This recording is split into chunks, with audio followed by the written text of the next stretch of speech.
So just checking, hey everybody, making sure the simulcast is going. Looks like it is connecting. There we go. That's one. And there we go. That's two. Let me refresh this page. There we go. All right, so I got the chats open. Very good. All right, so ended up taking yesterday off. I wasn't feeling too good. My stomach was upset, and then I was thinking about signing off, and then the power went out. So I was like, okay, well, I guess that's that. And then after my stomach started feeling better, I was just tired for the rest of the day. So I took the day off. So we're back at it. It's Monday. Happy Monday, everybody.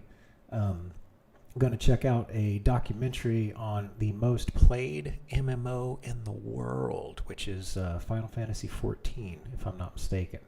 And I remember hearing about it, but I never actually played it myself. But I heard it was, I was big into WoW PvP, so it had absolutely no appeal to me, pretty much. Plus, that's back when most MMOs now still, I don't know, I haven't played new MMOs, but the last couple of MMOs I played were all, like stun-based sticky targeting. You click on your target and then depending on, you just cast the spell and it automatically hits. Like, it's one of the reasons I like Warframe so much, is it's got a bunch of skill shots in it. Bring back all the skill shots. I think that's why I liked, what the hell was that game? It had, It was WildStar. That's it. WildStar was some fun because it had some skill shot stuff in it. It had like AOE and AOE is an area of effect. You'd have different area of effects for various different attacks, even like your melee. So the gameplay was dynamic in WildStar. It's I could never get into it. I wasn't feeling very well at the time, so I spent a lot of time sleeping instead of playing. But let's check this out. We're gonna continue with the job hunting, catch up on emails, stuff like that, and enjoy another Never Knows Best documentary. And then once we get the job hunting done, we'll get up, we'll do the exercise, because getting up, moving around is important. Especially to me, I'm getting old. I gotta make sure that I stay in shape, so I'm not pushing a walker around when I'm getting older. And then we'll start working on the music video and still on working on that script for game development. I had a much better idea for how to do that script, and it's gonna be I want to explain a lot of the process stuff in detail to really like read people in, like, hey, this is how this is being made right now, this is the situation, right? And I think basically show how things currently are and what everybody's expectations are, and how to kind of like adjust those and leverage some newer processes for games development, because there's a lot of people that are still using a really, really, really old software development model that they probably isn't the best. And I'm not sure if it's just because they're not aware of it, or if they're not sure how to properly apply it, right? So I'm gonna get into some of the details of the game development and talk about how these things can be applied, at least from my perspective anyway. Okay, well, here we go again, job hunting. Say hi in the chat. Oh, hey, Deathwatch. Deathwatch in the chat, man. I'm doing a lot better today. I needed a day off. I think I live streamed every day for like three or 4 weeks, pretty much, and I'd even gotten into the been doing the workouts and stuff every day too. So yeah, yesterday was definitely a rest day. My stomach was a little upset, and then after laying down and getting back up, I was just like, need to kick back and just relax. So we're gonna go back to the job hunt, and I'm really looking forward to checking out this guy's review of Final Fantasy XIV. Final Fantasy XIV never really held my interest back in the day, back when I had all that free time. I'd spend it all on WoW PvP. But it'll be good because I know it was very popular and a ton of people played it. I'd like to. I think I'd get a good feel for what the game was about checking out this guy's documentary. And then Deathforge, I'll post in the Discord channel, the exclusive Discord channel for our Patreon subscribers, the agenda over like the next week or two. I've been like hyper focused on the job hunting stuff and haven't at least over like the last 4 or 5 days. And I haven't really worked towards, after getting the Skyrim music video out. That's fine. I got the Skyrim music video out. I spent like a couple of days just doing nothing but job hunting and trying to relax at the end of the day. But need to start working in a bunch of the video script writing for the game development thing. And we're going to spend some time on that later today because I had a really good idea about how to continue with the script. And then we'll start working on that Doom music video. I got to work with Thugnuck to see if he can do a cover song because I don't know how I'm gonna get permission from. There's a couple of like really good Doom cover songs out there, and they've got like millions of views and stuff. But like, how am I gonna get dude's permission? Like, hey, let me use your song that you charge money for to make my music video. So I guess I can try to message them, or I can just work with somebody like Thugnuck and we could just make a song, a Doom cover song from scratch. And that might be a fun project in and of itself. So I suppose because I'm making a video game music video, I should be able to use the music from that video game. So the music from Doom 2016 and Doom Eternal and Doom Dark Ages should be pretty good. And I want to see how to like splice all that stuff together and go over a couple of the songs and chop it up and do my editing thing to it with some really badass gameplay. I like to get twitchy. Like that Doom 2016, that arcade mode, man. Oh gosh, that was so much fun. Anyway.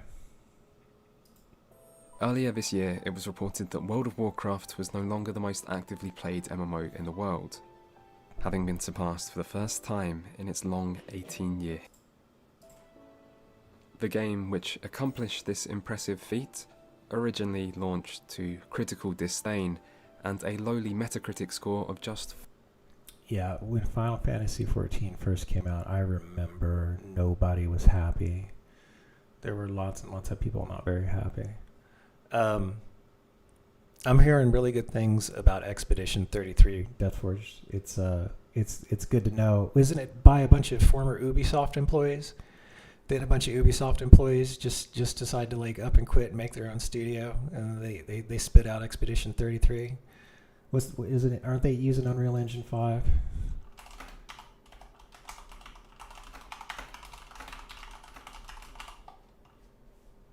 They chose Unreal Engine for its rich feature set and practical tools that enable their small team to punch above their weight. Amen. Yes. Inside the development of Clear Obscure. Yeah.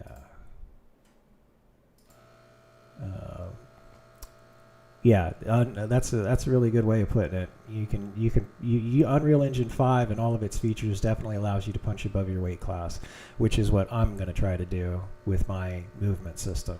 And that's another thing that I want to explain in my documentary is like how far technology has come, because I actually understand. I went through that tutorial and I learned how all of the different things you have to do to create just a basic animation loop, just a basic one, idle, walk, run, jump, dash, right? Just that. All the work that you had to do. And now I'm learning in Unreal Engine 5 how to use their motion matching technology, which, from what I can tell, cuts out 80% of all of that work that I have to do. And it's easier to manage a more complex, more robust system.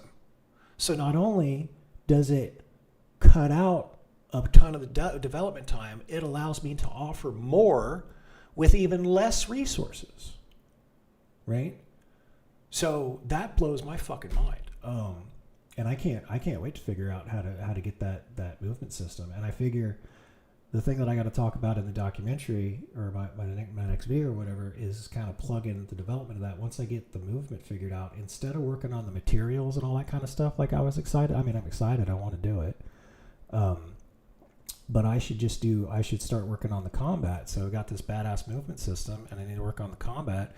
And then I just need to create the combat stuff that I want, where it's like you gotta move around with wads, and then you've got this complex movement system and everything. It just damn near everything's a skill shot, and you need like all of your hotkeys: 1, 2, 3, 4, Q, E, R, wads, F, Z, X, C, and then all the modifiers: Control, Shift, Alt, Control, Shift.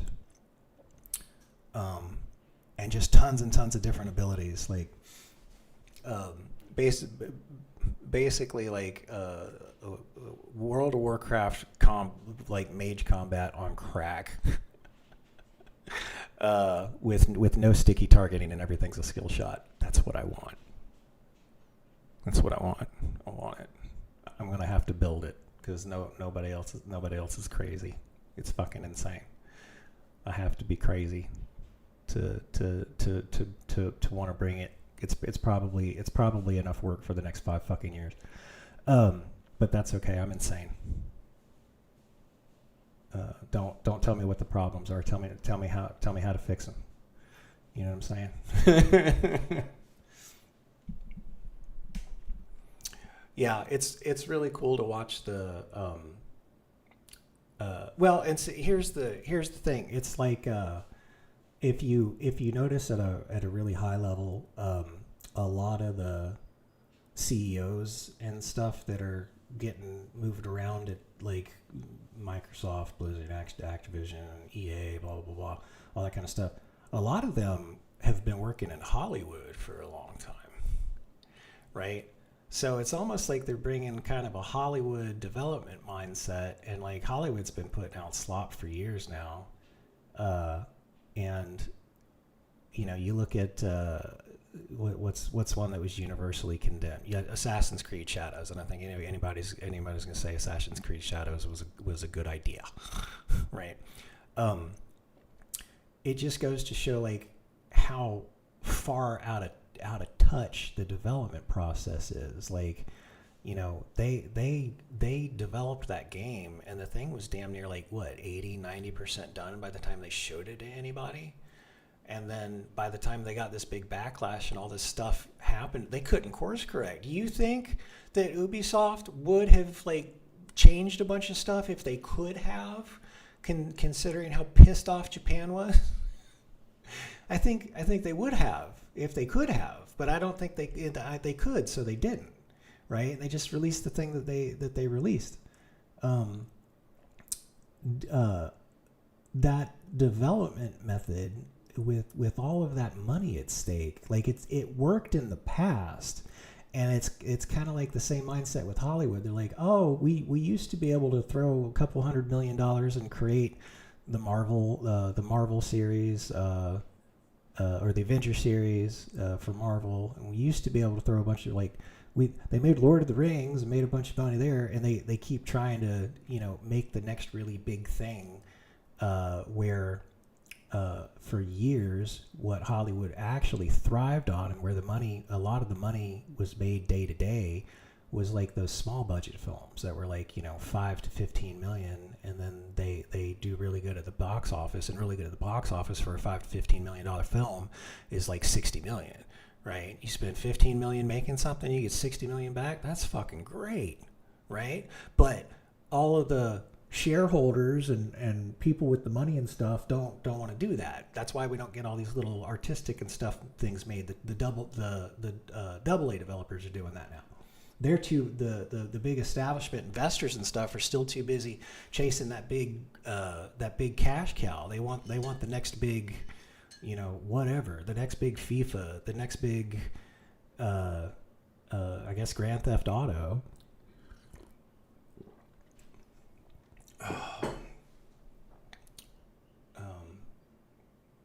Yeah.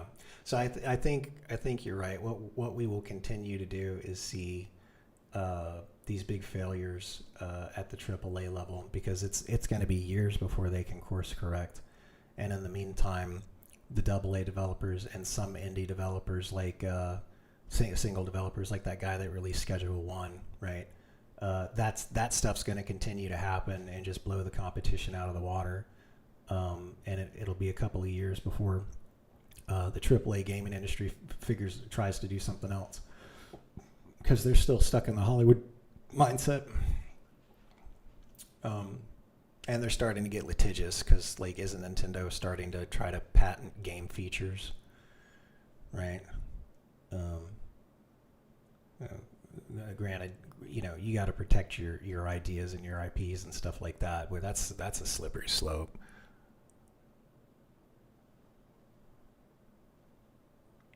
Deathforge says Baldur's Gate 3 and Obscura 33 will keep pushing and carving. Will eventually be in a world where monoliths can't compete.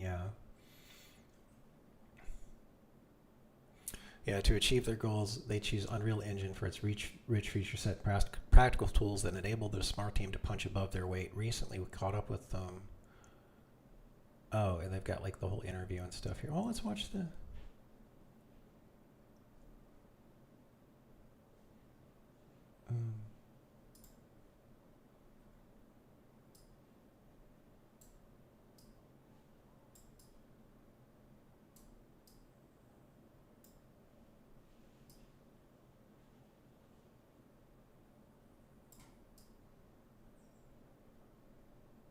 There, that's better.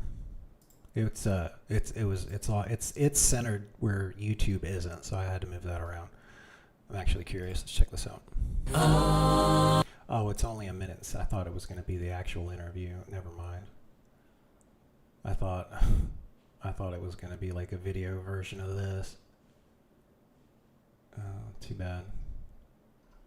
All right. Well, let's check out Final Fantasy 14. And we can talk about Obscura later. Let me fix.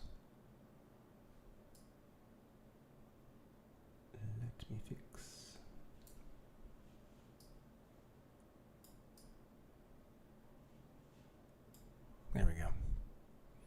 All right, let me mute my mic, and I'm gonna jump up, get something to drink, and get back here and focus on some job hunting. Got to apply to 5 different places, and then I got to call. Got to get some exercising done, and then I gotta call my car loan place and tell them I got laid off, and let me. I know there's something in the contract where I can delay payment for like 2 months without any penalty or whatever. So, and I can do that one time over the course of the loan, and I've never done it, so time to use that. And then by then the unemployment should have kicked in, and I should be able to make a payment for the car at least. So, just stressful things when you get laid off. All right, let's kick it. Let's apply to some jobs, and let's enjoy a rather in-depth, well-researched documentary on Final Fantasy 14 Online. 49 when it first released in 2010. And yet, its latest expansion has the highest user score of any game released in 2021, and it currently has over twice the number of active players of World of Warcraft and World of Warcraft Classic combined. The tale of Final Fantasy XIV might be the greatest comeback a video game has ever made, and its rise over the last 12 months is a genuine piece of MMO history. It is the first time since its release in late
Oh my God, damn it.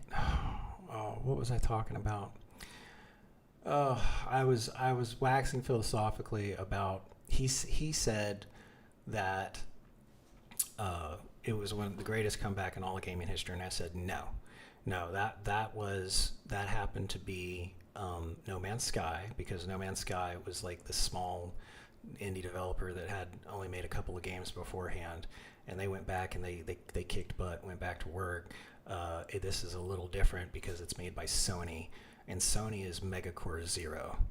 I was talking about how maybe I should make a YouTube video, call it Megacore Zero Sony Incorporated or something, and then talk about all the crazy shit that Sony does. Like, Sony's been a Megacore since the early 2000s. They have their own bank, and like, their bank will loan them money for a movie, and then they'll make the movie, and then they'll make money on the movie, but it won't do too good. So then they use their accounting tricks to write it to make it a write-off, and then they don't have to pay taxes on it. And their bank, just the bank that they own, just rubber stamps all of this crap. It's crazy. It's crazy what Sony does. They're quite the cutthroat mega corporation. There's no that's the best way to describe them, is the first mega corporation, if you ask me. It would be a good video documentary talking about all the crazy business practices that Sony does. It's all legal, and it's legal because they have literal armies of legions of lawyers to make it so. And all the stuff that they've pulled over the years, like I think it was actually Sony that was the ones that tried to sue that lady on YouTube. This is back in the early 2000s. Some lady had posted a video of her toddler dancing along to like a Michael Jackson video. The Michael Jackson video was playing on the television. Like, you couldn't even see the TV. Like, all you could see was like you could see like a little bit of the TV off the corner, not even the full picture, and it had those lines through it because it was a CRT TV, right? And the audio was terrible because it was some sort of video camera from the early 2000s, a digital video camera from the early 2000s, and everyth's all blocky, and the kids dance around, and it's cute. And they sued the lady because she was using their song without permission. And it had gotten a lot of views, and they got a bunch of like really, really bad press for that. They should have taken the music industry route and got some sort of ignorant mouthpiece, like the record companies did for Metallica against Napster. Everybody, nobody talks about that angle. Imagine how gassed up they got Metallica to go in front of Congress and say that. Come on now. You think Lars or James was worried about all that money that they already had? No, that was the record execs getting so. Anyway, Sony went through a bunch of stuff like that, and then they've got some interesting business practices. Anyway, I'm so sorry the mic was muted. Thanks for letting me know, Deathforge. That's everything that I was saying while the mic was muted. I got to get back in the habit of watching that kind of stuff. I got to be on point. So thanks. Late 2004, that World of Warcraft has not sat atop the MMO world looking down at its lesser peers. It is the first time it's ever had to look up. But this video isn't about World of Warcraft, and unlike a lot of people who have been talking about Final Fantasy XIV this past year, I am not a WoW refugee, only now seeking asylum in the greener pastures of Eorzea. In fact, I am pretty close to a Final Fantasy XIV veteran, as although I didn't play the largely unsuccessful and later abandoned 1.0 version of the game, I have been playing the Realm Reborn version on and off since not long after its release in 2013. In total, I have over 6,200 hours playtime, which is around 260 days of logged in game time, meaning Final Fantasy XIV is my most played game of all time, probably by a few thousand hours. I've also played nearly every mainline Final Fantasy game, including some of 14's predecessor, Final Fantasy XI, as well as many other big-name MMOs released in the last 15 years. Suffice it to say, this is a game which I have a lot of opinions about, But beyond that, it's also a game I believe is worth talking about, and a game of some significance within the industry. In a time when the entire MMO genre has seemed to be suffering a slow, agonizing death of new disappointments and old disillusionments, Final Fantasy XIV is one of the only overwhelmingly positive success stories. It might be the only MMO released since World of Warcraft which has been able to consistently grow its player base year on year, rather than just stem the flow of players leaving after an overinflated launch. And right now, its biggest problem is the kind other games can only dream of having, which is that there are actually too many players. Since the release of the latest expansion, Endwalker, every server has been at max capacity for most of the day, leading to queues of up to 5 to 6 hours just to log in during evenings and weekends in the first couple of weeks, and the recent popularity has become so much of a problem that Square Enix has had to suspend all sales of the game. Oh, and until recently, those queues of 5 to 6 hours could also give you errors, forcing you to have to re-queue multiple times. Enjoy.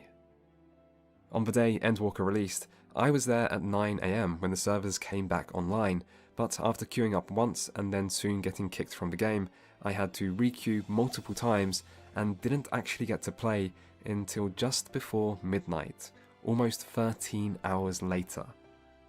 That day I may have been unlucky, but I've still never seen a queue situation quite this bad in any game before, and this problem, while no longer quite so bad, is still ongoing and affecting everyone.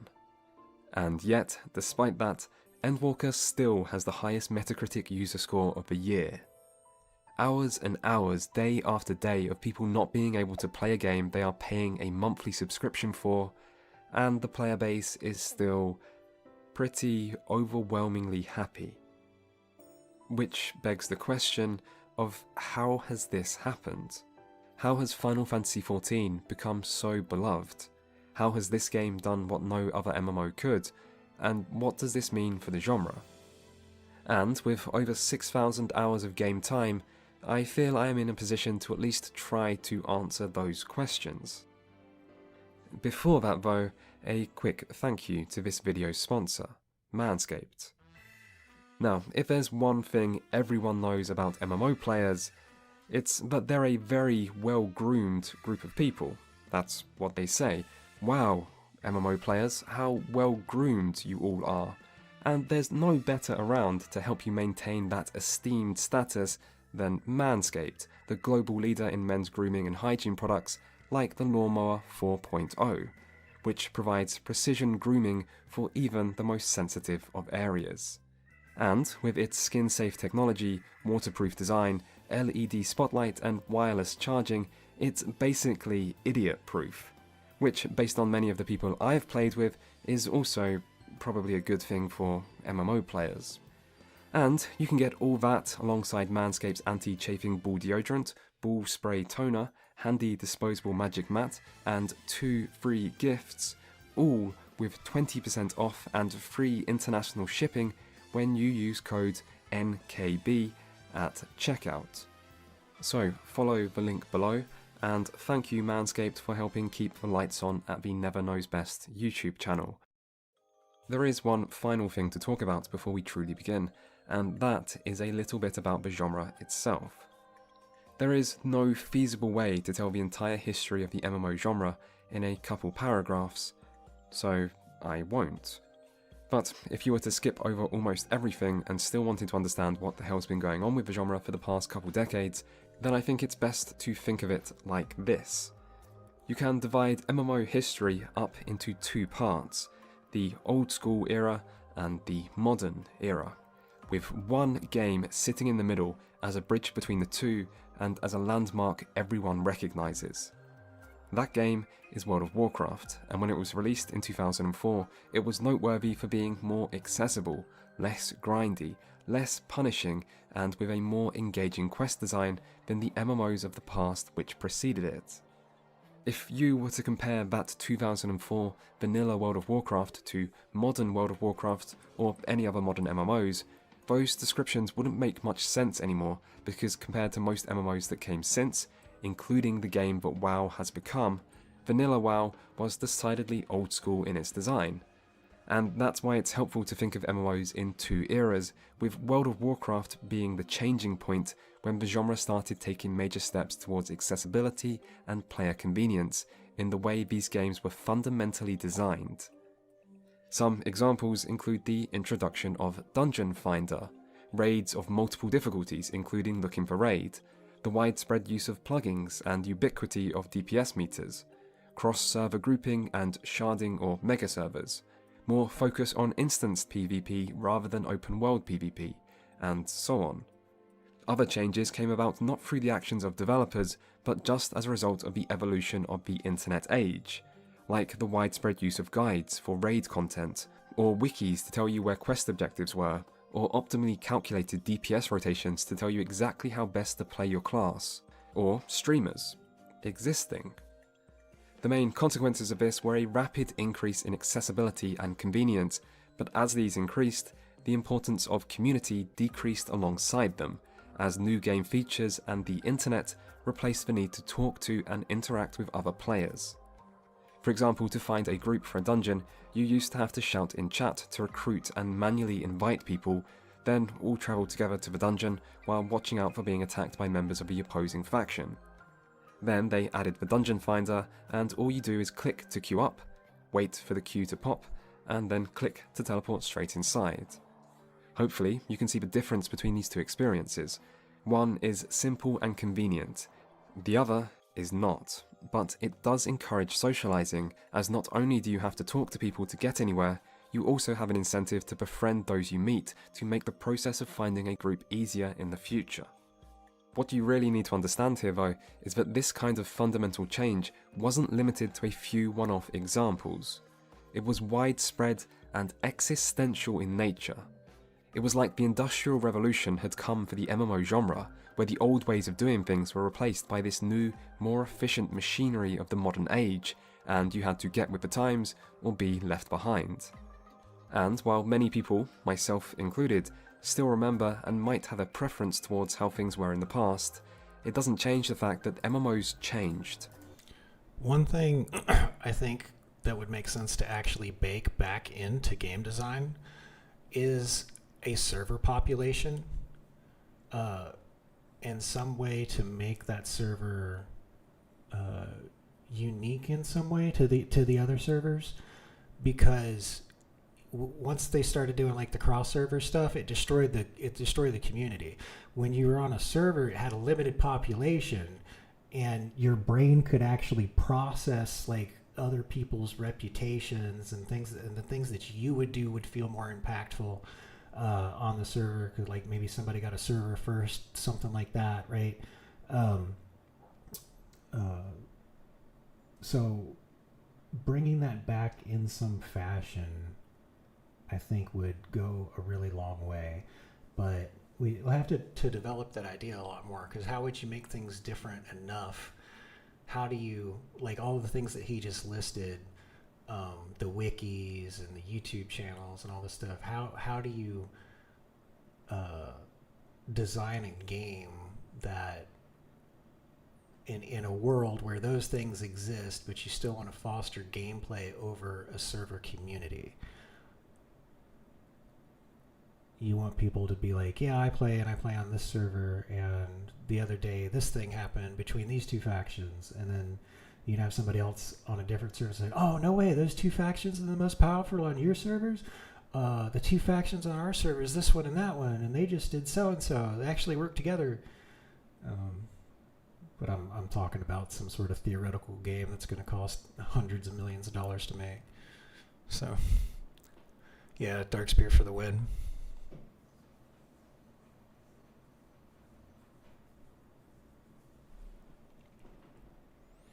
Hey, Phoebus.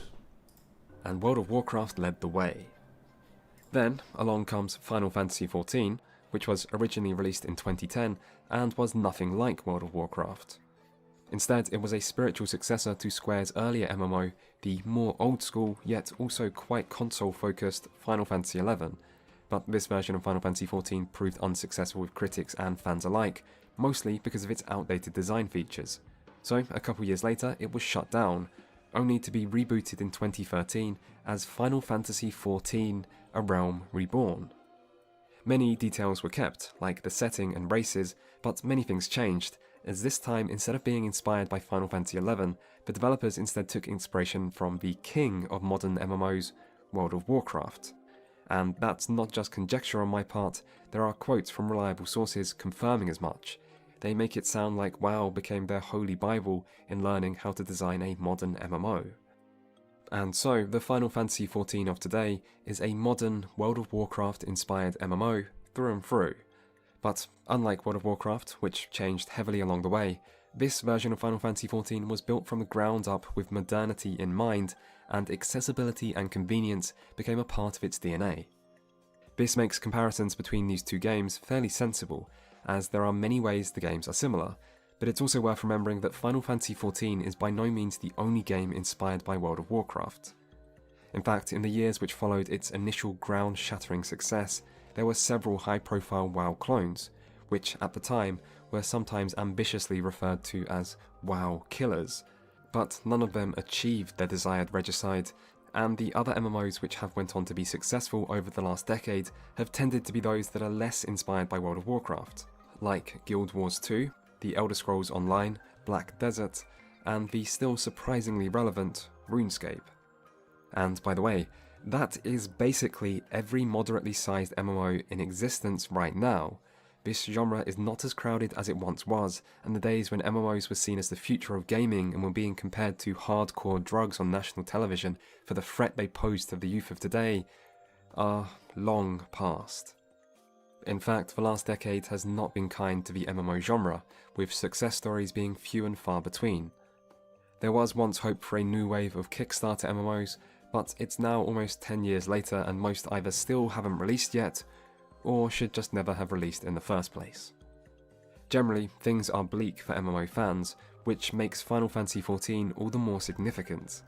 It has succeeded where others have failed, grown at a time when the genre has seemed to be shrinking, and overtaken that which for a long time was seen as untouchable.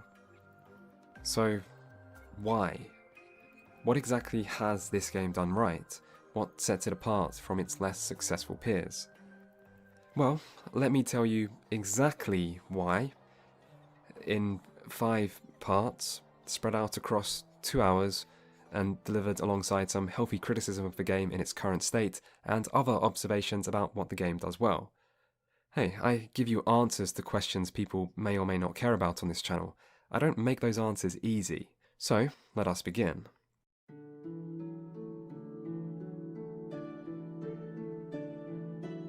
Every experienced MMO player knows that the early hours of these games are rarely the best, and Final Fantasy XIV is no exception. Still, compared to some games in the genre, Final Fantasy XIV is fairly easy to get into, although that might depend on where exactly you're trying to enter it from. Once you get past the minor annoyance of having to make a Square Enix account, you then create your player character, in a character creation that is overall good, but has some clear room for improvement. 4 faces per race and gender isn't really enough, particularly when some of them look like this, and who decided beard options should be face-specific? That's not how beards are meant to work. Still, for most things there are plenty of options, and it's easy to make good-looking characters at least. And with that done, your adventure begins. From here, your experience will vary greatly depending on whether you're familiar with MMOs or not. Really, you could categorize all Final Fantasy XIV players into 3 not mutually exclusive groups. You have MMO fans here to try out a new MMO, Final Fantasy fans here to try out a new Final Fantasy, and fans of games with good stories here because someone told them this game has a good story and probably then continually pressured them to give it a go until one day they finally relented, even if just to shut them up. And, for the most part, this is a game that has been designed to appeal to all 3 of these groups, but which you're in might heavily impact your initial impressions, so why not consider each in turn? For those only here for the story, you're in luck, both in regards to how much story there is and how soon it gets underway, with the player taking the role of a new adventurer freshly arrived in one of the 3 different city-states of Eorzea. From here, the story goes on to place a large focus on world building, introducing you to the state of affairs within your initial surroundings, then the rest of Eorzea, before the primary focus settles on the beast tribes of the land and their tendency to summon powerful magic creatures, known as primals, who they worship as gods and who the player tends to get tasked with taking care of. This is a big part of what you do in this game initially. You go around killing other people's summoned gods, which is not a bad way for an MMO story to create a near endless supply of raid bosses. Things are further complicated though by a new attack from the hostile Garlean Empire, who deem the presence of primals popping up in Eorzea as a threat, and by a mysterious group of robed figures known as Ascians, as well as many other things, one of which being that 5 years before A Realm Reborn begins, there was something called the Calamity, where a Garlean general brought down the moon, which was actually hiding an ancient Allagan prison containing the elder primal Bahamut within it, who then unleashed devastation on the land, almost destroying everything, including, maybe, you.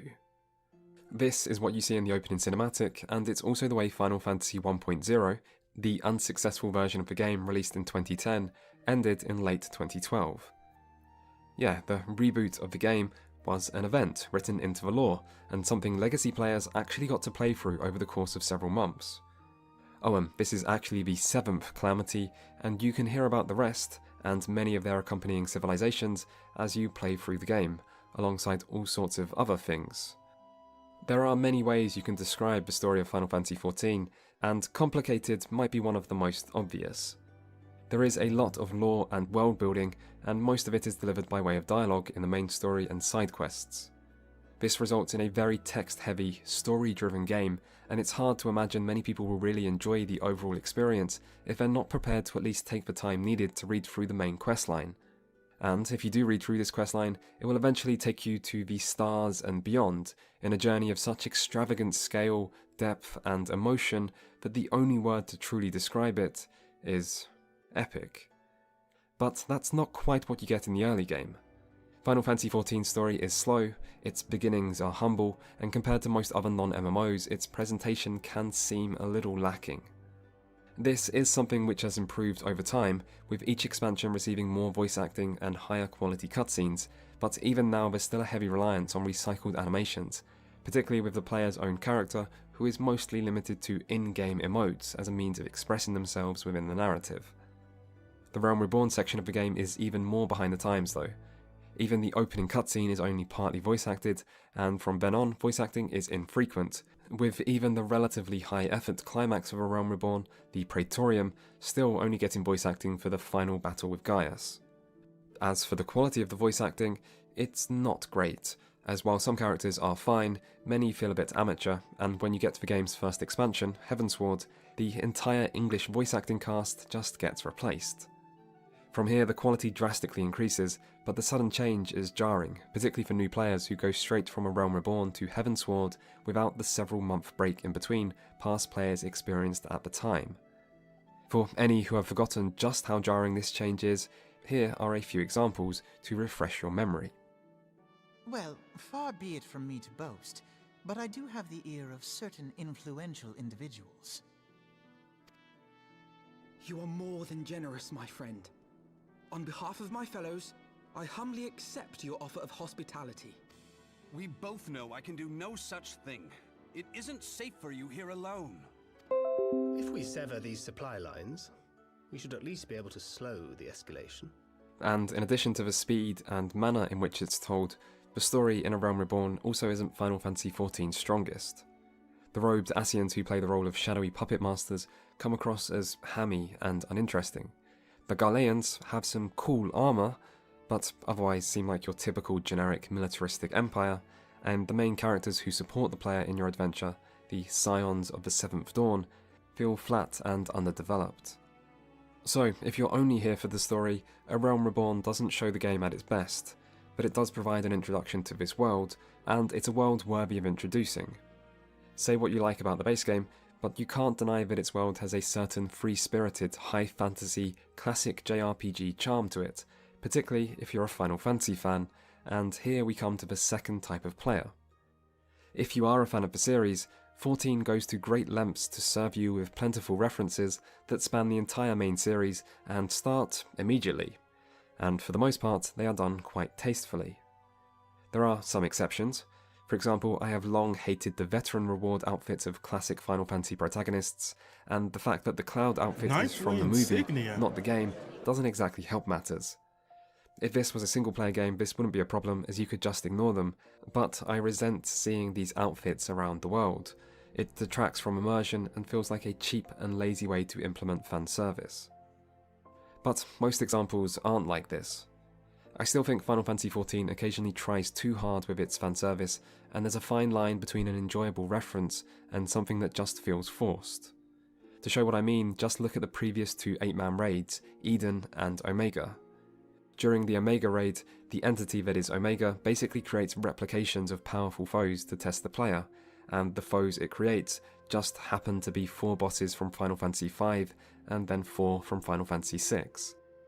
The problem with this is that it comes across as overly deliberate, and for anyone who isn't familiar with these games, these bosses seem disconnected and uninteresting in their own right. I mean, I remember Sabin suplexing the Phantom Train just like everyone else, but fighting a train as the first boss in Sigmascape is just weird for anyone who hasn't played the original game.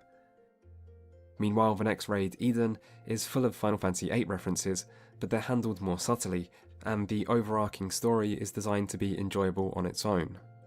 So in Eden, the references enhance something which would otherwise still work without them, whereas Deltascape and Sigmascape rely on familiarity with the source material for their appeal, and the former is better in my opinion. For the most part though, Final Fantasy fans are in for a treat with 14, and even though this side of Final Fantasy XIV isn't really what makes it good, and its original concepts and designs have always been on par with any of those taken from the rest of the series, there is something to seeing so many references from material many players will be familiar and fond of. In a way, this game can seem like a celebration of the entire Final Fantasy series, and even as someone who usually doesn't care much for fan service, I'd be lying if I didn't admit that as a big Final Fantasy VII fan, when Knights of the Round showed up in Heavensward, it was incredible. It was both so unexpected and yet fit the story so perfectly, and it remains one of my favourite moments in the entire game. However, even the biggest Final Fantasy fans, as well as anyone just here for the story, will eventually have to come to terms with the fact that Final Fantasy or not, this is still an MMO. If you've never played an MMO before, it's a genre that can be a bit intimidating. For starters, the amount of systems and UI elements players soon get introduced to might seem overwhelming, but compared to some games in the genre, the default UI doesn't look too bad here, and while the onslaught of tutorial pop-ups is initially rather off-putting, at least there is lots of information in-game to teach new players, including what to do in group settings. Players will also need to get used to combat, which might not be what most are familiar with. Final Fantasy XIV has tab targeting combat, which is something with a long pedigree of MMO tradition, which basically means most people these days might consider it outdated. At a basic level, it works by manually targeting enemies and then using abilities that are assigned to your hotbar. The higher level your character gets, the more abilities they accumulate, leading to complicated rotations of combos, reactive skills, offensive and defensive cooldowns, and so on. Originally, tab target combat became the system of choice for MMOs due to netcode limitations for early games in the genre, but these days its main advantages are accessibility and, eventually, depth. The downside is that it's not very dynamic or impactful, as the player plays little role in aiming or executing their attacks, because as long as your foe is targeted and you happen to be in range, everything is just a single button press. In some ways, it can feel a little like you're giving orders. Oh, that makes sense. It was a limitation in netcode. They didn't have all the code that could actually do the skill shot detection, so the sticky targeting was a limitation of networking programming, gaming network programming back in the day. Huh. Okay. That's really good to know. Well, that's, like I said, it's one of the reasons I like Warframe. You got all the skill shots, and you still have to aim at like vulnerable areas, and there's just like so much more going on. Even though like in Warframe you only have 4 abilities depending on your special abilities depending on the Warframe you're using. Because of the skill shots and because of the fact there's, actual, you're bouncing off the walls and all that kind of stuff, it just seems so much more engaging, as opposed to something like this with tons and tons of abilities to rotate through, but it's sticky targeting. So You know, there's not, you know, the sticky targeting is very meh to me. To a character rather than being the one actually controlling them yourself, as the mechanical execution for every ability is the same, and I imagine the younger generations have a strong preference for true action combat systems as they feel more exciting. Still, while it might not be as engaging as some of its alternatives, it is easy to pick up, and neither JRPGs nor Final Fantasy games are exactly known for their great early game gameplay anyway. The other thing new players will need to get used to is that as this is an MMO, it means at some point you will need to play with other people. I know, other people? How disgusting. Who would want to play with them? Well, don't worry, my antisocial friend. Final Fantasy XIV is one of the most solo-friendly MMOs you'll ever find. You can even do most group content with NPCs instead of players, and gone are the days of actually needing to talk to people to get anywhere in MMOs anyway. You do have to group up with people to complete dungeons and trials sometimes, and you do need to complete many dungeons and trials as part of the story, but the process is effortless thanks to an easy-to-use automatic group finder. The skill requirements are always rather low to avoid excluding anyone, and the people you will meet are probably pretty quiet.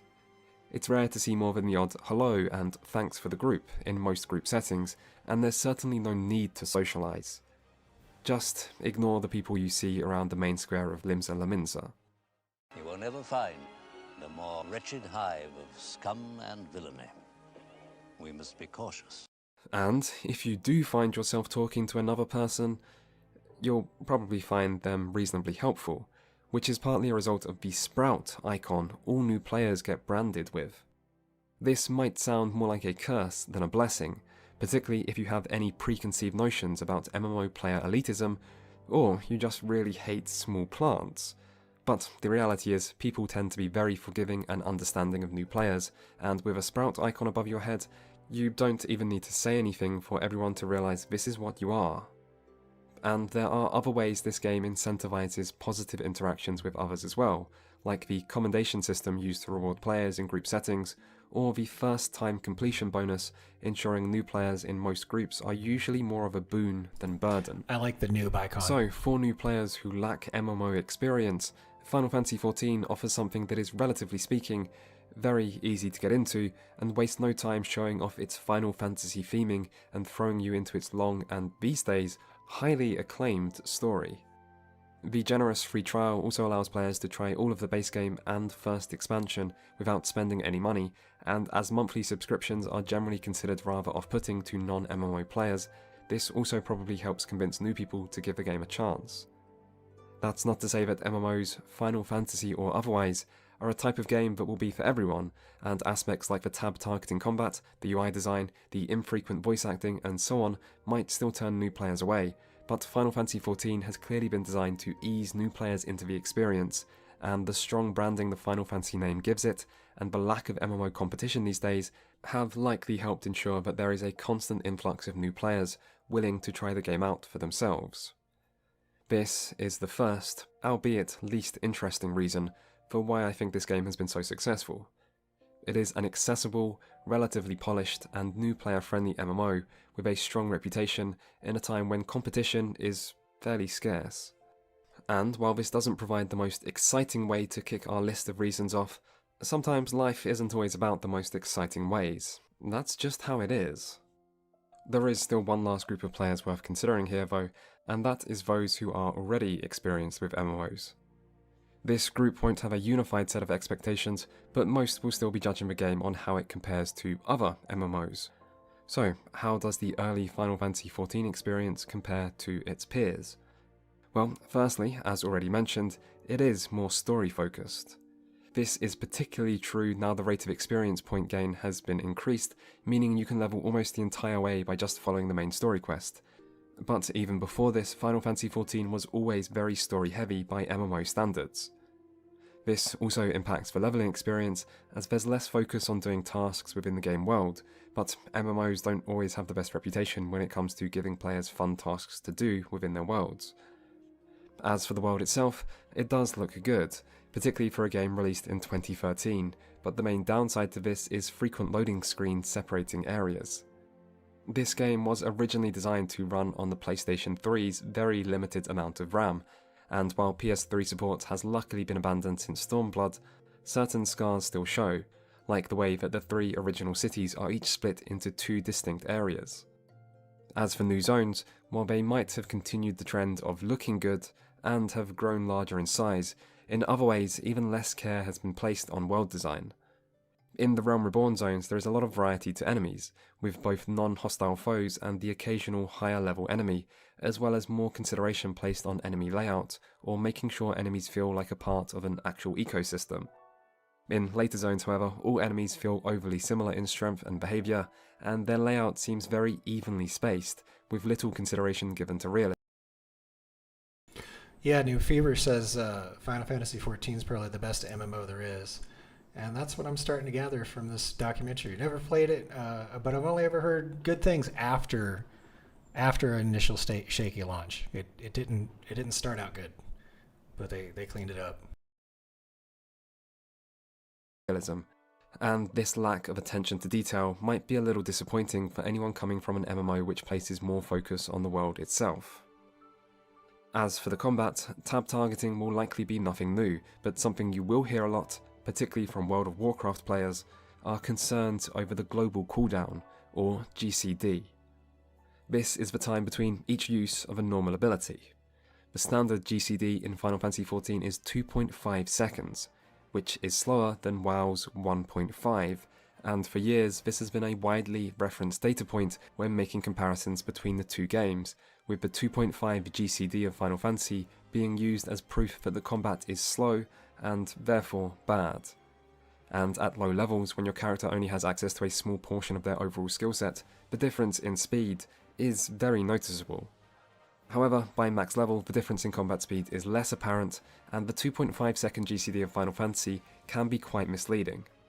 Firstly, it can be lowered by the stat's skill speed, as well as other class-specific buffs.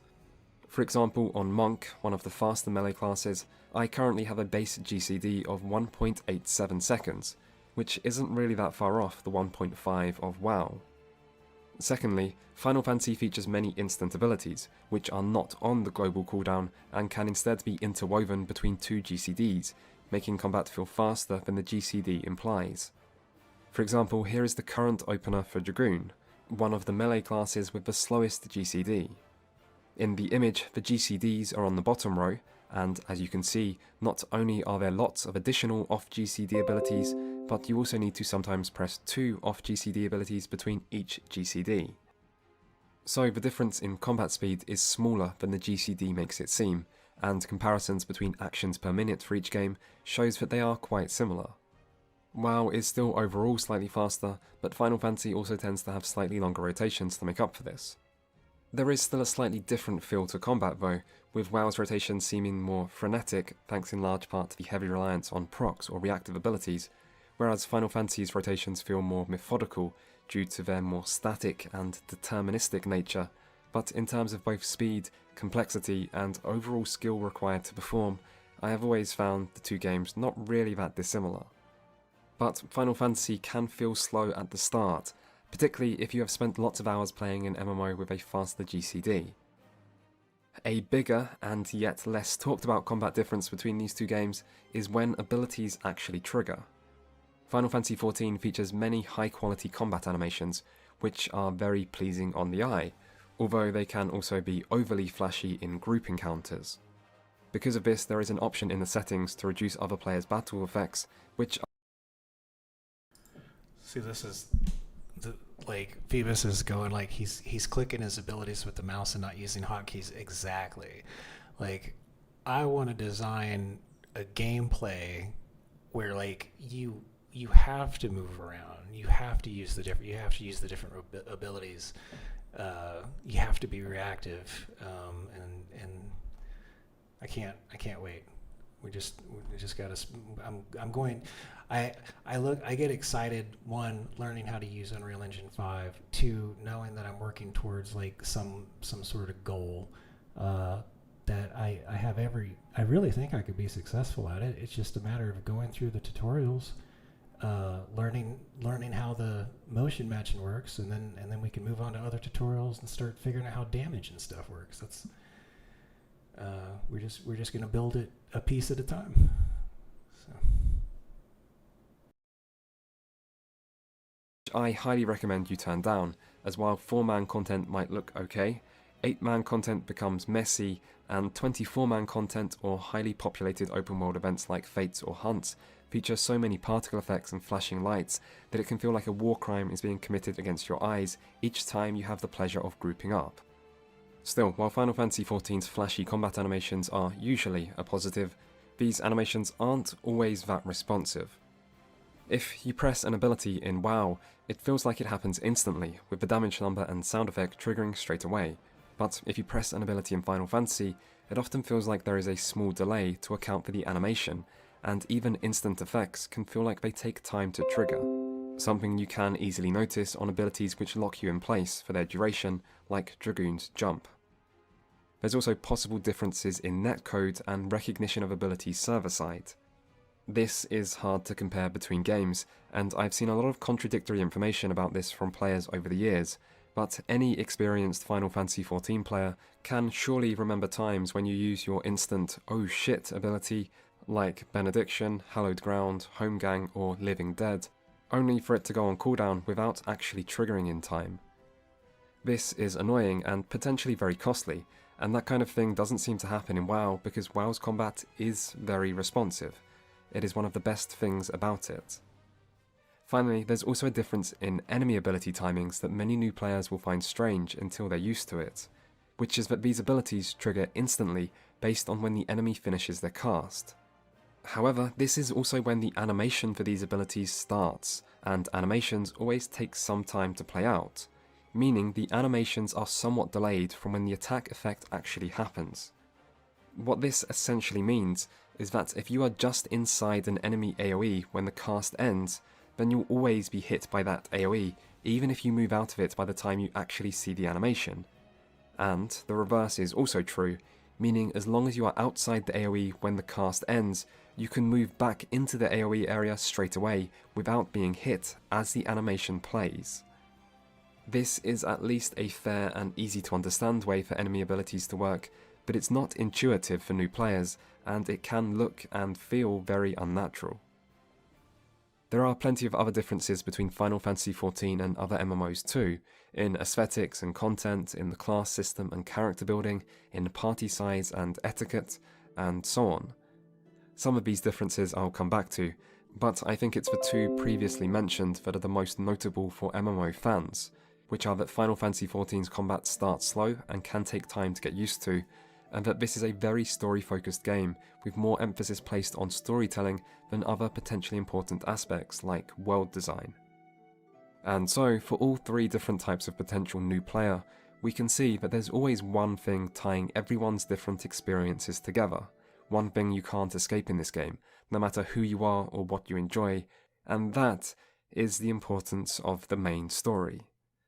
This is an MMO, maybe the only MMO, where story truly takes precedence over everything else, and so I guess it's only fair to talk more about that story before anything else.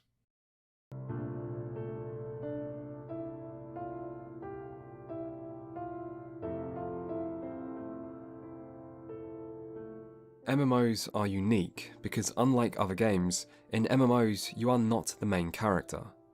Instead, you're just one of many players who have to work together in this collective world, all sharing the spotlight. But someone might have forgotten to tell that to Final Fantasy XIV. Because here, you are not just the main character, you are the most main character who has ever main charactered a video game, and that's not an exaggeration. You are the Warrior of Light, hero of Eorzea, Blessed of Hydaelyn, ender of the Dragonsong War, liberator of Alamigo and the Eastern Front, and vanquisher of countless Primals, Garleans, Ascians, and anything else stupid enough to get in your way. You are beloved, respected, worshipped, and praised by all, and you kind of deserve it. Here, everyone is your simp. If you look up the word hero in an Eorzean dictionary, you will find a small picture of yourself, And every NPC you've never talked to dreams of the day they get to share a cutscene, just one, not even voice-acted cutscene, with you, the Warrior of Light. And as for all these other people you see running around, dancing in the main square of Limsa, sitting in the housing districts crafting potions, camping out rare spawning fates for just 15 more minutes, who are they? Who cares? Compared to you, the Warrior of Light, they're nothing. Just extras lucky enough to make a cameo in your story, who are only really there to stop the world feeling empty and keep you company as you wait around for the next time you're needed to save the day. There is a part of me that believes MMOs should always play to their strengths, and that includes in how they tell their stories. MMOs are unique because of the other people you share the world with, and it therefore stands to reason that the best MMO stories should incorporate this aspect into their narrative to tell a story only games of this genre can. Most modern MMOs don't do this, however, maybe because creating a narrative without a defined main character for events to revolve around is challenging, and Final Fantasy XIV proves it's not really necessary either. An MMO can work with a single player style story, and while that might be a little disappointing from a theoretical standpoint, it's hard to argue with results. There are some major caveats to any praise given to this game's narrative, however, the first of which has already been mentioned.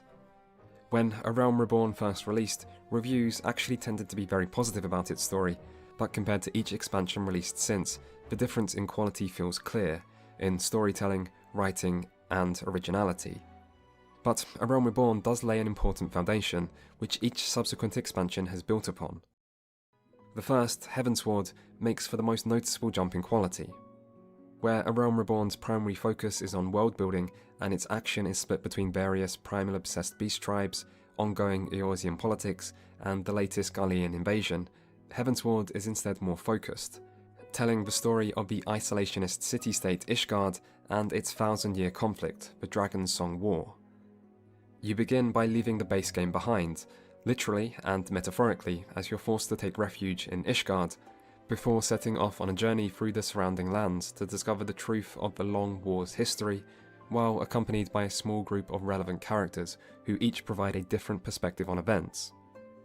In this way, Heavensward feels like a classic JRPG tale of a band of adventurers coming together to travel through fantastical lands to try to eventually save the day.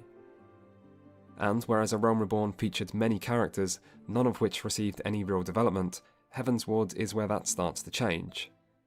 This is most notable with Alphinaud, who is almost unbearable in A Realm Reborn. If you haven't played through this section in a while, you may have forgotten this, but from below quality voice acting, to his know-it-all personality, to his young age and Mary Sue-like status, he really comes across as annoying and unlikable. And it almost feels like the writers realised this, because between A Realm Reborn and Heavensward, some major things go wrong for him, leaving him greatly humbled. In Heavensward, we then see him have moments of self-reflection through which he has a chance to grow and mature, and suddenly his self-importance and idealism is tempered against his newfound sense of perspective, and he actually becomes quite likeable. Heavensward is also where these supporting characters first start to feel like your friends. There's a moment early on I've always liked where Tartaro and Alphinaud are accused of heresy and demand a trial by combat. Except Tartaro has no combat experience, so she calls on you to be her champion, and it feels good to stand up for someone who you know has been wrongly accused. Games always act like everyone is best friends with the main character, but it's moments like this which actually allow you to feel that friendship, and it makes sense that the struggle the main cast of Heavensward go through would ultimately bring them together. Most of these positive trends continue with each later expansion. Stormblood is the black sheep of the post-Realm Reborn family, but its story is still a lot stronger than the base game. It continues the overarching plot of the Garlean Empire, as the player seeks to liberate the city-states of Alamigo and Doma from Garlean control. The way the narrative is split between these two distinct and far apart fronts leaves the story feeling slightly fractured. Its depictions of war never truly manage to live up to the grand scale an event like this should have, and Stormblood's attempt to focus on a single important character, Lys, feels like a less successful repeat attempt of what Heavensward did with Alphinaud. But in other ways, the story has plenty of fun moments, and its relatively simple and action-driven nature makes for a nice change of pace from the frequently exposition-heavy and sometimes convoluted story elements seen in so much of the rest of the game. It might be the weakest overall expansion in terms of narrative, but it's had some strong competition. Speaking of which, the next expansion, the fan favourite Shadowbringers, has the player journey to an entirely new dimension which is being drowned by light. This forces the main character to take up the role of Warrior of Darkness in a subversion that feels instantly engaging and also gives Shadowbringers a really strong aesthetic identity that comes across as wholly distinct from anything else in the Final Fantasy series. Initially, I was turned off by Shadowbringers' seemingly unnecessary isekai-like premise of being teleported to another world, but by the time the journey is coming to its close, it's almost impossible not to be won over by certain aspects of the tale it tells.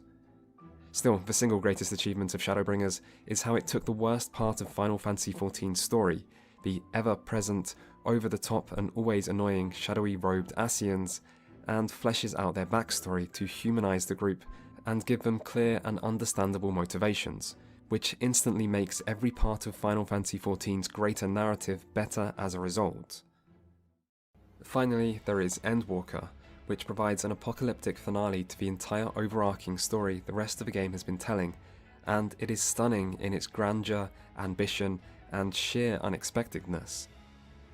As it's still relatively close to release and the events of Endwalker carry such significance, I'll avoid talking about them in detail to avoid spoilers, but I will say that the trailer for Endwalker shows the player's character going to the moon, a feat with some tradition in the Final Fantasy series, but while you might expect something like this to be the finale of Endwalker, it is not. It isn't even close.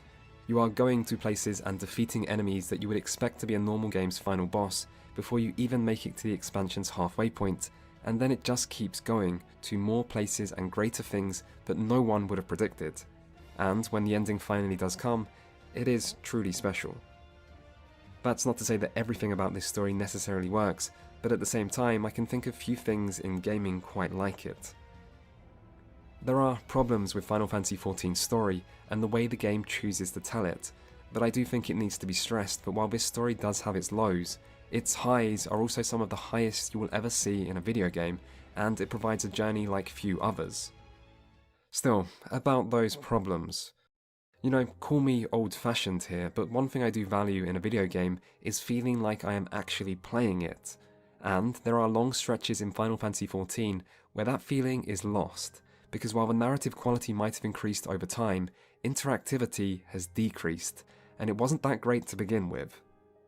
So much of this game is spent watching cutscenes or reading dialogue, and outside of the occasional dungeon, trial or scripted single-player set piece, there just isn't any meaningful gameplay.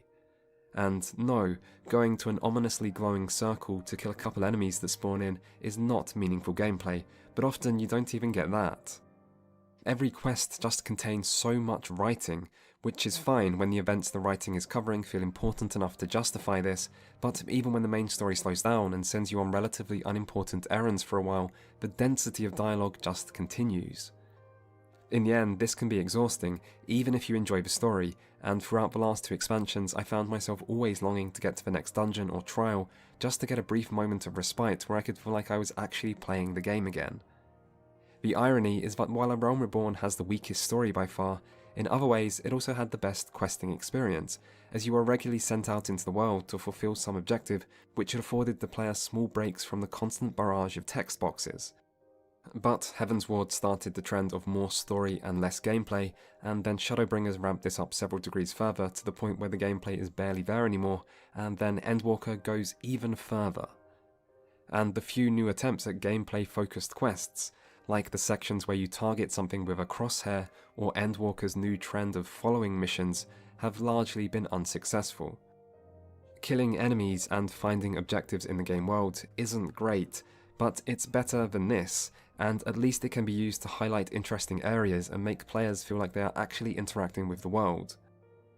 In this regard, I've come to really appreciate the dialogue choices that have become more frequent as the game has went on, as they at least make dialogue feel slightly more interactive, and despite not changing anything major, some are still used to really great effect, with one in particular at the end of Endwalker being a great example of how a small touch of player agency can add so much meaning to a particular scene, but these choices still aren't enough. Ultimately, a good story is always better when it's supported by good gameplay, which Final Fantasy XIV's main quest often fails at, and for some players in particular, this lack of gameplay might really detract from their enjoyment. The second major problem I think needs to be at least acknowledged is that the story sure can be a bit convoluted. There is now Aether, Dynamis, the Echo, the Blessing of Light, summoning, teleportation, tempering, sundering, reincarnation, time travel, memory transferring, alternate dimensions, and on and on. These elements aren't just lazily thrown in for a cheap twist or overly convenient plot resolution. Usually, I'll always resent link pearls, but in some ways this can actually make these things even worse, as every little element is accompanied by scene after scene of exposition to try to explain it all, which can bring the story's pacing to a crawl. There's also a risk that with so many different elements involved, the writers will end up building a house of cards which will one day grow so tall that it collapses in on itself as different elements start to contradict each other, and there are times things already look a little shaky. But I think for now, most are willing to forgive this aspect to enjoy the story's better qualities. And one could have other issues with the story as well, like the overuse of certain narrative tropes, namely the fake character deaths and succeeding through the power of friendship. But how players will respond to these will be up to the individual. For the majority of the current player base, these flaws are worth overlooking to enjoy the narrative's positive qualities, and of those there is no shortage. There is something unique about Final Fantasy XIV's story in its vastness of scale and scope, and the way it has grown year after year, patch after patch, expansion after expansion. It is a true journey of epic proportions, where we witness the story of an entire continent that is interwoven with a large cast of recurring characters and an increasingly well-developed sense of history. The main story alone takes hundreds of hours of game time to complete, and it's worth... So here's a good example of a software company that created a membership model and then effectively used their resources to continue to produce content for the game world.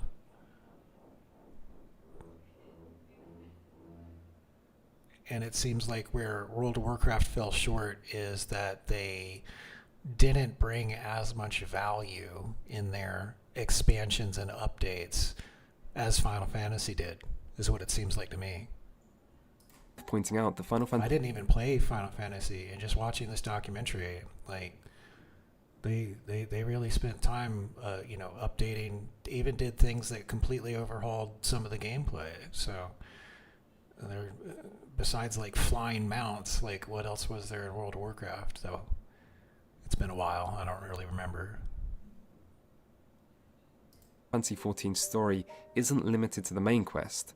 There are in-depth storylines for every class, including crafters, every 24-man and 8-man raid, every optional trial, every new batch of relic weapons, and so on. Even if the quality does vary, the sheer amount of story content in Final Fantasy XIV is almost unrivaled, and if you're someone who loves this game, or its world or characters, the never-ending hours of story content is something you just can't get in many other games. And, having witnessed this story grow since A Realm Reborn's release, and seen the player base's response to it, I've often wondered whether story might actually be more important to an MMO than people usually admit. This is a genre where people spend weeks, months, even years with these games, and their worlds, and so why wouldn't we want our time and experience to be given more meaning through narrative?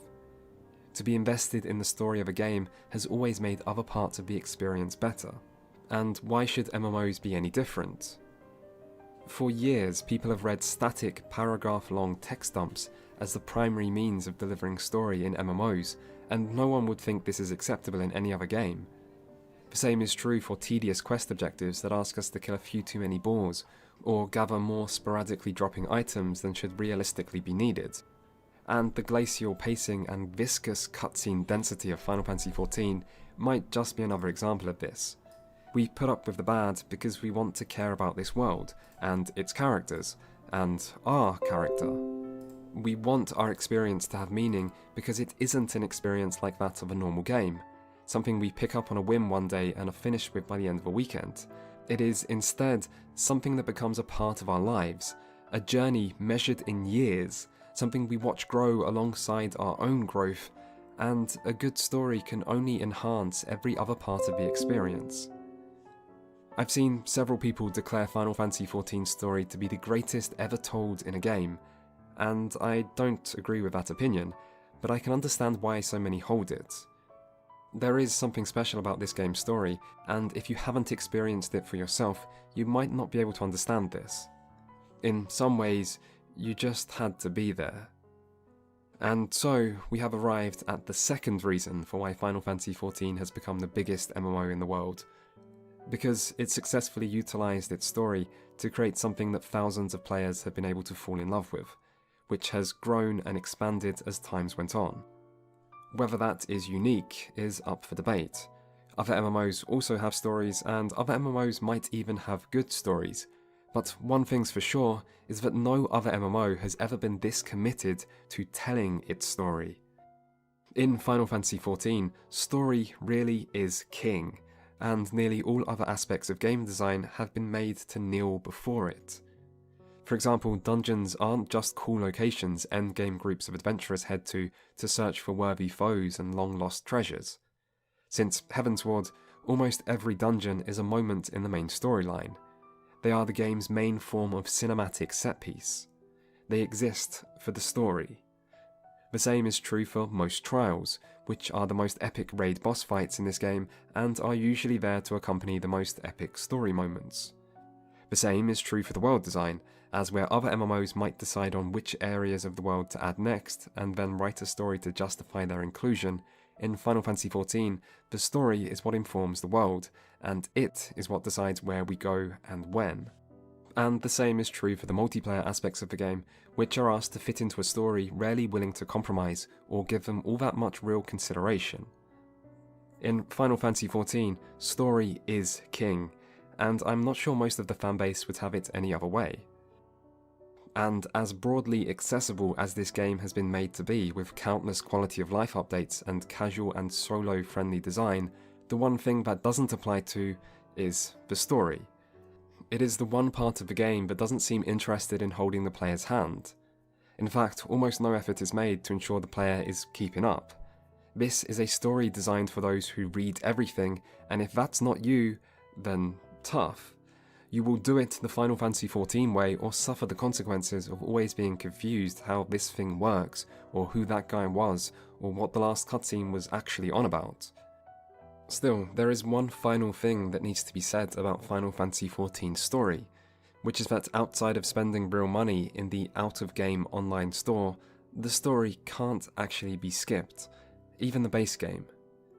By comparison, every World of Warcraft expansion since Warlords of Draenor has come with a free level boost potion to take you instantly to the latest content, and this has become the norm for MMOs in the past decade, where no one is left behind and getting to max level is always made as easy as possible.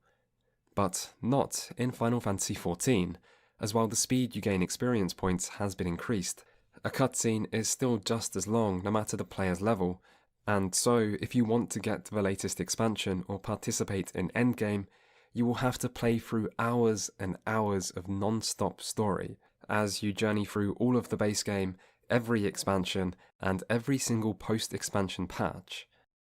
It is a massive undertaking, and this might be a problem for new players, particularly because the base game just isn't that good anymore.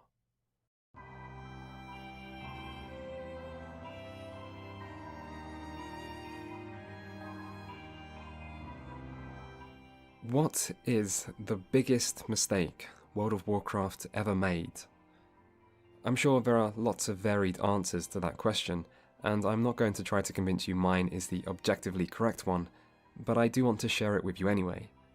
Because, in my opinion, the greatest mistake WoW ever made was how each expansion was designed to invalidate older content. It has been 18 years since World of Warcraft first released, and there is 18 years worth of content in that game, at least some of which is very good, but almost none of it is relevant to the game as it is today. I guess no one knew. I gotta take some medicine. I'm just gonna turn off the webcam for a couple minutes. at the time that WoW would still be going fairly strong 18 years later, and you can't blame anyone involved for not thinking of an 18-year plan when the Burning Crusade first entered development. But with the always helpful benefit of hindsight, you cannot convince me that the short-term oriented, only one expansion matters at a time design of that game was the right one. World of Warcraft has had plenty of good content over the years, which should never have been treated as simply disposable. In this regard, Final Fantasy XIV has done something very clever, whether intentional or not, because while World of Warcraft is, at its core, an endgame, meaning PvP and raiding, oriented game, Final Fantasy XIV isn't. Its greatest focus is, and always has been, as was just discussed, the story, and with each expansion released, that story has only grown. It has been expanded bit by bit into something greater than what came before, and so the release of a new expansion isn't to the detriment of the rest of the game. And so, for those who enjoy the story, which is the majority of the player base, Final Fantasy XIV has become better and better, and will likely continue to do so in the future. This is the third of my reasons for this game's success, and this doesn't just apply to the story either. A big part of Final Fantasy XIV's group content is roulettes. These are dungeons and easier difficulty raids that are divided into different categories, which the player can then queue for to play through one at random for a bonus reward. If you want to level a different class, or gather endgame currencies, roulettes are one of the best ways to do so, both due to how enjoyable they can be thanks to their large and ever-expanding amount of variety, as well as how rewarding they can be thanks to the daily bonus. If there is a particular type of group content you don't want to do, you can always ignore that particular roulette, and so overall this content makes for a nice, relaxed endgame activity that you can also do alongside friends. But even more importantly, this also ensures new players doing old group content for the first time will still have people to complete it with, while also keeping older group content relevant no matter the expansion. This is clever game design that benefits the whole player base, and Final Fantasy XIV is ahead of many of its peers in this regard, as group content is not just forgotten or doomed to irrelevancy the moment it falls out of the current expansion spotlight. However, for both story and group content, it's hard to deny that A Realm Reborn, which is the base game and therefore the first thing new players will experience, is letting the team down a bit in both its story, group content, and overall leveling experience. The story's problems aren't that drastic, and it's worth remembering that it did receive a positive reception in most reviews when A Realm Reborn first released. Really, it just feels a little too generic, its characters too one-dimensional. It is funny that he points out, what the hell happened to my mouse? There it is. It's funny he points out that the World of Warcraft expansions were designed to invalidate all of the previous content. That's actually a really, really good point. And obviously they did that so everybody would get the expansion. But he does make a good point that it was short-sighted given the actual longevity. Time to eat. What the hell? There we go. Time to eat lunch. Anyway.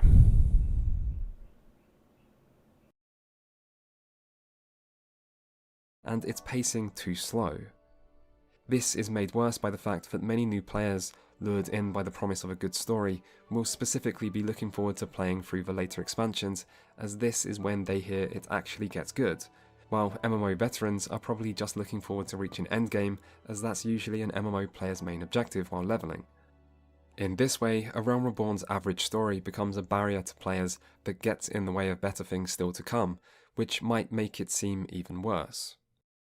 As for A Realm Reborn's group content, its main problems have to do with scaling and difficulty, more so than the quality of the content itself. Over time, there are certain things Square Enix has improved at, such as designing unique and interesting boss mechanics, but in some ways, A Realm Reborn's group content still stands out as being some of the most immersive and non-linear in the entire game, and the overall quality isn't that bad, particularly as the simpler mechanics make sense as a way to ease potential newcomers into the MMO experience. However, the difficulty of this content in the current state of the game is incredibly lacking. With each expansion, old content has been made easier due to a range of factors, such as changes to skills and the impact of scaling down higher level players. The end result of this is that every fight in A Realm Reborn is far easier than it was on release, to the point where they can feel like parodies of their former selves, and A Realm Reborn wasn't a particularly difficult game to begin with. From a gameplay perspective, this makes this content boring for most players, particularly those who have played other MMOs before, but it also diminishes many story moments. I don't want to spend too long showing examples, but I do want to illustrate how bad the issue is, as I don't think many players realise just how drastic the difference is these days. So let's look at two fights, one early into A Realm Reborn and one towards the end. The first is Ifrit, the earliest primal the player takes on and one of the most recognisable Final Fantasy icons. It starts with a still really cool cutscene, and at this early point in the game, this is by far the most interesting thing to have happened yet in the story. Then you get into the fight, and it's over in 1 minute and 20 seconds. During this, Ifrit doesn't get a chance to use his main AoE attack, Radiant Plume, because the fight ends too quickly, and this was in a group with 3 low-level sprouts, by the way, so this isn't even the effect of high-level players. By comparison, I don't know exactly how long the fight took on release as I can't find a full video of it, but I did find a video guide where they had over 1.5 bars of limit break when the nail spawns, whereas today you have less than 1/4 of a bar. And the fact that there used to be video guides created for this fight, I think, speaks for itself. Hey Phoebus, lunch is some chicken breast with some hot mustard, because that's the only condiment we really got left besides mayonnaise and hot sauce. And then we got some rice, and I ate some vegetables earlier, so just rice and chicken right now. Still, Ifrit normal mode was never an interesting fight, and this encounter is very low level. So let's look at something else. How about the final boss fight of A Realm Reborn's main story, Ultima Weapon? This fight now lasts 55 seconds. There is still healing to do, and AoEs to dodge, because all DPS players just ignore the actual mechanics to rush the boss down instead. One thing you don't see anymore, however, is the boss's final attack, Ultima. The story behind this enemy is that it's an ancient superweapon designed to cast the ultimate magic, which is the spell Ultima, and that's why it's so important you defeat it here. And this used to be what happens in the final phase of this fight as a climactic DPS check. The boss trying to cast this spell is basically part of the story, and there are several lines of dialogue to go with this, but now the boss dies so quickly it doesn't even enter into this final hit point percentage based phase.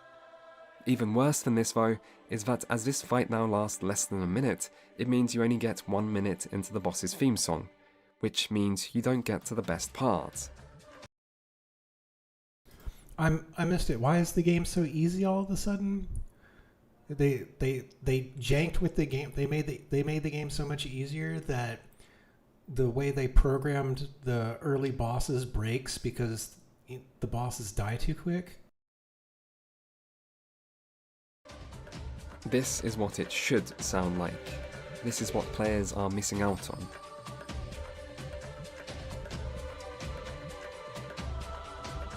Wait for it.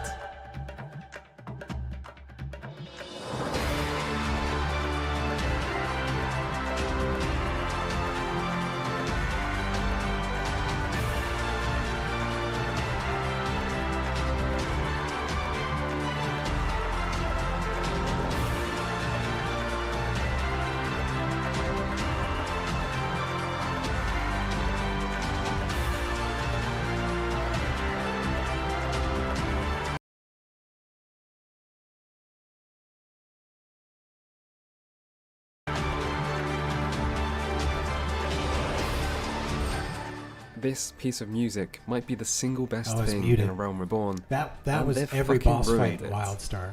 This part doesn't even come close to playing, by the way. You'd have to fight Ultima Weapon 3 times as it is right now just to reach it. So, in terms of story, music, and gameplay, this fight has been destroyed. In video footage, I found this fight used to take 5 minutes and 30 seconds, by the way, and you could make similar comparisons for almost all older content.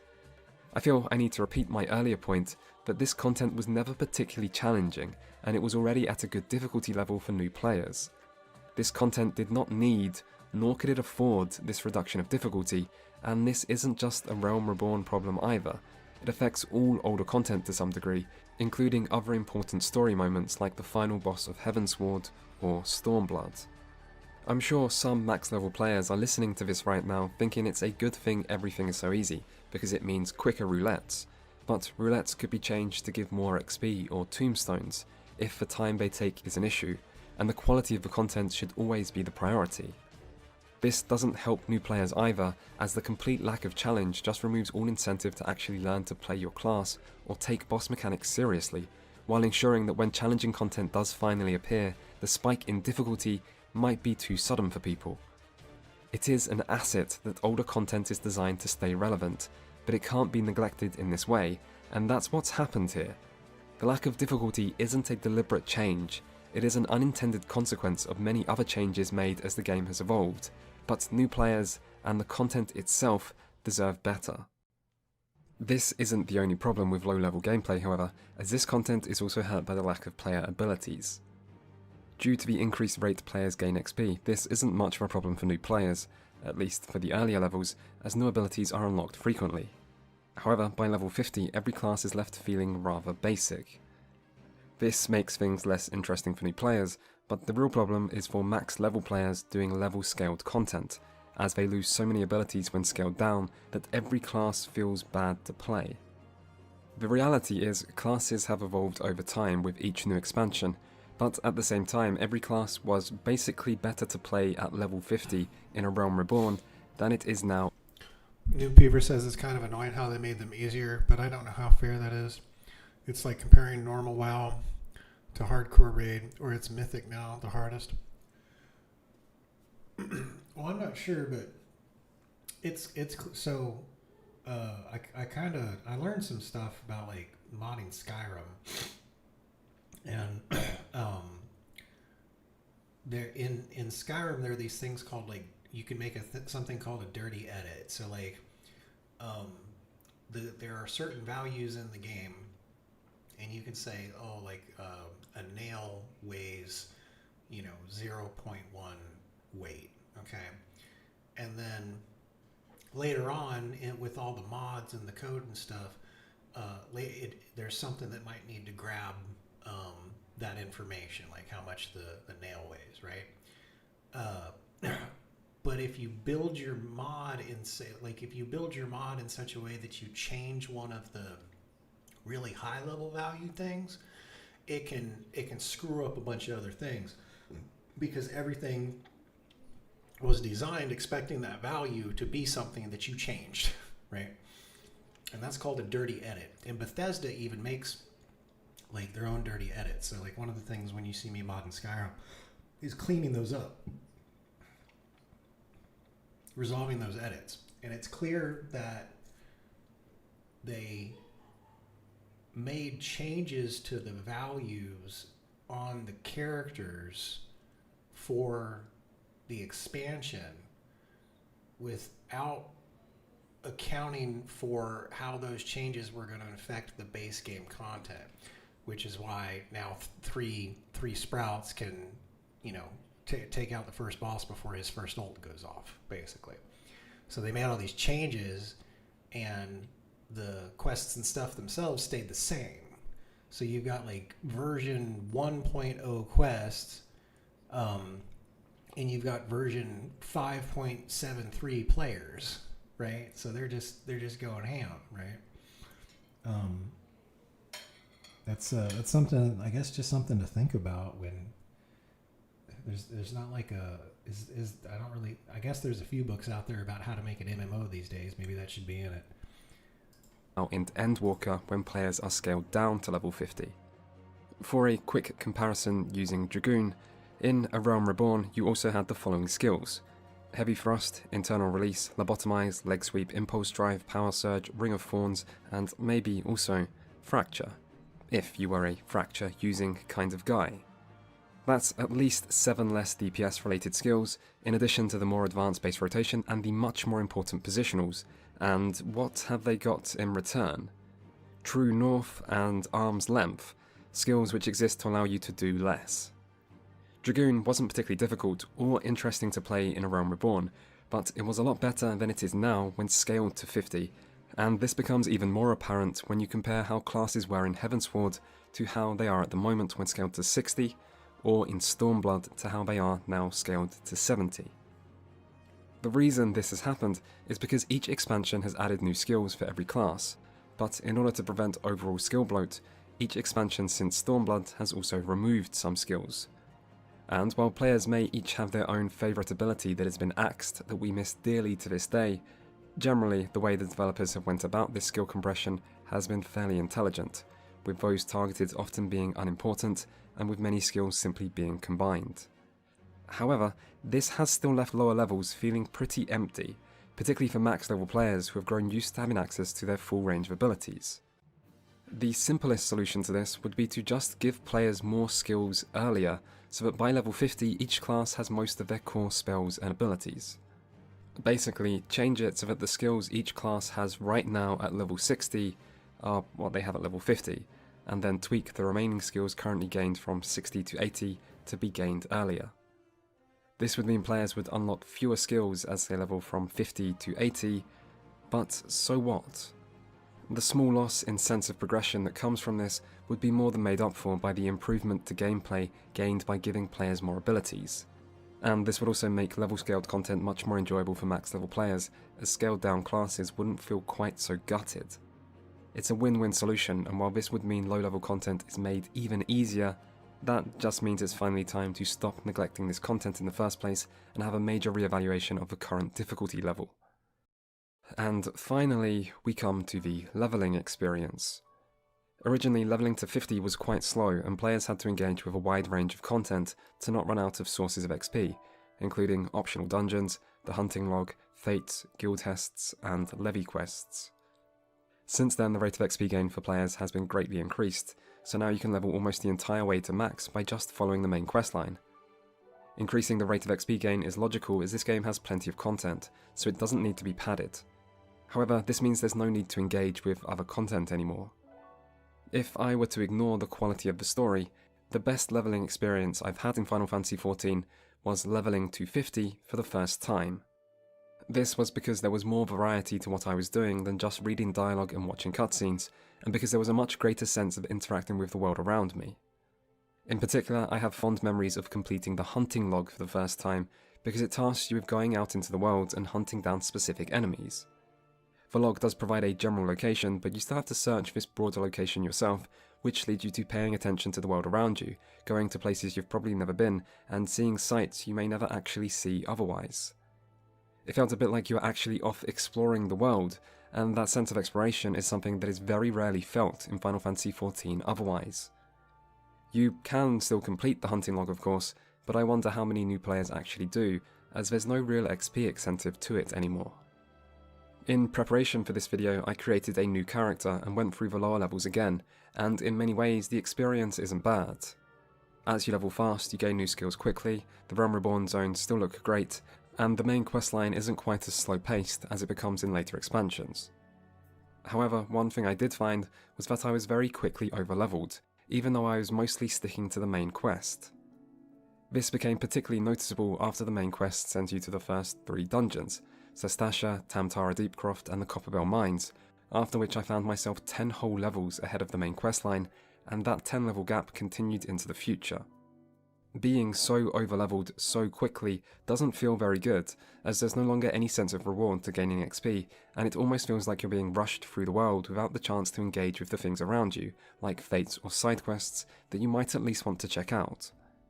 Still, leveling to 50 and following the 2.0 main questline isn't the real problem right now, as, at least for this section, there's still a good sense of progression, it doesn't take too long, you never run out of things to do, and you're always seeing new parts of the world. The problems really begin in the post-Realm Reborn, pre-Heavensward section from patch 2.1 onwards. Originally, there were major patches released every few months, and each came with new content, including new main story quests. In total, there was 103 of these quests, and playing through some of them every few months after each major patch wasn't that bad. But playing through all of them in one go after you've already completed the Realm Reborn questline and reached level 50 is a tedious slog. To remedy this, the developers reworked the entire Realm Reborn main questline to try to shorten it in patch 5.3. This removed a grand total of 45 quests, while shortening some of those left, with the post-Realm Reborn section being decreased from 103 to 80. This wasn't a bad effort to try to fix what by that point had become a well-known problem of the base game, but it still isn't enough. Cutting content is difficult, as some quests can't simply be removed without other quests making less sense, but after playing through most of the 2.x main questline, I still felt there was room for further streamlining. For example, in the patch 2.1 questline, you could remove the pointless trip to Mordona and instead go straight into the Moogle King quest. In patch 2.2, you could remove the first two quests that focus on the missing crystals and instead go straight to Eldar to meet Yugiri.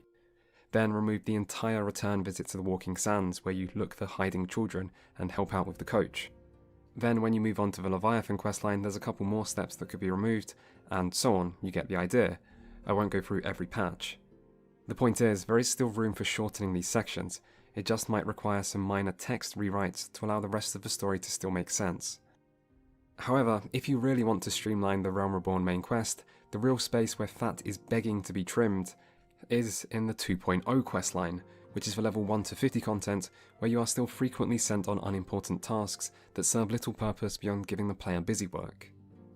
These negatively impact the story by slowing its pace, and at this point, the best solution to the Realm Reborn problem might be to further reduce the main questline, particularly the 2.0 content, and then change the original main questline to take the player to level 45, with the 2.1 to 2.5 content being adjusted to take the player from 45 to 50. The 2.0 main questline already only has 5 quests higher than level 46, so this wouldn't require many changes to enemy levels outside of perhaps an adjustment to the 2 8-man main scenario instances, and it would give new players a much smoother and more natural leveling experience where they won't have to feel like they're always overleveled early on, or that they are stuck in the endless level 50 post 2.0 slog that currently feels like it exists only to cockblock unexpected new players from reaching Heavensward, where everyone says the game actually gets good. Still, there is an overarching point I'm trying to make here, which is that a Realm Reborn can, and probably should, be improved. Fix the difficulty of group content, give players more skills sooner, and streamline the main questline. If I really had my way, I'd also include redoing the entire English voice acting for this section. The current voice acting is not good, and the actors all change at the start of Heavensward anyway, so just pay the cost and redo all of it. Because no matter what the future has in store for Final Fantasy XIV, the story will always be relevant, and there will always be new players stepping foot into Eorzea and judging the game based on their impression of a Realm Reborn. So make it better. Fix the Realm Reborn problem by simply improving it. Of course, there is another solution to the Realm Reborn problem, which is to make it skippable, either in its entirety or just the main story. But I think this is the wrong solution for several reasons. Firstly, Heavensward's story is good, but yeah, I think it does kind of boil down to a time thing. I don't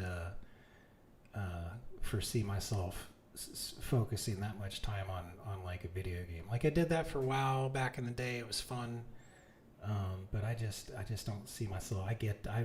It would not be as rewarding, if anything. I mean, playing a game that much now would be like counterproductive to some of my personal goals and stuff, with my art projects and stuff like that. So that's fine if like that's it's a great product if you're looking to, you pay $60 to get in, and then you pay like $15 a month, and you've got you've got hours and hours of entertainment every day at your fingertips the whole time, and if your schedule allows for something like that, then and that's what you want to do, go for it, right? But it's just the sheer amount of time. I'd rather spend that time working on my movement system or learning Unreal Engine 5 or something like that. I'm sure when I was younger, when I was a lot younger, and I used to get a lot more out of video games than I do now. I don't know. I just I'm a changed man. I don't get that much out of video games. Did have a good time in Darrell though, but you know, then we gotta go back to start working on the next music video or the Star Wars project or something like that. So I don't want to get too bogged down in them. It begins in A Realm Reborn. Basically, patch 2.4 and onwards is focused entirely on Ishgard and the current state of Eorzean politics, and people who skip this would be at a complete loss as to what's going on at the start of Heavensward. This problem would then continue into the future, as there are countless references, callbacks, and direct continuations of plot elements raised in A Realm Reborn throughout the entirety of Final Fantasy XIV's narrative. And this story can be confusing enough as it is, without players just skipping a big chunk of it in the first place. Secondly, A Realm Reborn does have some good qualities, and that includes the story. It is the only part of this grand narrative where the stakes are relatively low, and your character is not yet a famous hero. In many ways, it's your origin story, and it represents an integral part of your character's journey and growth. It also features a lot of lore and world building that, even if not strictly necessary, still enhances the rest of the experience. And so, A Realm Reborn lays an important foundation that each later expansion then builds on, and even if it doesn't do the best job at laying that foundation, that doesn't mean it's not needed. So, don't make the mistake of other MMOs. Don't prioritise the short term over the long. Don't throw away valuable content in an attempt to let new players catch up faster. A Realm Reborn does have its problems, but it's not beyond saving, and in the long term, such efforts might be worth it. And it's not like the problem of too many main story quests would just go away after A Realm Reborn anyway. Each expansion asks the player to take their time reading and watching the story, and then the stretch of post-expansion story quests slows leveling down even more. And that experience understandably won't be for everyone, but that experience is a large part of Final Fantasy XIV. With the benefit of hindsight, I do think the post-expansion story quests, those introduced after every expansion in patches 0.1 to 0.5, should have been designed to be much shorter, with more of the story they feature being told in optional supporting questlines, in order to allow players who come later to have a better catching up experience. Going through these patch questlines one at a time when they come out is very different from playing through all of them together at a time when you're just looking forward to the next expansion already. Still, it's too late for that now, and Final Fantasy XIV is the game it is. There is always a limit to how much of an experience can be changed to appeal to people who might have problems with it, and if you go too far, you risk changing the core appeal of the game itself, something other MMOs might have encountered in their hopeless quest to make their games appeal to everyone. Still, if you do get past the many hours of story content, there is one last side to Final Fantasy XIV that feels worth discussing.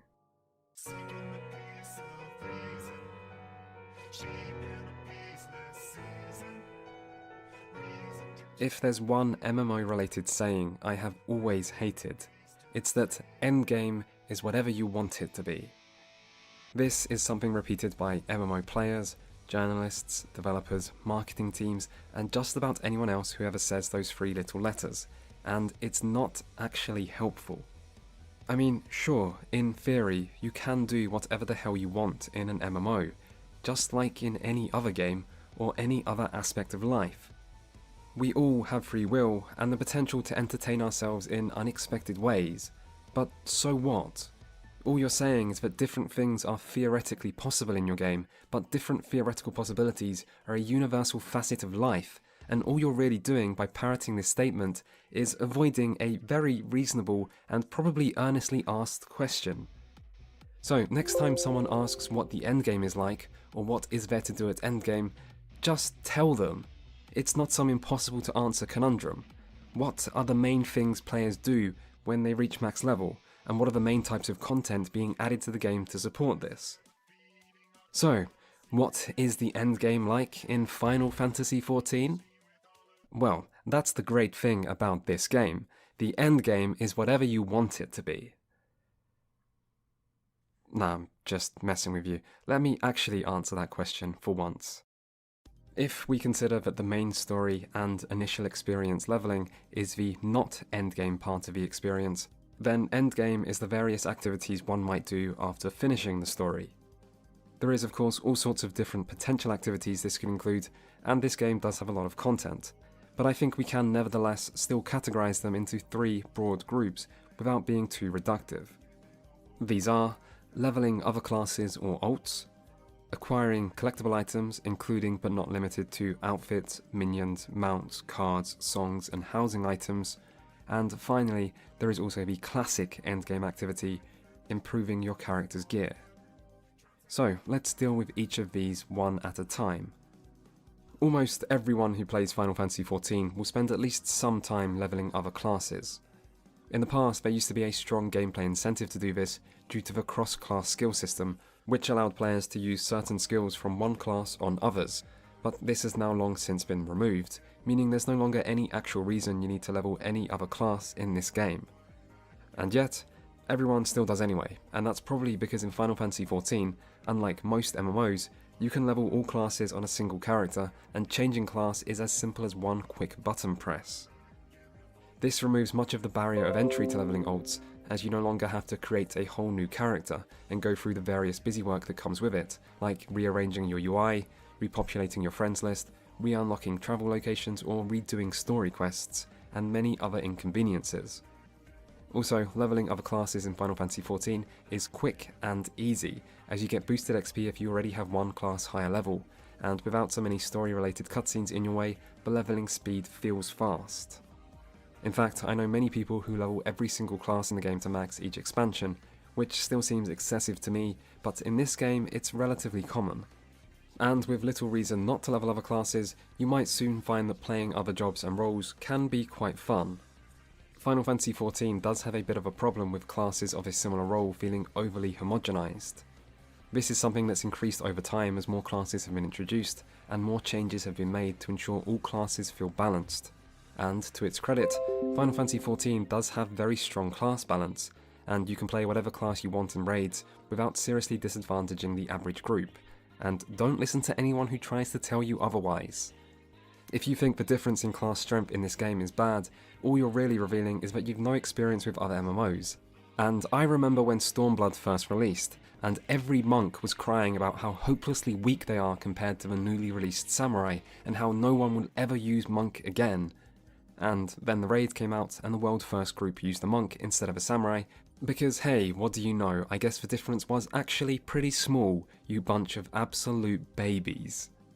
However, the downside to this higher degree of balance is homogenization and weak class identity, but even when what a class does feels very similar to what another class of the same role might do, the way each class does what it does is at least always quite varied, and there is something satisfying to learning a new set of skills and feeling the different pieces come together at max level.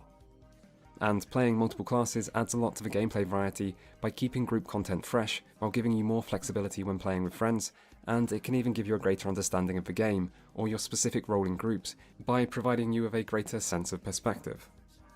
As for how you level other classes in this game, well, the main ways are repeated runs of level appropriate dungeons, the already previously mentioned daily roulettes, completing side quests including repeatable reputation-based beast tribe quests, completing fates, which are short, simple, scalable open-world mini-events, and completing other unique group content such as Palace of the Dead or Bosnia.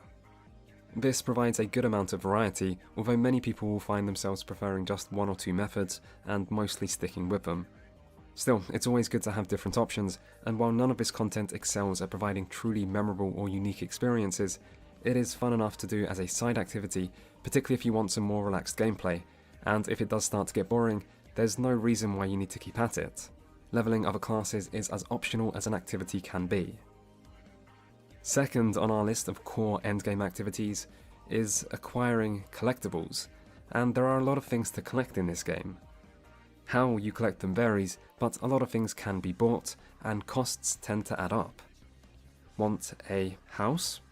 That's a lot of money. Or luck, the housing system isn't great in that regard. Want your house to look good? That's a lot of money. Want the latest revealing outfit to glamour your virtual waifu in?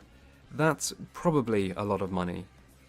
Is it? I don't actually know. I've never felt the need to dress my character in the latest sexualized outfit, for reasons you can probably tell. Because my character already looks perfect just the way he is.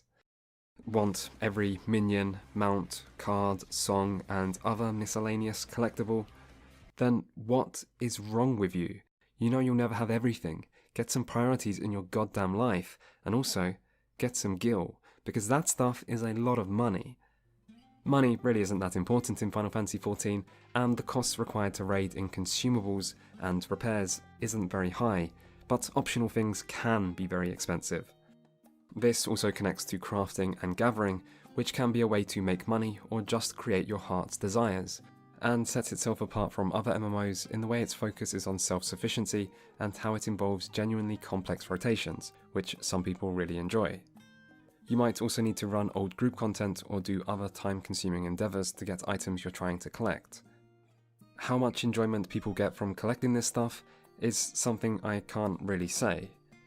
I do know people sometimes take their glamours very seriously, but I don't. And don't get me wrong, I have been known to make some very fashionable outfits in my time, but mostly I just don't care. Actually, I usually just leave all my characters unglamoured in MMOs, as I kind of like just seeing their real gear, and I miss the days when that was the norm. I also don't care about mounts or minions or anything like that really, and while I did once have a house just to own one, I also never bothered to decorate it and ended up losing it through inactivity without even realising, so it's probably fair to say none of this stuff is for me and I am the wrong person to talk about it. I can say the glamour system surely isn't as good as the equivalent in World of Warcraft or Guild Wars 2 if you want an easy to use tool to play around creating different outfits with, and that the housing system, while fun for many landowners, is some kind of Kafkaesque nightmare for new prospective buyers. But really, how much enjoyment any or all collectibles provides in Final Fantasy XIV, and how this might compare to other MMOs, is a mystery to me. I still think it's worth acknowledging that this stuff exists, and to some it is important, but mostly I think it's worth acknowledging that you can very easily ignore this stuff if you, like me, have a character that already looks so perfect you don't need to waste time chasing material desires. Moving on, we get to a topic I am more qualified to talk about, gearing up, which happens for a few different ways that I will foolishly attempt to explain. Final Fantasy XIV uses an item level system, which if you're not familiar with the term is basically a numerical representation of a piece of equipment's overall strength. Generally, the higher the item level, the better, and Final Fantasy XIV's substats and itemization is actually incredibly simplified, so item level is the only big thing you need to focus on. A character who has just reached max level can find some equipment upgrades through max level dungeons, of which there are 3 at the start of an expansion, with 1 more being added each patch. Currently this dungeon loot would give you item level 560 accessories, and you get some item level 560 armor through the story, so getting to an overall item level of 560 is very quick and easy. From here you can upgrade to item level 570 gear through a form of currency called tombstones. These are given to you for completing max level dungeons as well as doing roulette or any other max level group content, meaning this gear is also very easy to get, but it takes several dungeons worth of tombstones for a single item, so this isn't really quick. But if you want to just farm away at this, you can, and if you don't, you'll still naturally accumulate tombstones from most group content, so really item level 570 is just a matter of time. Next we get to item level 580, and it's here where the experience gets a bit more interesting. There are currently 2 extreme 8-man trials, and 1 4-boss 8-man raid, which comes in a normal and savage difficulty. Normal is designed to be done by normal groups, meaning you can queue up for this content to run through it with a group of strangers, and you should be fine. You may see some wipes, but everyone should be able to regularly complete this content with a little bit of persistence. This rewards item level 580 items, although you can only get a few pieces per week. Meanwhile, the extreme trials give item level 580 weapons and accessories, and these are also the first really challenging fights you'll encounter.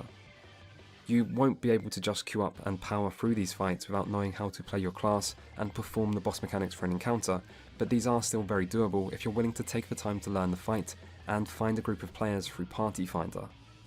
And with that, you potentially have a full set of item level 580 gear. Good job, I knew you could do it if you tried. Then we get to item level 590, which comes from a special type of tombstone currency which you can only get a certain amount of per week.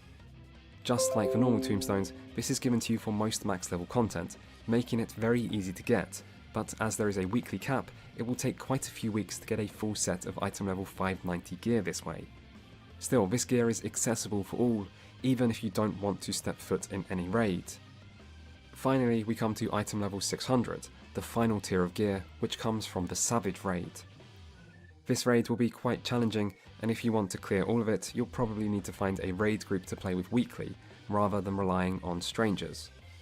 To get a full set of item level 600 gear, it will take several weeks of clearing the raid, but there are tokens from bosses you can trade for specific pieces, in addition to the normal loot drops for killing a boss, so it really won't take too long to get everything, provided you keep clearing the raid. And that is basically it, until the next big patch is released, which is always designed as a catch-up patch.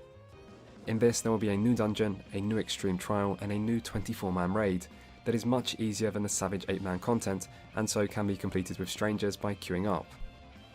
These all give gear below item level 600, but which can help you to clear the previous Savage raid easier. At this point you'll also get access to items used to upgrade the item level 590 weekly tombstone gear to 600 as well, and so even people who don't want to raid can still get the highest item level gear in time. Then when the next big patch comes along, there is a new 4 to 5 boss Savage raid released alongside the usual new dungeon and trial, and the cycle effectively repeats. And that's basically it. I have simplified a few bits like ignoring the relic weapon and crafted items, but this is most of it. The key point is that you don't need to raid. All this affects is how fast you gear up, and once the new Savage raid is released, gear is mostly reset anyway, meaning at every new raid it's easy to catch up with everyone else and be on equal footing. Also, nothing takes an overly long time to get, and luck plays a small role thanks to bosses dropping tokens. This means that loot isn't very exciting as it's all rather standardized and predictable, but this system does work well at meeting the game's objectives. It's easy to understand by MMO standards, it's accessible to all types of players including both more casual players and returning players. There's little frustration involved from needing to farm or having bad luck, and there is still a gradual sense of gear progression so players can feel like they have something to work towards over a longer period of time. This fairly toned down gear treadmill becomes the objective of most max level group content, and so we could group all this content together as the final category of endgame. So, how is the actual quality of this content? Well, here it makes sense to break things down again, so let's start with the dungeons, or 4-man group content. First things first, there are no hard dungeons in Final Fantasy XIV. There used to be, I guess. Aurum Vale, the final levelling dungeon in A Realm Reborn, was quite tough back in the day. Not so much in terms of mechanical complexity, but everything did pack a punch, and wipes used to be very common. Still, these days there are no hard dungeons, and everything is designed at a rather standard level of difficulty, which new players will probably find enjoyable, and more experienced players will find a little easy. This isn't the end of the world, as dungeons don't have to be hard, particularly those designed for levelling players, and dungeon bosses in Final Fantasy XIV still have interesting mechanics, making them fairly entertaining to do. Generally, it's not that these fights are actually mechanically easy, it's just that their mechanics aren't very punishing. Usually, if you make a mistake, you take some damage and get a vulnerability debuff. If you keep making mistakes, these vulnerability debuffs quickly stack up, and you'll die, but you do get quite a few chances, and the opportunity to learn from your mistakes. This system works well as it means total group-wide failure is very rare, but that individuals still need to pay attention to perform the mechanics. That said, I do think it's a missed opportunity to not have any truly challenging dungeons in the game, as dungeons have a different feel and a different group size to the 8-man content, and I think many players might enjoy the occasional challenging dungeon. Over time, Final Fantasy XIV has developed a bit of a problem with how predictable its endgame group content is. Every 2-patch cycle is basically the same, with a couple dungeons, a couple trials, one 8-man raid and one 24-man raid, and the difficulty and structure of each type of content can also feel very similar. The longer you've played this game, the worse this problem can become, but what it basically means is that endgame lacks surprises and excitement, as you always know what's coming in the future, and nothing feels completely new. The developers have clearly found a progression system and content structure which works, and don't want to risk tampering with it too much, but challenging 4-man dungeons are the perfect example of a type of content that it makes sense to at least try out, even if it's not strictly needed, just to give more experienced players something that feels new to do at endgame. As for the design of dungeons, the visuals, and often the soundtracks, are very high quality, and are probably some of the best you'll find in an MMO, but dungeons still have a big problem in my opinion, which is that if you ignore the visuals, soundtrack, and boss mechanics, every dungeon since A Realm Reborn... Hey, whoops, excuse me. Saying hi to Man of Myth. Man of Myth just popped up in chat. Thanks for saying hi. Currently in the middle of the job hunt. We're dang, this has got. So he's talking about the end game for Final Fantasy XIV, which the title of this is a review of the most played MMO in the world. I guess that's correct, because even like Deathforge is saying in chat how he played Final Fantasy XIV to take a break from WoW, and it seems like a lot of people probably ended up doing that. And this has been a really in-depth documentary on Final Fantasy XIV that we are enjoying while I'm still doing some job hunting, Man of Myth. So that's why you see job hunting at the top. I got laid off like 2 months ago, and I'm really eager to get back to work. So I'm trying to file 5 job applications a day at least. I think Saturday I filed like 8, and then took Sunday off. Have to take one day off. You can't. I've been working every day for like been live streaming and everything every day for like 3 or 4 weeks now. And then Sunday decided to take the day off. Feel a lot better. So I need to make sure to give myself that one day. Got to take care of myself. However, once we're finished with the job hunting, and I got a little bit longer to go, so we'll probably get through this documentary and part of another one. Once we get through the job hunting, we'll move over, and I've got a much better idea about how I want to write the script for the next video essay, which is going to be on game development, and what I think is a unique observation.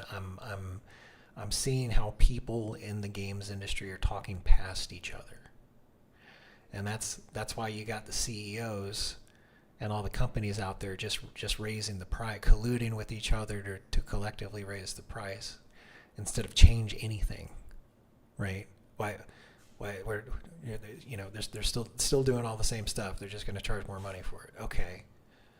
Can you imagine any other industry where that would be a thing? Like all the car companies just started talking about how they're going to start charging more for cars all of a sudden. I mean, what the hell? And then you've got the players that just want to play good games, and that's more easily said than done, but they're the customer, right? They pay $70 for a game. They want something polished. Something that works, right? And then you got the developers who are getting screwed over because of like crunch time and unrealistic expectations or outdated development methodologies. Like, why do you look at Assassin's Creed? They got the game damn near 80 to 90% done before they showed it to anybody. And they showed it to people, they're like, oh, you need to change this. And it was way, way too late, because I think Ubisoft would have changed things if they could. They just had everything so far along that they couldn't. And there's a different way to develop your software, because that's what gaming is. There's a different way to develop your software that would avoid that situation. You would have gotten player feedback so much earlier. An example of game development like that I'm proposing was actually done very successfully for Minecraft. Minecraft followed that. Put out the beta, got a bunch of feedback, released the next version, put that out, which is another version of the beta. Just kept going around and around and around, and it helped develop and shape the game. So it seems like the big AAA developers, they're stuck in this old way of doing things because that's what they're used to. And they're getting run by a bunch of Hollywood folk, basically, at least at the C-suite level. And we were just talking about it earlier. Deathforge was actually made a really good point how in this climate the AA developers, so like Larian Studios and the folks that made the new team that quit Ubisoft and made that Claire Obscure 33 or whatever. They're dominating right now, and then also you've got the with the tools are so powerful, like Unreal Engine 3, Unreal Engine 5. Somebody can, like one man team can develop a game these days, so and still be successful, like Schedule 1. So very, very interesting time, and I'm looking forward to continuing to write that essay. That's one of the things I like talking to you folks about. It helps me get all my thoughts together, and then I can figure out how I'm going to put all this together in a video essay, because I want to stop people from talking past each other, and I think we all gotta. I want to kind of explain it from each person's perspective and what they can do. What can be done. I want the video to be constructive. There's a lot of negative content out there without much of a explanation for or hope for anything better. I want to change that dynamic. Anyway, back to the job hunt. Oh, hey, Flame Age. Oh, Swifty did reach out to me like a year ago, about a year and a half ago, and I was going through a bunch of personal crap, and I didn't respond to him in time. I did respond, but it was like a week and a half later because I was going through a bunch of crap. So Swifty has reached out to me. I sent him an email like 2 or 3 days ago because I lost his number. So I sent him an email a couple of days ago. Trying to get back in touch with him. I don't think he got it. It could be like an old email. He probably doesn't check it. He probably gets a ton of spam, all that kind of stuff. So I guess what we're gonna do a little bit later today is I'll ping Swifty on social media, and I'll have to write some sort of message acknowledging the fact that he did message me about a year and a half ago, and that I did not get back in touch with him at the time, and that I want to apologize for that, and would he please reach back out. So we will do that a little bit later today, but and that's actually on the agenda list, that green text down there in the bottom right. So we're going to get through. We're still doing the documentaries and the job hunting, because that's number one. I gotta find me a new job. Do you know anybody hiring a operations project / program manager, a technical one? Let me know. I would love to work remote as a technical project manager for somebody. That would just be great. So once we get done with that, we're gonna do some exercising, because I got to get up and move around. There's too many benefits to exercise for me not to do it. It helps my lower back, because I'm getting to be an old man, so I gotta get up and move around. And then we're gonna work on a couple of the other projects. We'll start working with Fugnuk to get some music for the Doom music video, and then we're also going to be working on that script that I was just talking about for the game development stuff. So that's where we're at, and we're going to keep it going with the documentary. I'm writing another customized cover letter again, or I'm letting ChatGPT write the customized cover letter, but I'm telling it what to say, because it has a chance to, it has a tendency to make shit up sometimes. Free endorphins poster up around the gym. Yeah, absolutely.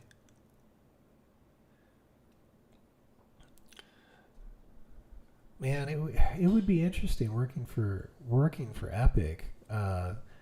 that would definitely be like one of those cogs in the machine jobs, though. I don't really think you'd be able to make any type of like meaningful change. You'd probably just get, can't imagine the type of projects you get handled. Like, it'd be weird stuff. Like, we need you to make sure the localization on the mobile game that we make that nobody that under a different company name. Yeah, we'd be working for some weird stuff. I mean, it would be cool to work for Blizzard back in the day, back when they made World of Warcraft. So the company, and as it was when they made World of Warcraft back in the day, that would be cool. And I think a bunch of guys got like quit or fired, and they went off to like make Guild Wars or something because they didn't like the direction Blizzard was going. So, but we're also another thing we're doing here is some game development. So there's 100 reasons why I need to learn how to use Unreal Engine 5. Half of those are video production ones, and I'm sorry that AC unit sometimes just gets going, and it really breaks my train of thought. That's okay. That's the condenser pump. It's got to work. That's kind of how you have AC in the first place. And, all right. Anyway, let's get back to the documentary. Let me finish this. The job hunting. Got a little bit more time left. Like I said, we'll probably get through this documentary and the start of another one. Is basically the same dungeon. If you're not sure what I mean by that, consider this. Every dungeon has 3 bosses, no more, no less. Every dungeon has a few groups of trash mobs between each boss, which are arranged in a way so that you can always do 2 decent sized pools. But every trash pool is also the same, as all of them you just AoE everything, with no need to worry about DPS order or crowd control or anything like that. Every dungeon is also the exact same shape, which is just a straight line, even if they sometimes try to pretend otherwise. Every dungeon also has the same simple loot, every dungeon gives the same amount of currency relative to when it's released, every dungeon takes roughly the same amount of time to complete, every dungeon is in some ways the exact same dungeon. If you've never played a game where this isn't the case, maybe you can't truly understand what I mean by this, but hopefully you can at least see where I'm coming from. The Final Fantasy XIV patented dungeon works, but the way it's repeated patch after patch, expansion after expansion, is boring, and it also harms immersion. Dungeons don't feel like real places we're exploring, they're not an adventure, there are no surprises, and for me, there will never be a great dungeon experience in this game. That's not a deal breaker by any means, the dungeons are consistently fun, with none since the very low levels that ever feel truly bad. And there is much more to this game than dungeons, but there have been a grand total of 69 new dungeons released since 2.0, and it is a great shame in my opinion that Square Enix never felt the need to actually experiment a little with them and try to create something outside this one Hold up. Flame Mage says, I've seen the guy from Moon Studios talk about always looking for people. They make that game no rest for the wicked. I don't know if it's technical precision or any details. Well, okay, well that would be interesting. Let's I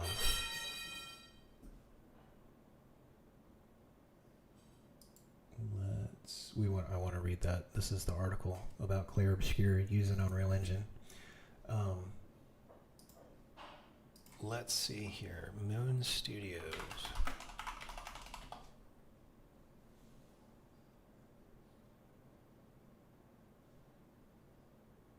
Okay, so they made Ore.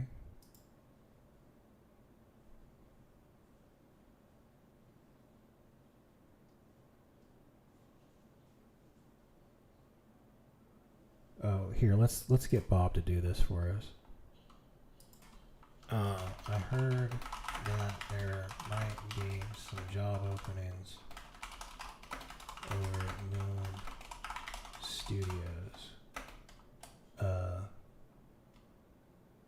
They make video games. I have a background in fintech, software development, projects. operations management.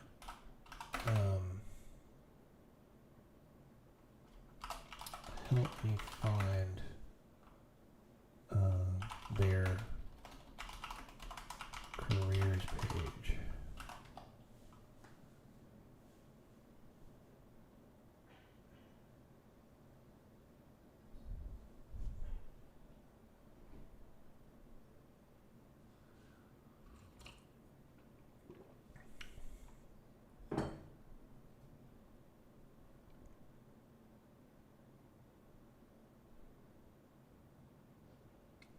You might consider reaching out directly to express your interests and inquire about potential job opportunities. You can contact them via email. Additionally, you can stay updated on any future openings by following their LinkedIn page. Alright, so hold on, let's do that real quick.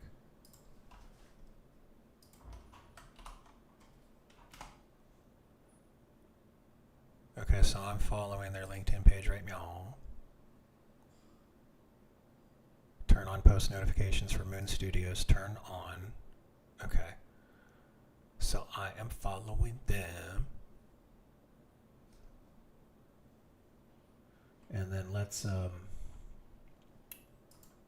say, actually let's check out the,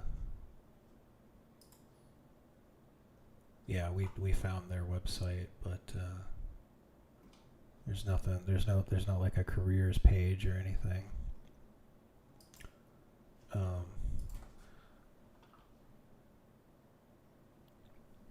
Let's say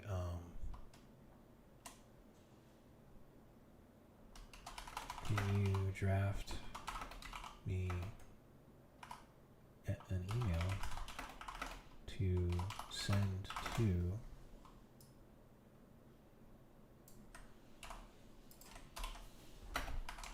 asking if they have any openings? Should I include my resume in that email? Or should we wait for or should we ask about openings first?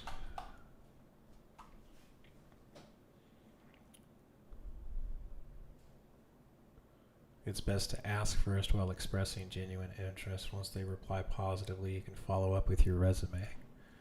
Okay. Alright, well, let's do this. Let me go to Gmail.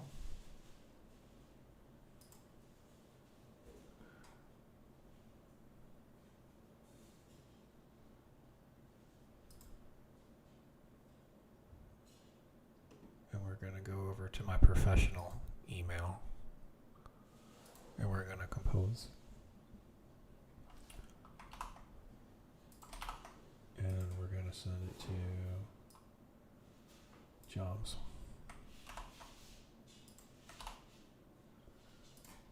Okay. And the subject, inquiry about opportunities at Moon Studios.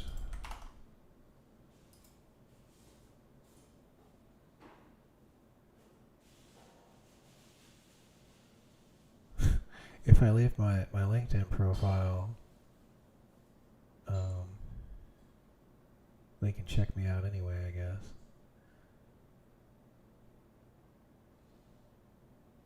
Okay. Let's do that. I'm not going to give them a phone number. I'll give them my LinkedIn.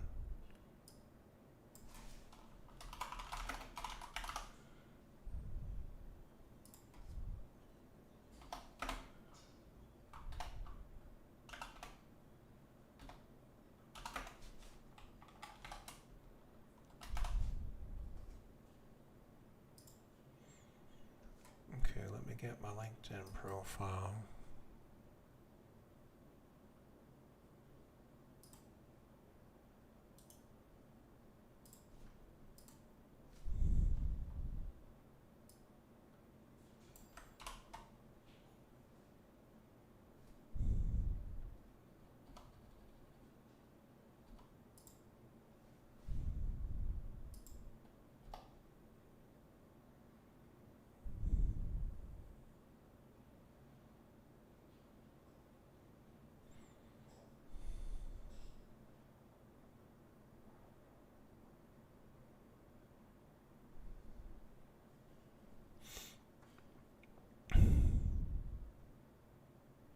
I mean, the worst thing that they can do is say no. It's worth a shot.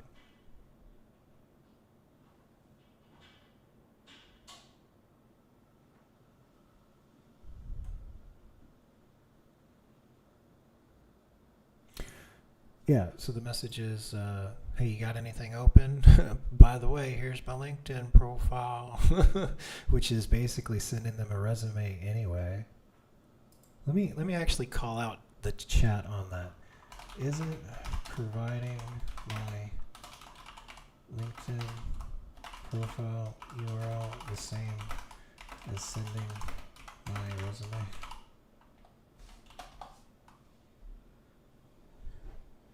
Excellent question. And yes, including your LinkedIn can serve as a similar function to sending your resume.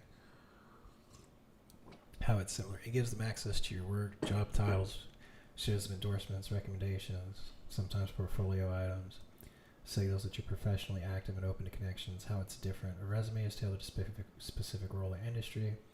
It tells a focused story. LinkedIn is general and static. You can't always control how they interpret it. A resume can include achievements, stats, and context you might not show on LinkedIn.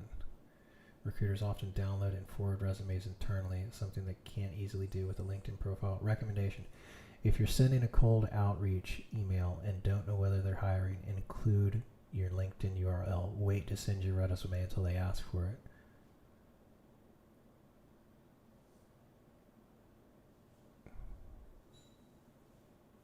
Okay.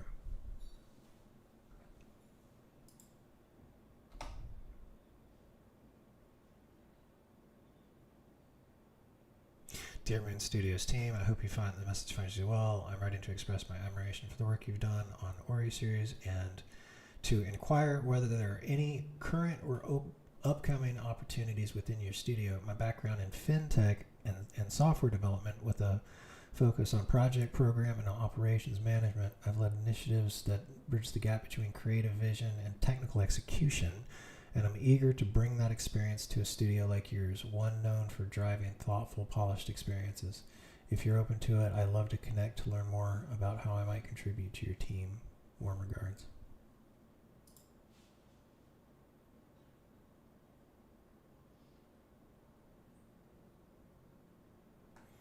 Okay. I sent it. Wouldn't it be amazing if I got a job? Because Flame Mage said to email him. So that's what we did. We emailed him. It maybe, just maybe, it'll be a Cinderella story. Standard template. Final Fantasy XIV's dungeons are okay, but they could be much more. Next, we have the 24-man raids, and these are basically bigger dungeons, but better in every way. So, they're a bit harder, a bit less formulaic, a bit more rewarding, a bit more creative mechanically, and quite a lot more visually impressive. These raids provide some of the best looking content in the game, and unlike the next piece... Okay, I'm going to... the other thing that I'm going to go ahead and do before it gets any later, this is the thing that ticks me off, is like I am super close to having this car paid off, and now I got to call the car loan place and get them to defer. I know that I can get them to defer payments for like 2 months, so I don't have to make another car payment for like another 60 days. So that gives me more time to find a job and for the unemployment to come in. And I'm gonna go ahead and call the car loan place and get them to kick that can down the road, because I got like a phone bill coming up and stuff too. So I gotta get all this figured out. So just juggling some things. Huge shout out to Deathforge again, who is the first Patreon subscriber. You guys see, obviously, I am not. There's no way this channel is going to grow fast enough for me to do it full time, but I do want to stick with it, and I do want to continue to get things rolling. So I really appreciate Deathforge's support. If you folks can support, check me out on the Patreon. There should be links for my YouTube channel, and you get access to the Discord server, where I'm posting regular behind the scenes stuff, and otherwise continue to tune into the live streams and the YouTube videos, because you folks just watching the YouTube videos helps. The longer you watch them helps. If you like and you comment, all that stuff, it helps the algorithm. So I just, it's not a required thing. I'm not saying like, oh my gosh, hurry up and support me or whatever. Like, no, I'm looking for a job. I'll support myself. I'm not trying to do some dark side Phil bullshit. You know, and I want to work. You know what I'm saying? So it's nothing like that. I just figured I'd segue and mention it. Piece of content. And give kudos to Deathforge. Feel like real locations, with fights that are interconnected to give more of a set-piece feel to the overall encounter. The only problem with 24-man raids is that they are infrequent and unimportant. They exist to help players catch up, but if you already raid, you probably don't need to do any catching up, and just like with the dungeons, it likewise seems a shame that we've never had a truly challenging 24-man piece of content. I don't think the core progression of Final Fantasy XIV should move away from its 8-man focus, as this is what the raid scene in this game has come to be all about, and introducing 24-man progression into this would cause problems for existing groups. But I do think an occasional, optional, harder 24-man fight, say of a similar difficulty to an extreme trial, could enhance Final Fantasy XIV's endgame by, once more, giving players something which truly feels new and exciting. Finally though, we come to the 8-man raids and trials, and here is where Final Fantasy XIV's endgame shines brightest. This content isn't without its flaws, but overall Final Fantasy XIV's Savage Raids and Extreme Trials are some of the most fun group content I have ever done in an MMO. The raiding experience in this game is still quite different to that of World of Warcraft or other games which took inspiration from WoW, however. For starters, the group size of 8 is far smaller than the 20-man groups of other games, and this alone has a big impact, as in Final Fantasy XIV, the raid scene is built of static groups. This means every raid night the same 8 people turn up and play together, whereas in 20-man raiding there should always be more than 20 people in your overall raid team and positions won't be fixed. Which of these you prefer will mostly come down to preference and circumstances. For example, in Final Fantasy, you never experience the disappointment of turning up to a raid only to find out that there are too many people and it's your turn to sit out this week. But it also means if one person can't make it to a raid, it will be a bit of a problem, and anyone with an unreliable work schedule is at a big disadvantage. A static team of less people also means more opportunities to get to know those you raid with, and it provides a more cozy and intimate raiding environment. But it also means less meeting new people, and it's overall a bit less exciting. When it comes to the actual raid content, an 8-man fight can be designed so that every single person is fully involved. Everyone can have a defined role, everyone has to consistently perform mechanics, and you can't afford any dead weight.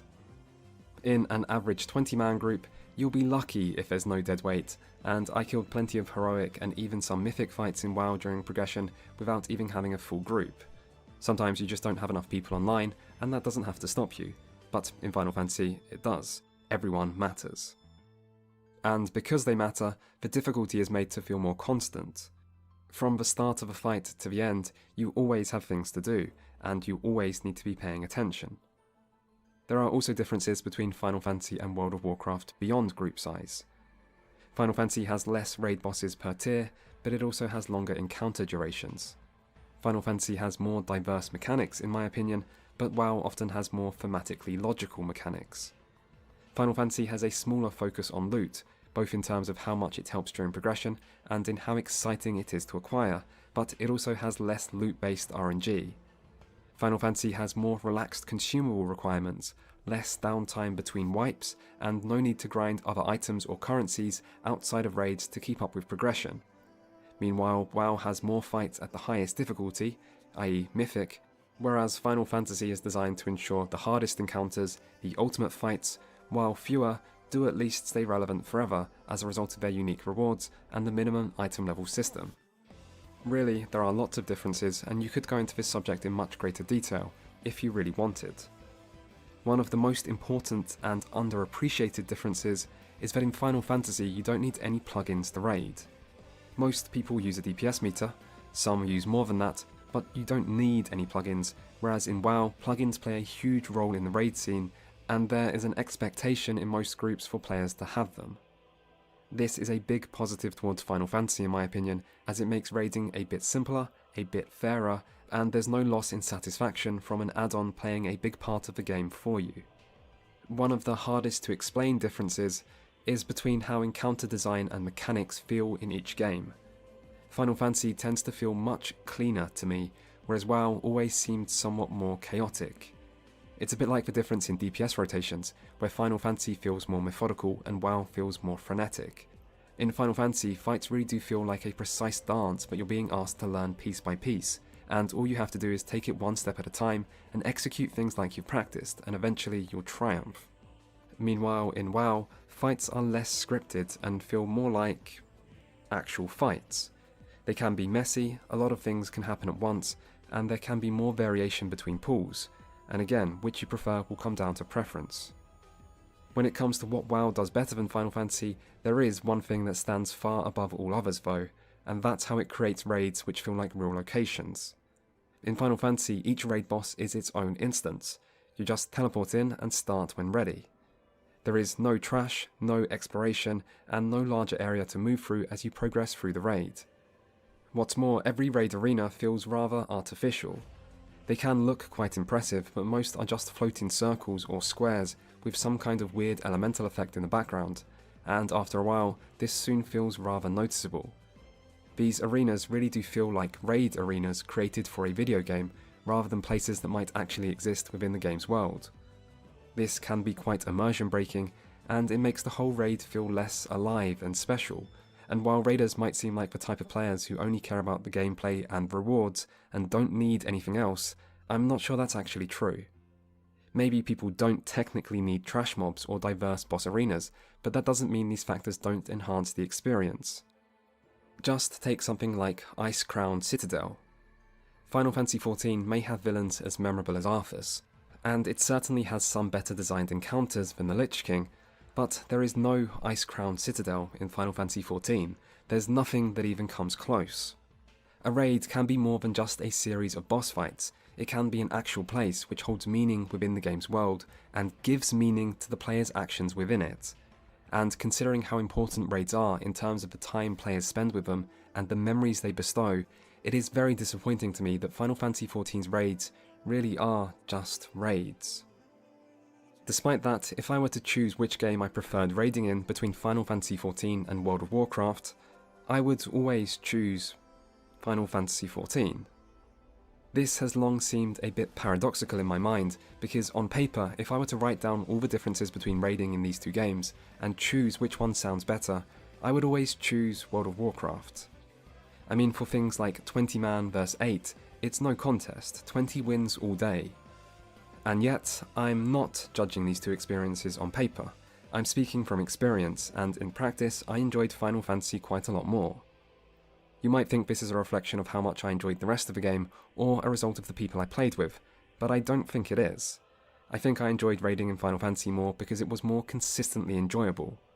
WoW provides more excitement, it has higher highs, and there are ways it clearly does raiding better, but also sometimes in WoW I was bored during progression, or felt like I didn't really matter.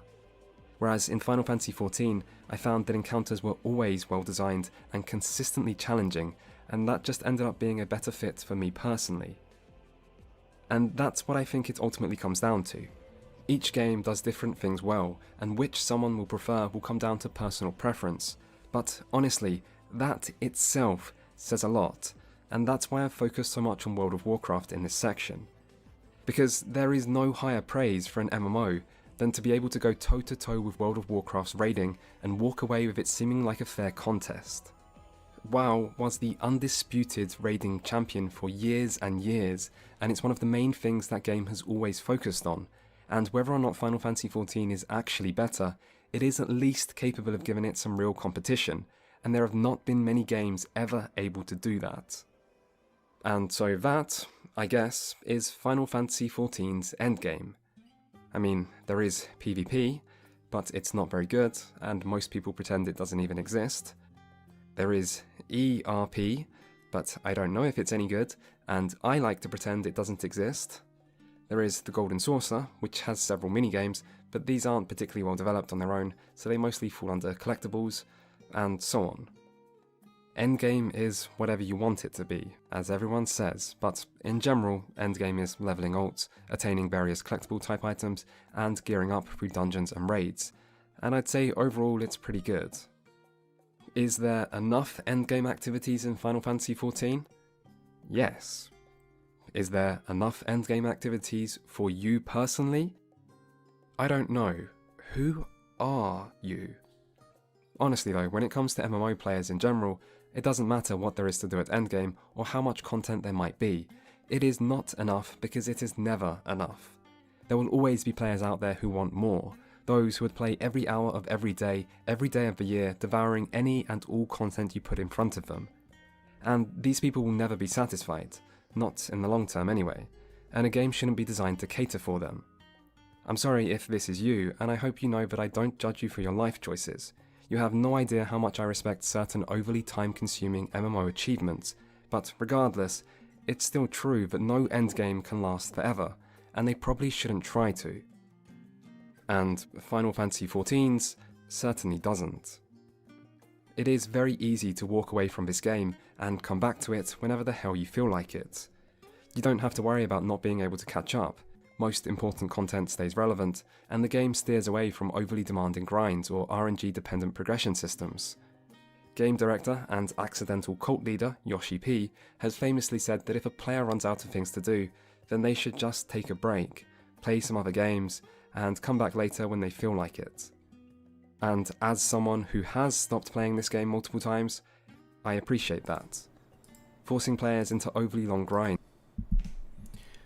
Oh man, it was really frustrating making that phone call, man. I've been making payments on that car since what did I get, a 10-year loan on it? When did I get it? Yeah, I got the car in 2016, so or no, I got it in 2018. It's a 2016 model. And I don't even owe that much on it left. It would if push comes to shove, and I cannot imagine me not having a job in 60 days. I don't want to imagine me not having a job in 60 days. But push come to shove, I can sell. I owe less on the car than it's actually worth. Like I only owe like $1,000. I'm so close to paying the fucking car off. It's almost mine. I would have had the car paid off in 4 more payments, and it would have just been mine. I should have paid the car off when I had the money. I should have paid the car off when I had the money. Anyway, push comes to shove. Considering I only like $1,000 on it, I could get a friend to loan me the $1,000. I could pay off the freaking car and then sell it and then have money again. I don't want to sell the car, but I gotta do what I gotta do. Oh well. Let's not. We got a 2-month extension on the payments, so we'll just keep on keeping on, and we keep on with the job hunting and keep on with hanging out, documentaries and live streaming. And exercising, and what else are we gonna do? We gotta keep going. I feel the struggle. The struggle is real, y'all. The grind is real. I would like to grind more. May keep them subscribed a little longer, but it doesn't keep them happy. And perhaps in this, more so than anything else, Final Fantasy XIV gets endgame right. You're never pressured to do things you don't want to do in this game, just to gain an advantage somewhere else. Its endgame is inclusive, for players of different types, with different amounts of time, and different tastes in content. And that is reason number 4. Still, none of these reasons mentioned so far are what I think is actually the most important for why Final Fantasy XIV has become so successful, and why it has done what other MMOs haven't. For that, we're going to have to talk about something everyone knows is important, but nobody seems to ever mention.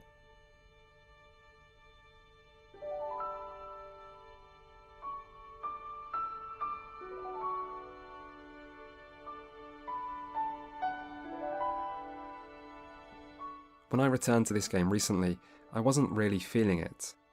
I'd been away for just over 2 years, which was enough time to lose some of my interest in the story, and it's always a little weird returning to an MMO because of how complicated their systems are and because of how much there is to do in them, meaning you always feel a little lost initially. It's a bit like returning to work after a long period of absence, when nothing comes naturally anymore and you miss your past familiarity that you once took for granted. Things quickly changed for me, however, when I was reminded of how good some of the boss themes are in this game, and then went on a several-hour-long YouTube binge of many pieces of old boss music. If a game is out there with better boss music than Final Fantasy XIV, then I don't know it. Probably because it doesn't actually exist. And this isn't just my opinion. I'm stating this as a fact. If anyone disputes this, feel free to head down to the comments and show me evidence to the contrary. And I mean that, bring your best, we can have a boss battle theme showdown. I'd even offer to stream it here on YouTube, but it seems I'm not actually allowed, because apparently murder is against the YouTube terms of service. Really though, Final Fantasy XIV has some of the greatest boss music you will ever. Wait, what? What did he do? What the hell just happened? Record scratch? What? What did he... Disputes this, feel free to head down to the comments and show me evidence to the contrary. And I mean that, bring your best, we can have a boss battle theme showdown. I'd even offer to stream it here on YouTube, but it seems I'm not actually allowed, because apparently murder is against the YouTube terms of service. Really though, Final Fantasy XIV has some of the greatest boss music you will ever hear. It does epic like few others. I don't get... I know he's trying to make a joke, and it escapes me. I'm sorry. I'm an old man. I'm out of touch old man. Like Captain America. Here is an example from one of my favourite fights, Forden Extreme. It starts like this, just to set the stage a little.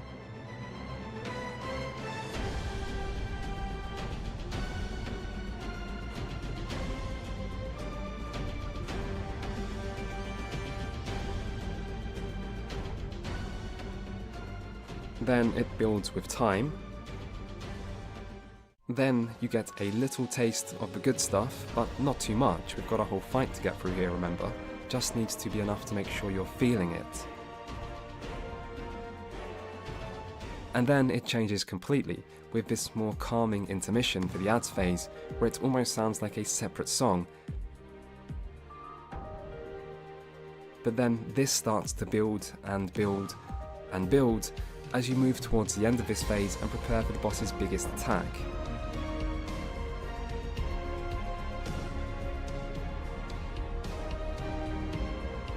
And then, after you survive that attack and move into the last phase, this starts playing as the final showdown begins. And could you ask for any better music to wipe to?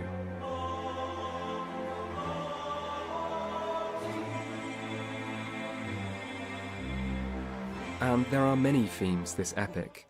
What about Shinryu?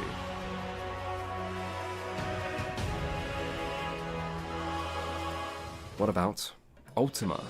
I would argue though that this is part of the Final Fantasy aesthetic. Like even in the 8-bit and 16-bit era, there were like for what was at the time elaborate like battle sequences, like when you like Final Fantasy VI, well it was 3 when it came out, Final Fantasy VI where like you're fighting either like on an airship or it was just really advanced for its time, and it just looks like they've successfully captured that in the MMO for these cinematic musically concise battles. Think about Final Fantasy VII when Sephiroth uses that ultimate on you that destroys like the solar system or whatever.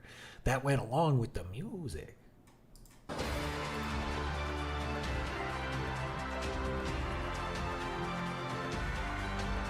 But okay, music is subjective and maybe you have bad taste and can't appreciate an epic boss theme when you hear it. But don't worry, that's not all this game has. In fact, there is a staggering amount of diversity to the different music you'll hear in different boss encounters. Want some J-pop? we got you.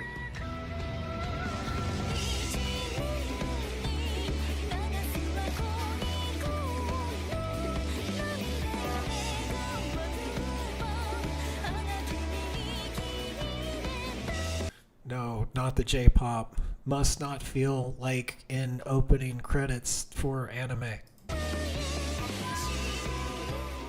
Feeling a little edgy today and want something a bit heavier? No worries.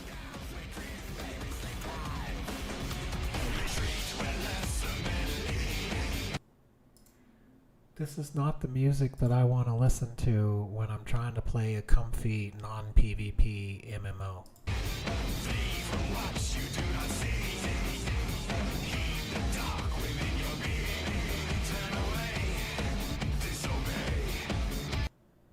Bruh. Want something just unlike Bruh. anything you've heard before? Well, we have that too.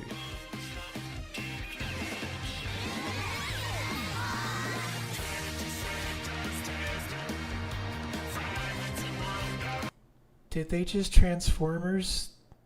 They just did a Transformers.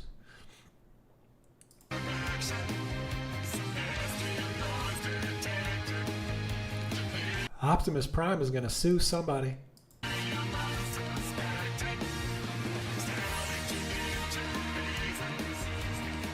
Or maybe you don't really care about genre and just want something catchy. Well, if you insist.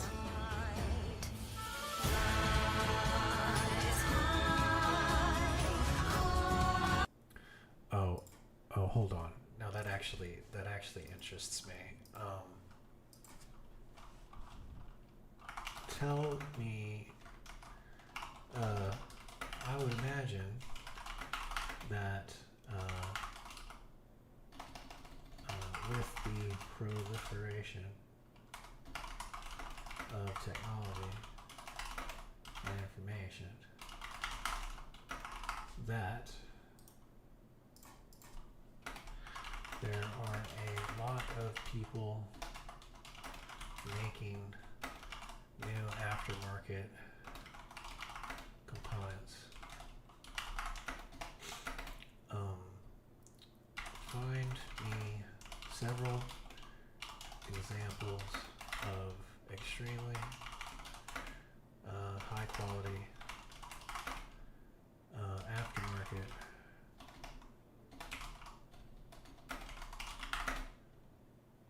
peripherals for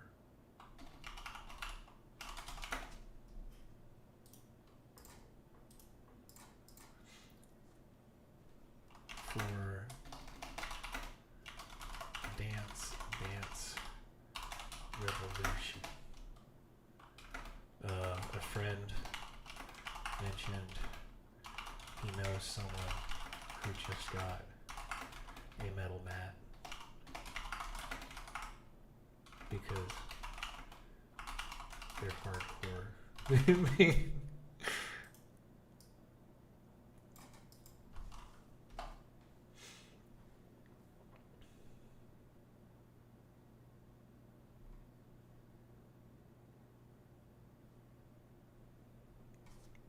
Oh, look, you can just buy one now. The Dance Revolution community has seen a surge in high-quality aftermarket metal dance pads catering to enthusiasts seeking durability and arcade-like experiences at home. Here are the top tier. The L-Tech X Pro 2. Get out of here, FlameAge, do you? You actually have one? I played some DDR back in the day. I mean, I never got into it hardcore or anything, but like I used to hang out in the arcades with the there was a lot of people that would play dance at the arcade and stuff. There'd be a lot of like the DDR crowd was also like part of the Street Fighter Killer Instinct crowd and stuff. So like I ended up I would be hanging out of the arcade playing the fighting games. But the DDR folk were there too, and like I go over and hang out with them, drink a soda, play a game or two, get my ass kicked. But it was still fun trying to play the game.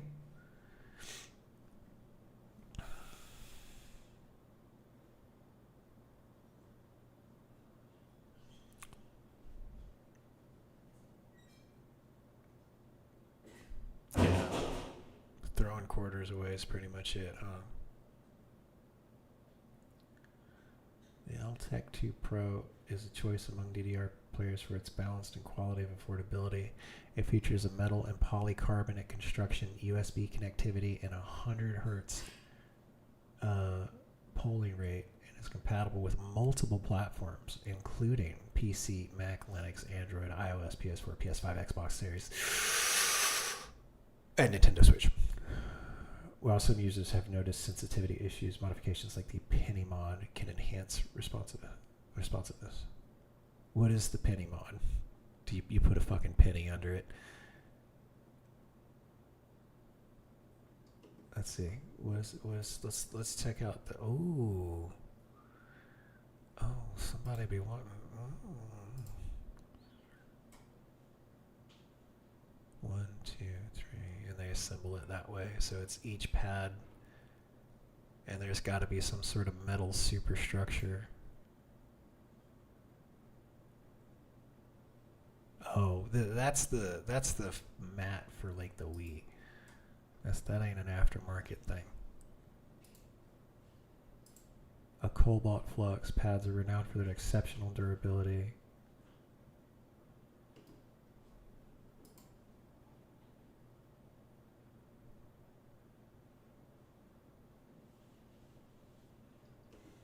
Here we go. DDR freaks. Okay.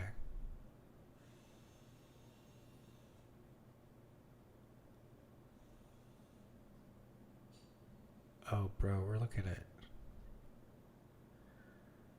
Bro, look at the date on these posts. Whoa, we just found a time capsule, y'all. Check it out. We're suddenly back. It is October 7th. It is 2004. World of Warcraft comes out in a month. This is the time capsule in which we find ourselves. These forums are still up. Look at these. One day the forums like these will not be up anymore, and we will lose a piece. They'll go the way of the dodo, the way that the DDS boards went. Look at these posts from October.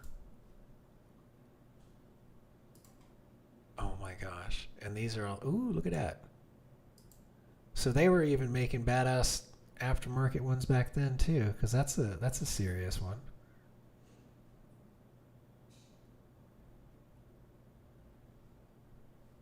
But they have no internet presence. So this is back when you could do stuff and not actually need an internet.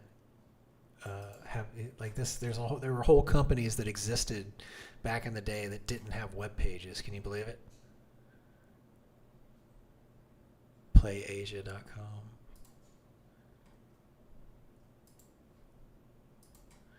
Yeah.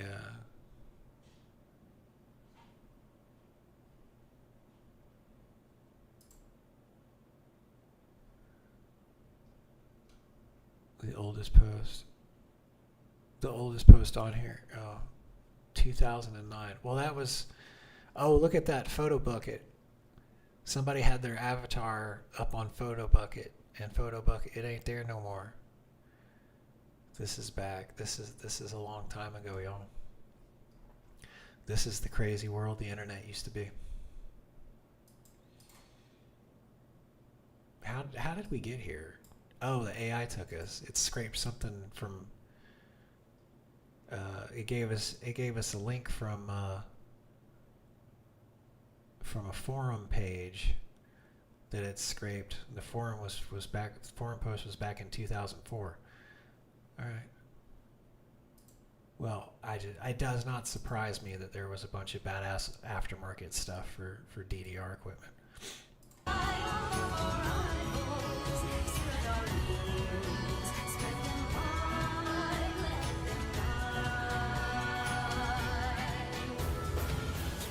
You can tell how confident the developers are in their boss music when they make dancing to it a part of the mechanics. And the thing is, there are so many different examples I could choose here. I could drag this section on and on, and thanks to how good the music is, everyone watching probably won't even mind. Y'all, I'm just gonna go ahead and say that this isn't my type of game. Like, I mean, it looks interesting, and I'm sure a lot of people would have a lot of fun. But I have no desire to dance within the embrace of a goddess for my boss fights. Listening to J-pop. I am too much a product of the West. I won't. There are some things Eastern that will forever be obscure to me. Do that though, but I do at least want to mention how the music can also be a part of the story. For example, when the story is sad, you might get these quieter piano moments.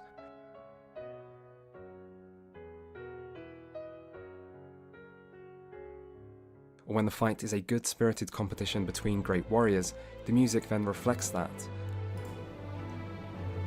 Or how about those times? Alright, we're gonna check out. Phoebus is asking about something called Hell Let Loose.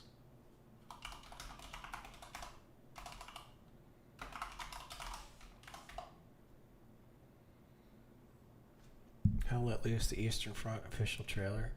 3 years ago. Oh, so is the game coming out soon? Hell Let Loose early access trailer? Okay. 5 years ago. So the game's got to be ready to come out soon, huh? Hell Let Loose official update 15 launch trailer. Okay, so the game's out. Well, let's check out their launch trailer. That'll probably be the least thing to get me a copyright strike.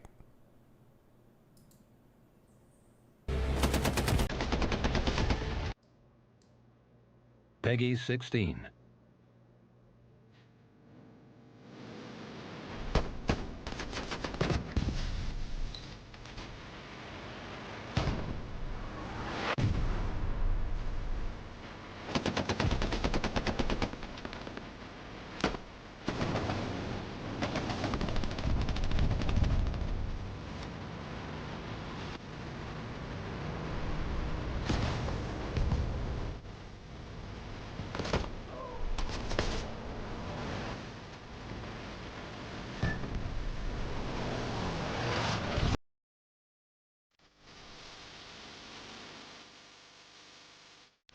It's got like some enemy territory vibes to it. That was a really awesome trailer sound. I can't wait to get a copyright ding for that badass music being in the trailer.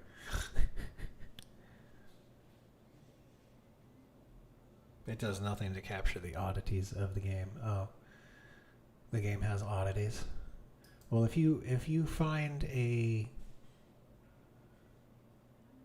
Yeah, I really liked Battlefield until EA screwed it all up. I guess we're almost done with the MMO.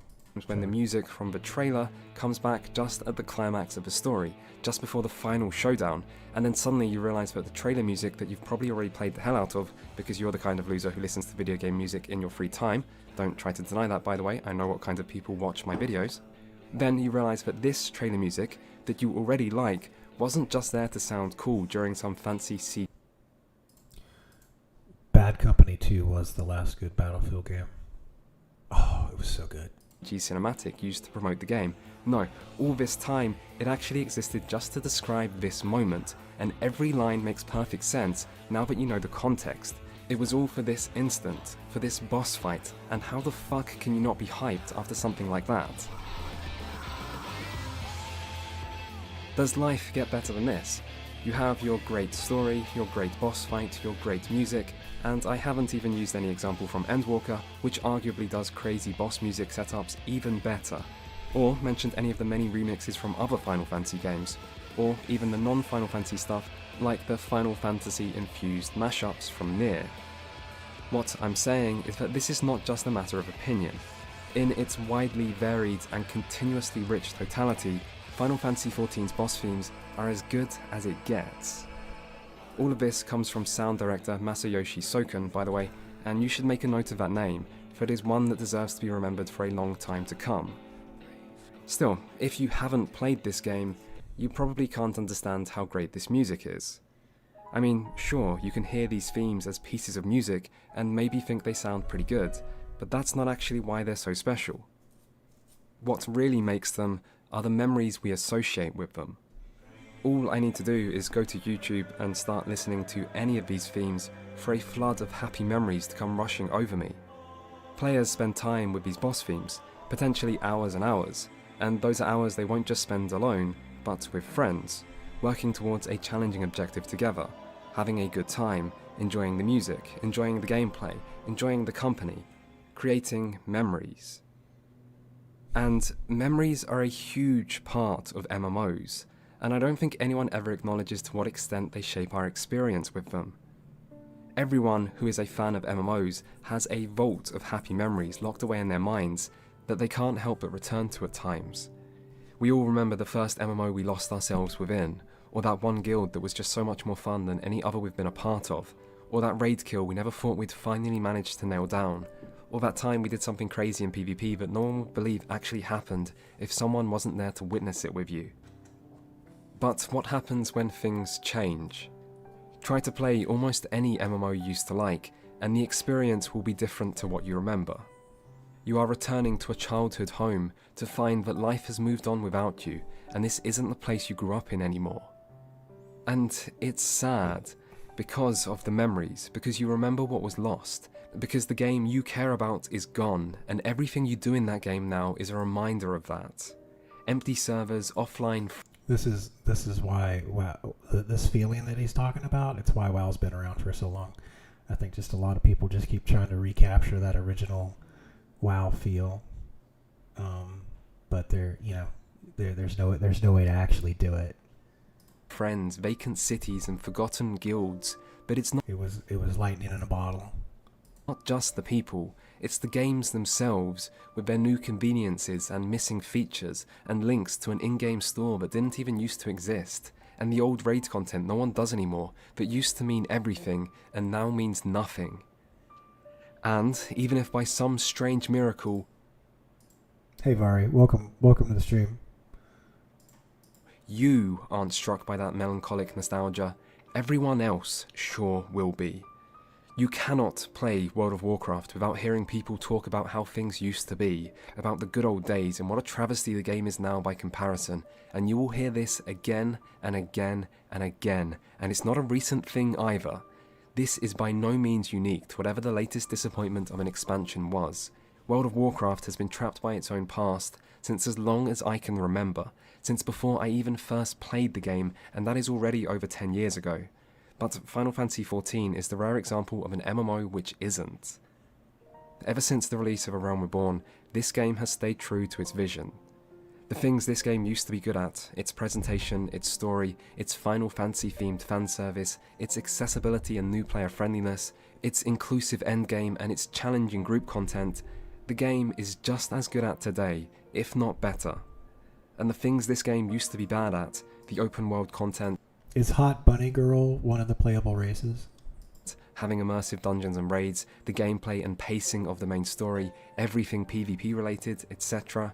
Well, they are still pretty bad today, but that's okay. No game is good at everything. What's important for an MMO is to find your own audience, and then stick with them. Cater to the people who actually like your game, and if you stand by them, you might just find they'll stand by you too, even when there are bumps along the way. And this game, as it is right now, proves that. World of Warcraft never had it easy. It was always torn between two different eras, of old MMO design and new, group finder or shouting for a party in chat, server communities or cross-server grouping and sharding, finding things out by talking to other people versus looking everything up online, content that asks you to dedicate hours to it versus content designed for people with jobs and families, and countless other examples. But Final Fantasy XIV is an MMO designed for a modern player base through and through, for better or worse. And if this game was for you when it came out, then it probably still is today, and tomorrow, and every day after that, and if it's not, it's probably you that has changed since, not it. The Final Fantasy XIV player base doesn't have that baggage that other MMO players seem to be defined by. They haven't been scarred by their own game, they don't obsess over that which was lost. And so, instead of that non-stop looking back to the past, in Final Fantasy, players actually look to the future.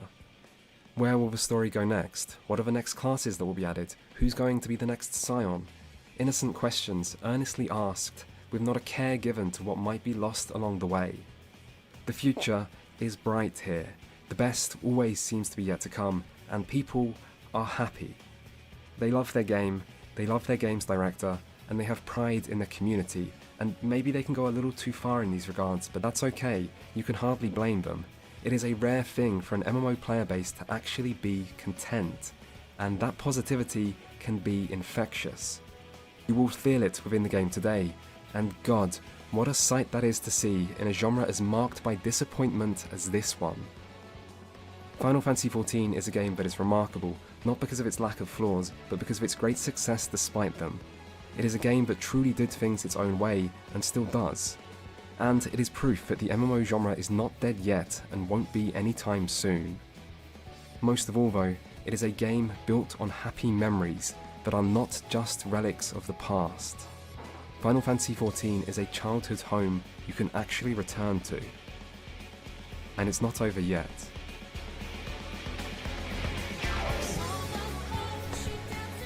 Thank you for watching my video.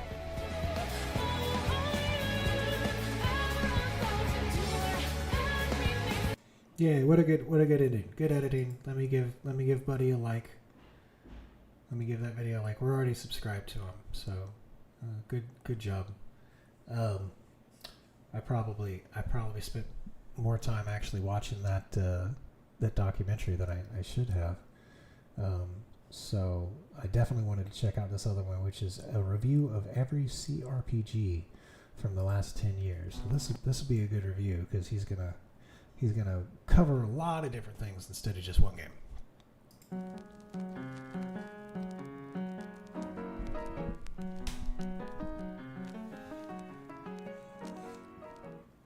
One of my favourite trends in gaming over the last decade is how many genres once considered dead have been given new life by the growth of the indie scene, leading to a rampant retro revival. Old is the new, and as the true value of nostalgia started to sink in, developers have looked to cash in their chips with throwback titles, spiritual successors, and an ever-expanding catalogue of remakes, remasters and reboots. Not every game that's come out of this has lived up to its potential, but it's hard not to appreciate the diversity this has brought, particularly for anyone whose tastes tend more towards titles from the past. And far from turning into some Frankenstein horror story, most of these revivals have provided plenty of reasons to celebrate. Like classic first-person shooters, whose fans have got their hands on a lot of high-quality Doom-likes in recent years that might now be more like Doom than Doom, and certainly go some way to providing relief from years of a Call of Duty-dominated FPS market. Or Metroidvania fans, long used to being shown the cold shoulder by both Metroid and Vania, who have suddenly found themselves spoilt for choice. In fact, so plentiful is the Metroidvania harvest that fans have stopped worrying about the important matters of old, like when will the next good Metroidvania be released, and have instead resorted to arguing about things that don't even matter, like whether Metroidvania is actually a good name for the genre.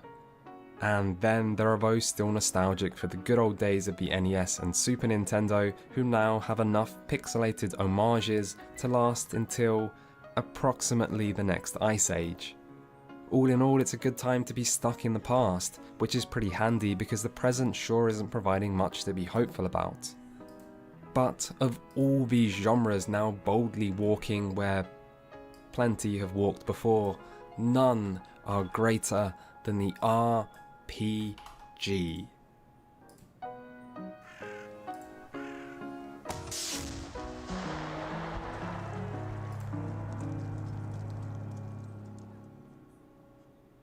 You might be asking yourself why RPGs are the greatest, but you shouldn't, because I don't have an answer.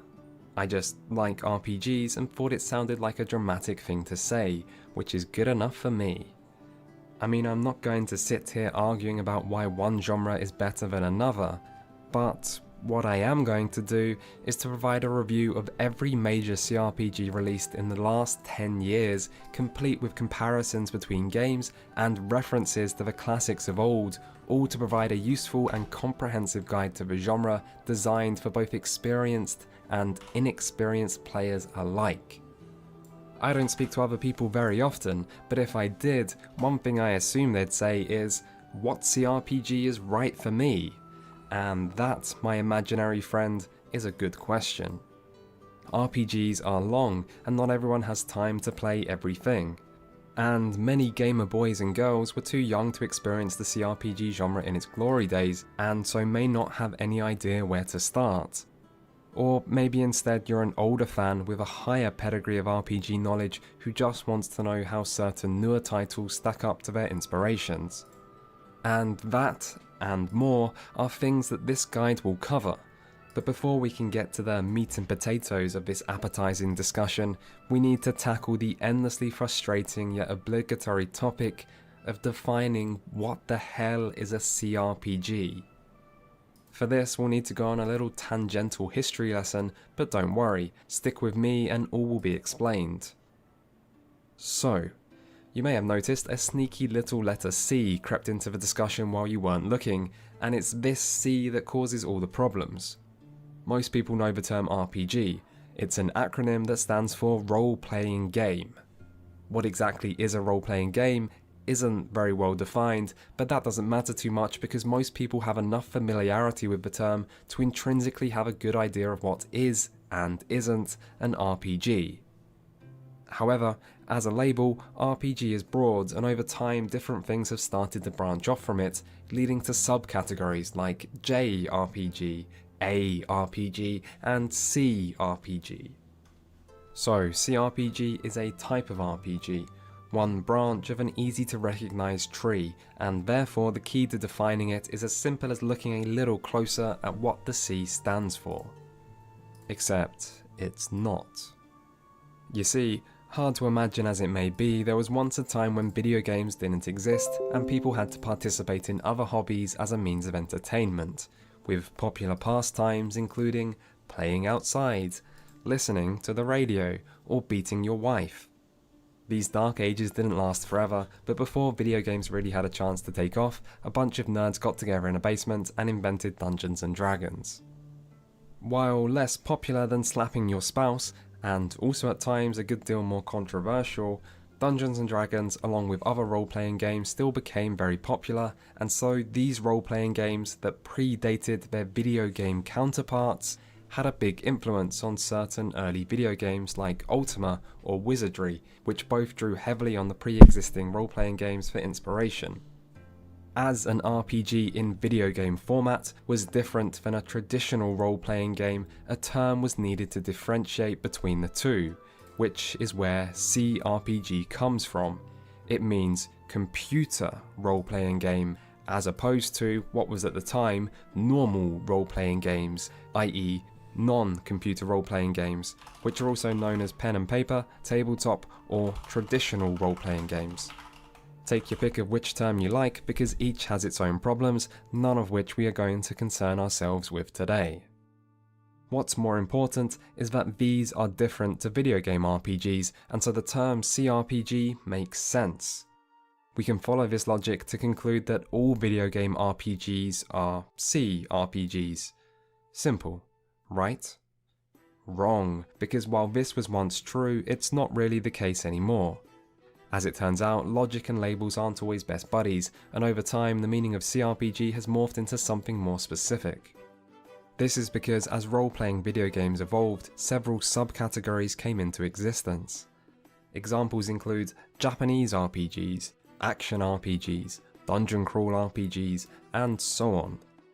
These subcategories are easy to define, but as video games as a medium grew in popularity, the term CRPG and RPG came to be used interchangeably as a name for role-playing video games, with the C often being dropped because it was usually easy to understand whether someone is talking about a video game or tabletop through context alone. At the same time, role-playing video games also moved further and further from their traditional pen and paper roots. There were two big causes of this. The first was Diablo, which successfully married traditional RPG elements with action gameplay in an unholy matrimony that proved wildly popular with both fans and future developers. Fast forward to a decade later, and there was a new expectation for role-playing video games to have action combat to avoid being considered outdated and antiquated. So this moved from gameplay inspired by stats and dices, as seen in traditional role-playing experiences, towards gameplay focused on action, as seen in many other video games, was the first big departure for the genre. The second was the move from PCs to consoles, spearheaded by the once grand champions of the CRPG, BioWare, with Knights of the Old Republic, who were accompanied by other developers that likewise wanted to cash in on the growing console market. Did he say dices? This move brought with it streamlining and casualization of the genre, as game design was forced to shift to appeal to console players and console hardware. At the end of the 90s, Western RPGs were a PC-focused genre, and almost every big RPG was a PC exclusive. By the end of the 2000s, every big RPG was released on consoles as well, and the idea of designing a major RPG specifically for a PC audience as a PC exclusive was unheard of. So, in terms of gameplay and design philosophy, role-playing video games changed, and this was mirrored by a noticeable shift in perspective. And I don't mean that of the audience. I mean, literally, the perspective of these games changed, from the classic isometric or near-isometric top-down view of many older RPGs, to over-the-shoulder third-person perspectives with freely controllable cameras. In summary, there was a clear difference between the classic RPGs of the late 90s, such as Baldur's Gate, Fallout and Planescape Torment, with the more modern RPGs such as Skyrim, Mass Effect or The Witcher 3. RPGs had changed, and so the term CRPG started to take on a new meaning, which was that it was used to differentiate the old RPGs from the new. This distinction wasn't an exact science. When exactly did all RPGs stop being CRPGs? Who knows? What games count as CRPGs and which are only RPGs? Who cares? The point is, we finally got there. CRPGs are old RPGs, the classics, those more traditional in design, often with a top-down perspective, and mostly released only on PC. Simple, right? Still wrong, because things get more complicated again with the CRPG revival, sometimes referred to as the CRPG Renaissance if you fancy sounding a little more pretentious. This is what happened in the 2010s with the ascendancy of the new crowdfunding platform Kickstarter, where veteran RPG developers with recognizable names like Brian Fargo, Chris Avalon and Josh Sawyer were wheeled out of whatever storage room they were kept in and forced at gunpoint to record Kickstarter pitches asking fans for money so they can make RPGs great again. But they weren't just making any old RPGs, oh no, they were making C RPGs, emphasis on the C. RPGs inspired by the classics, old school in design, PC focused, unashamed of their reliance on stats, often marketed directly as spiritual successors to older titles, and with not an action combat system in sight. After a 10-year hiatus, CRPGs were back, which meant CRPG no longer meant old RPG because now there were new CRPGs, and so at long last, we have arrived at our destination. CRPG used to mean computer RPG and was a term used to differentiate video game RPGs from traditional, non-video game RPGs. Over time, it came to be used as a term to specifically refer to older video game RPGs because RPGs started to change. However, in more recent years, CRPG has come to refer to both older RPGs and modern RPGs that are similar in design to those older examples. And CRPG should be thought of as a subcategory of RPG. If you want, you can think of CRPGs as classic RPGs, because while that's not what the C stands for, that description would make a lot of sense. And that's it, we did it, we defined what a CRPG is, hooray! Was this long painful explanation worth it? Who knows? Am I slowly losing my sanity? Who cares? The point is we can finally move on to the real topic of this video, and hopefully I will never ever have to define CRPG again. And so, onto the reviews. There'll be no spoilers in this video, and I'll try to look at both the positives and negatives of each game covered. At the end of the video, there'll be a conclusion focused on comparisons and recommendations. The order of the games will be chronological, based on first release, with games from the same series grouped together for the sake of simplicity. And with all that said, let's get started.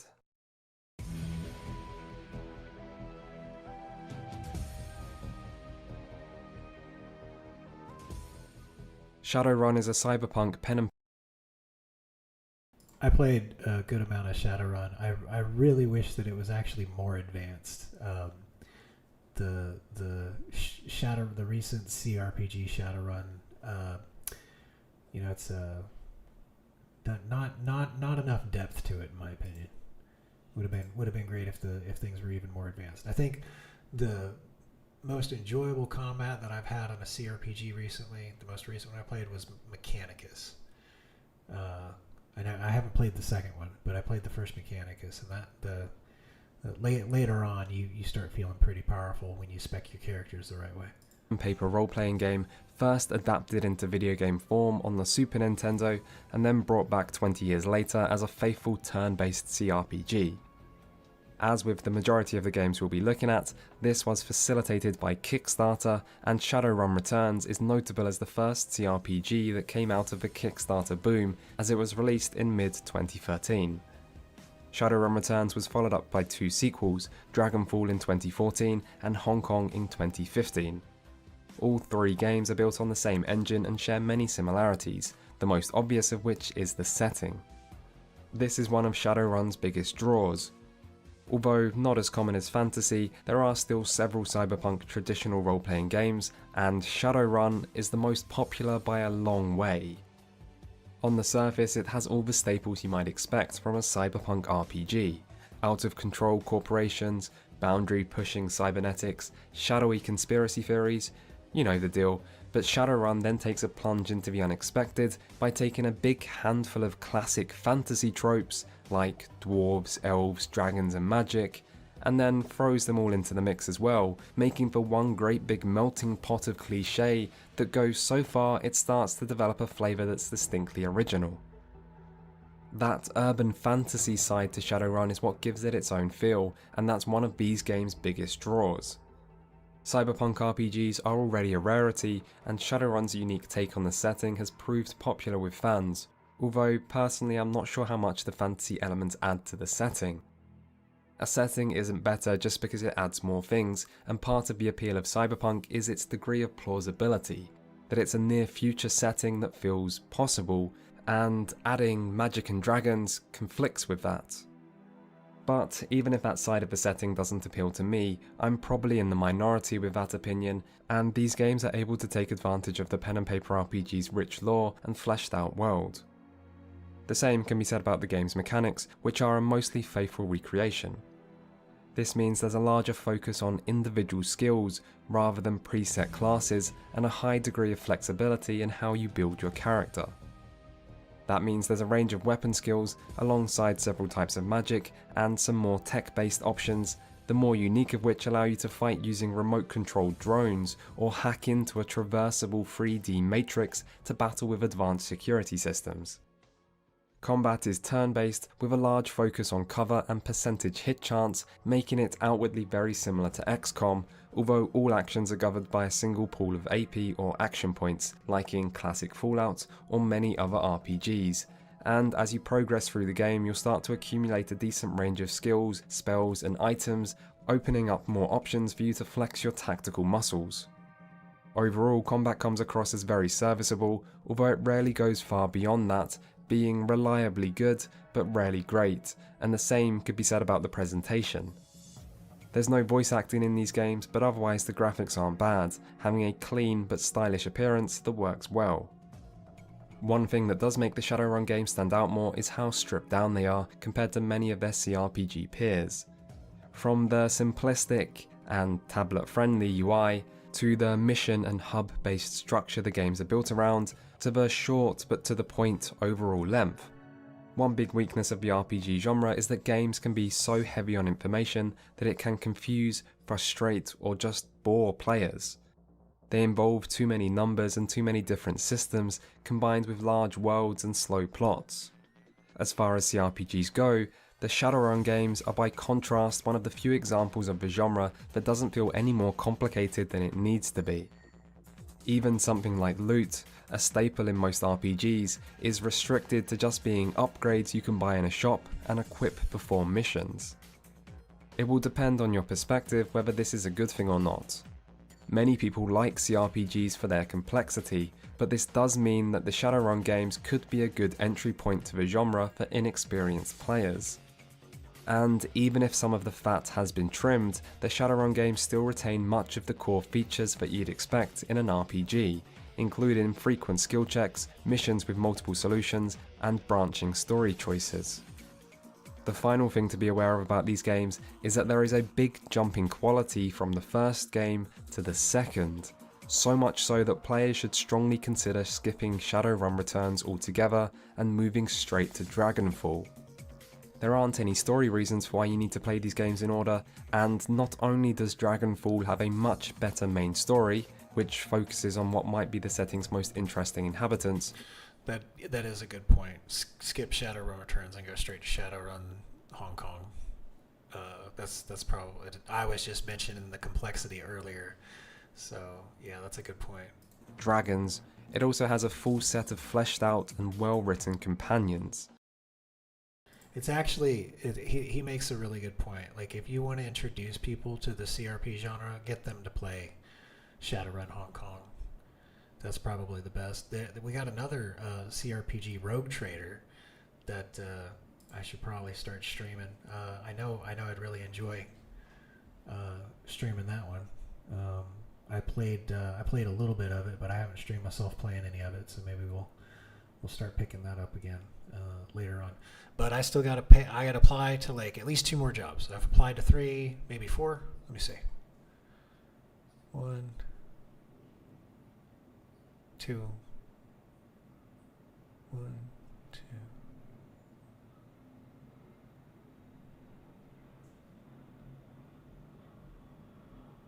I only applied to 2? Okay, well I gotta apply to 3 more then. So, still working on it.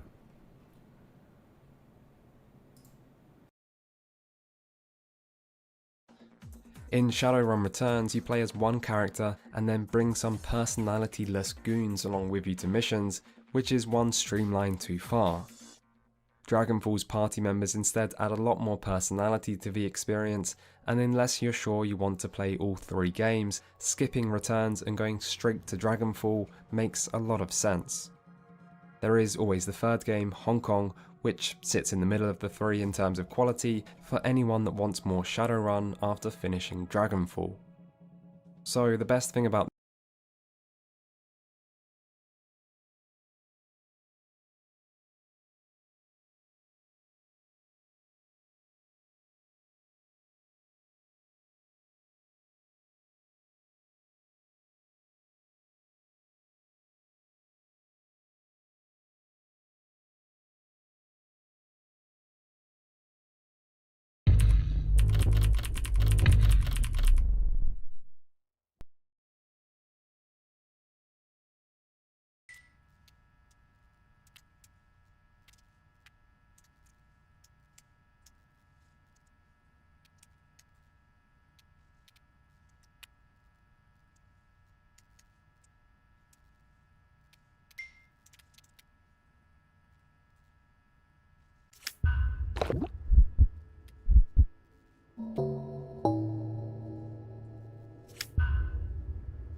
Oh, this is me not on mute. I'm sorry, guys. It's my roommate's hanging up some. I'm so sorry. This is me not on mute. I hit the mute button because my roommate was hanging up some stuff in the other room. Looks like that took me out. This is a very weird game.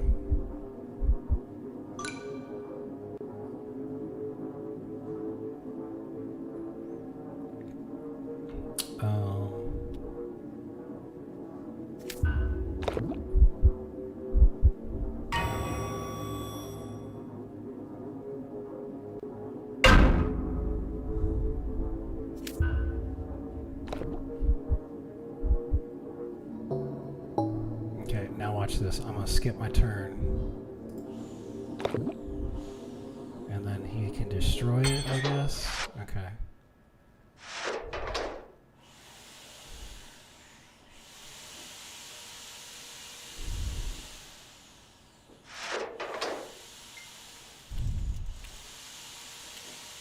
Oh, this one's got a heal pill in it?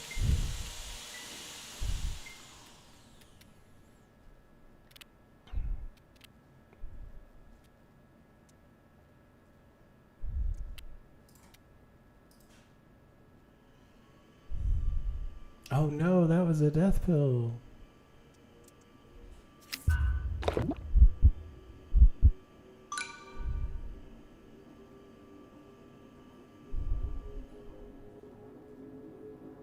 Is he checking the same one? Oh, because it doesn't reveal that information to him. Got it. So he knows that one's bad too. Okay.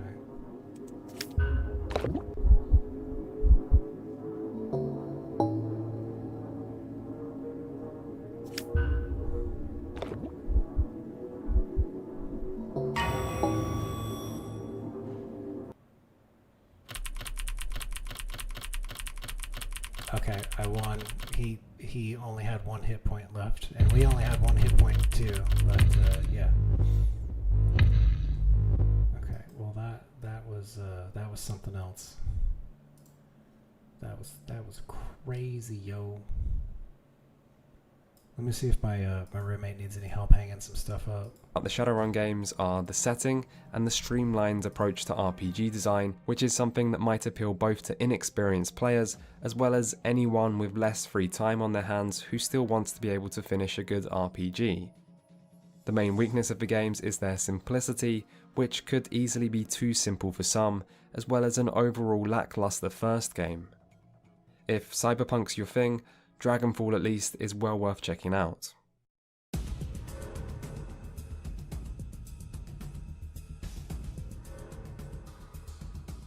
In Exile Entertainment's sequel to the 1988 post-apocalyptic classic was one of the first big stories to come from Kickstarter. Wasteland was the predecessor and father figure to Fallout, and after Bethesda bought the Fallout IP in the early 2000s and took the series in a different direction to the original games, it left an isometric Fallout-shaped hole in the RPG market, and older fans of the series never really forgot about this.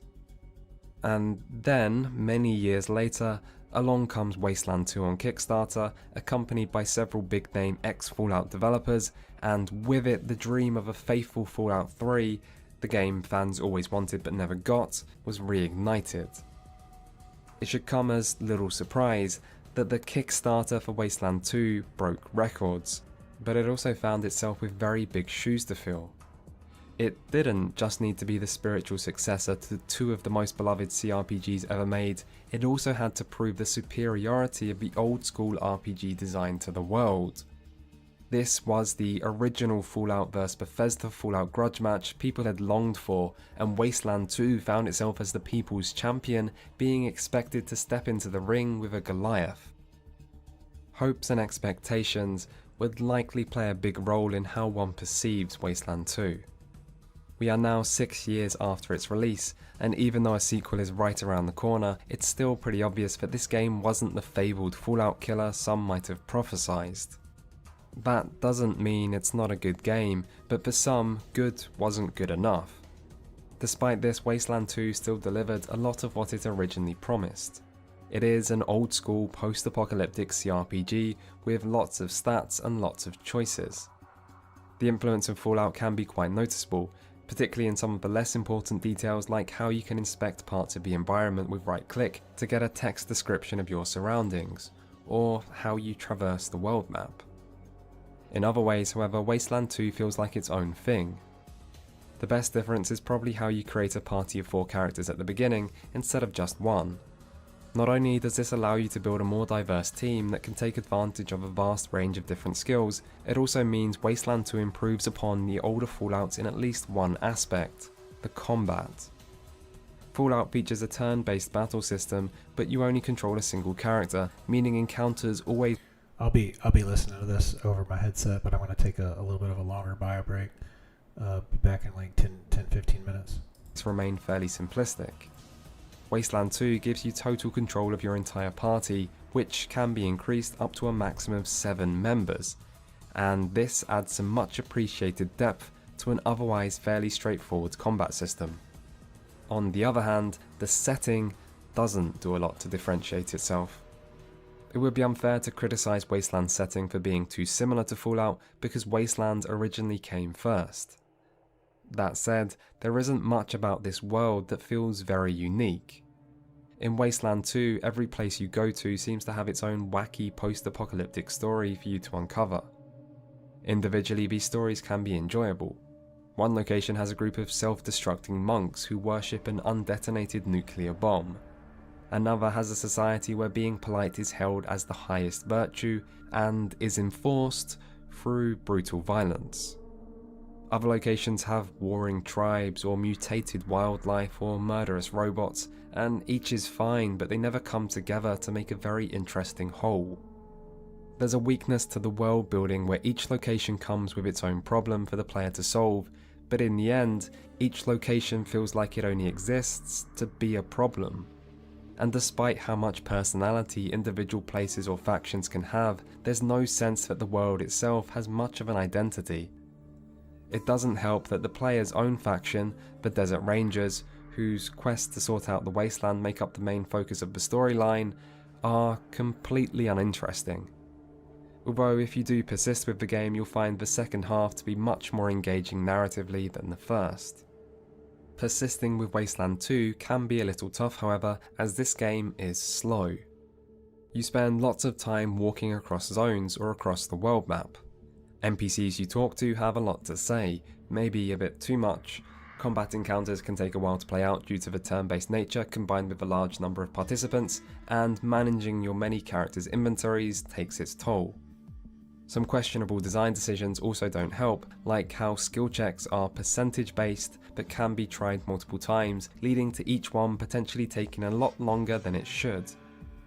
Despite this, the speed you progress has been helped greatly by many quality of life improvements made by the Director's Cut edition of the game, and yet despite these numerous changes, it's still hard to deny that Wasteland 2 has a bit of a pacing problem. But if you don't mind taking your time with it, you'll find Wasteland 2 to be a big, deep, sprawling RPG of occasionally mixed quality, but with a good core combat system and an even better character skill system that you get to explore in a lot of depth thanks to the large party size. Presentation-wise, Wasteland 2 also looks pretty good, although the top-down camera perspective doesn't feel angled enough, meaning you can see very little in front of you unless you zoom all the way out, at which point you won't be able to appreciate much about the graphics anyway. Voice acting is a bit better though, with plenty of voice lines, and overall, Wasteland 2 is a good old school RPG, but struggled in some part because for many expectations were sky high. The experience has also been greatly improved by the Director's Cut edition, and if you're looking for an RPG with lots of depth and lots of content, and you aren't put off by a slow pace, then Wasteland 2 is a solid choice.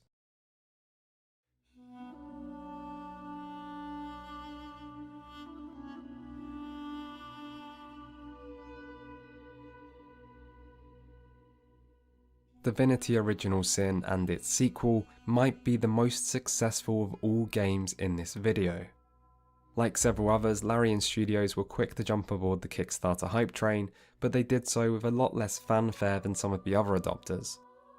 Despite this, with the decade drawn to a close, Larian are looking a lot like the new CRPG king after being chosen for the prestigious role of developing the next Baldur's Gate game and having achieved sales figures that most other isometric RPGs can only dream of. And it's hard to say that success is undeserved. Where so many CRPGs of recent years stuck closely to their inspirations, Original Sin instead seemed content to go in its own direction by placing a larger focus on the world and its interactivity. In this game, every item is a physical object that can be picked up and moved. This is then combined with a large range of environmental effects that can be mixed and matched and combined and contrasted to provide a variety of different results. This interaction is a big part of both the combat as well as puzzle solving. You can electrify water, freeze blood puddles, explode poison clouds, or ignite freshly placed oil spills, and things don't always go as anticipated. Maybe your pyromancy spells got a little too out of control, so you conjure up a rain cloud to put the fire out, but now you created a cloud of steam and lost visibility. So instead you freeze these newly formed puzzles, so anyone who tries to close in on you has to cross ice and risk falling over. The only problem is, you aren't the only one moving pieces on this chessboard, and enemies cause their own carnage. This is all just a hypothetical example, but a lot of the fun in this game is in these types of interactions and the unpredictability they bring. The core of Divinity Original Sin's combat is like many other RPGs, being turn-based with actions costing AP, yet the focus on combining effects creates a controlled chaos that offers far more freedom than other games while also rewarding creativity and experimentation. This also means there's not such a large focus on hit percentage or lucky crits, as, while still present, dice rolls come across as distinctly secondary to strategy. It's a hugely successful system, and while individual fights are slow, Original Sin also has a quality over quantity approach to its encounter design, ensuring a high degree of variability and few fights that feel like filler. Outside of combat, the puzzles are also generally well done. Because the world is so interactive, it makes the experience more immersive, and just as in the midst of battle, these interactions reward you for trying things out and thinking for yourself. And if Original Sin's unique formula is fun on your own, the option to bring a friend and play through the entire game co-op stretches the entertainment even further. While slow turn-based combat may not sound like a good fit for co-op due to all the downtime players have waiting for their turn, the interactive approach of Original Sin's combat works heavily in its favour here by providing players plenty of reason to communicate and discuss strategies amongst themselves. There's nothing like having a friend along to share your successes and not successes, because while things can be interesting when you're on your own and something goes wrong, with a friend, these moments are an experience. Co-op in CRPGs isn't an unheard of feature. It was possible in Baldur's Gate after all, but it is still unusual. This feature alone makes the Original Sin game stand out, and as the only co-op games in this video, it makes it a pretty obvious recommendation if co-op is what you're after. But you still might be wondering how well co-op works in regards to the story. The answer to that is, not as well as with the combat, but it still works. It might be a problem if players have different playstyles. For example, if one player wants to read everything while the other is more of a skipper, then someone might have to compromise, but if you can work things like that out between you, there's no reason you can't both enjoy the story, and each game is written to allow for co-op, with both players able to share the role of main character, as well as the resulting decision making. As for the story itself, it takes a much more light-hearted approach than most other RPGs, with plenty of humour and a certain whimsical charm that doesn't always hit its mark, but still has a strong sense of personality. The main story of the first game still feels pretty weak, but this is one area the sequels made big improvements by having much better pacing, stronger characters, and a more interesting driving force pushing you forward. Original Sin 2 also improves the world design with more interesting locations. Some of the other changes Original Sin 2 makes, however, are less successful, like how initiative has been changed in order to force the turn order to alternate between players and enemies, which adds little while simultaneously greatly devalues the initiative stat. Another example is the new armor system, which reduces the effectiveness of both crowd control and environmental effects. And while this is a logical change but helps balance the experience, it can also feel like it diminishes some of the fun factor and uniqueness that made the game stand out to begin with. But the experience isn't hurt all that much overall. The combat in Divinity Original Sin was already so good that even a couple of changes that may not have been for the better still leave the game with much better combat than most. Both Original Sin 1 and 2 are great games and great RPGs. In terms of accessibility, they strike a good balance by being games that could easily be enjoyed by someone less experienced to the genre, but which still have plenty of depth, particularly in the way in which they reward players who think for themselves. In terms of presentation, these games are also better than most, with good graphics, a high level of polish, and full voice acting, something which is unusual in such a text-heavy genre. A lot of modern CRPGs are quite low budget, and that might be a turn off for some, but Divinity Original Sin, and even more so its sequel, don't feel that way at all. All in all, I would recommend both of these games to anyone who's a fan of the genre, and if you aren't very experienced with CRPGs and are wondering where to start, there may not be a safer bet than this.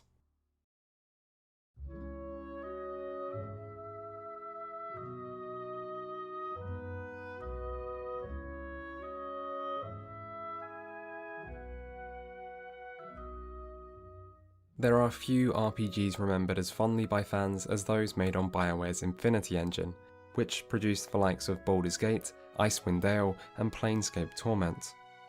And so, just as with Wasteland 2 a few months earlier, when veteran RPG studio Obsidian Entertainment turned to crowdfunding to make the spiritual successor to these classics, expectations were likewise sky high and Kickstarter records broken. In fact, the then titled Project Eternity became the highest funded video game in Kickstarter history, and with Obsidian's track record, the faith fans had in them was unsurprising. As with Wasteland 2 before it, however, a lot of the reaction to Pillars of Eternity revolved around how much was expected from it. In terms of appearance, Pillars of Eternity certainly looks the part. The isometric pre-rendered backgrounds of the old Infinity Engine RPGs already looked good, and so Pillars of Eternity's high-resolution take on this style manages to look both classical and appealing. The sequel looks even better, with some higher fidelity character models, as well as improved particle effects and lighting. Look under the surface, however, and you'll start to find more differences between Pillars and the games that inspired it, but even then, it's still a mostly faithful take on a modern Infinity Engine game. One thing this means is that for the first time in this video, combat is not turn-based. Instead, it's what's commonly referred to as real-time with pause. If you don't know what this is, then the clue is in the name. It's a gameplay system where combat happens in real time, but the player can freely pause at any moment to micromanage their party members by adjusting positioning or manually selecting spells or abilities.